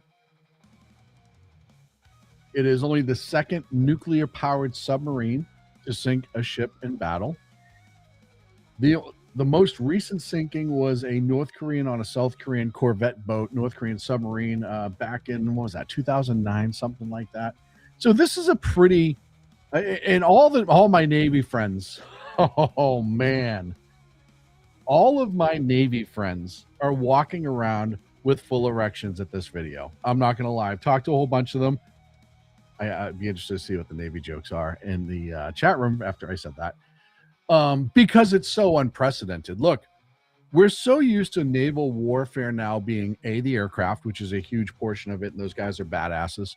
And that includes the Marines that also fly off the decks, and missile attacks, right? The missile frigates, even from submarines, launching Tomahawks, launching cruise missiles. We know the submarine's primary job right now is nuclear defense, the boomers that are out there. So we don't see the submarines being used in this capacity these days at all. When was the last time? Well, I already told you the answer, but how long has it been since you've ever heard of a submarine taking out a ship or craft?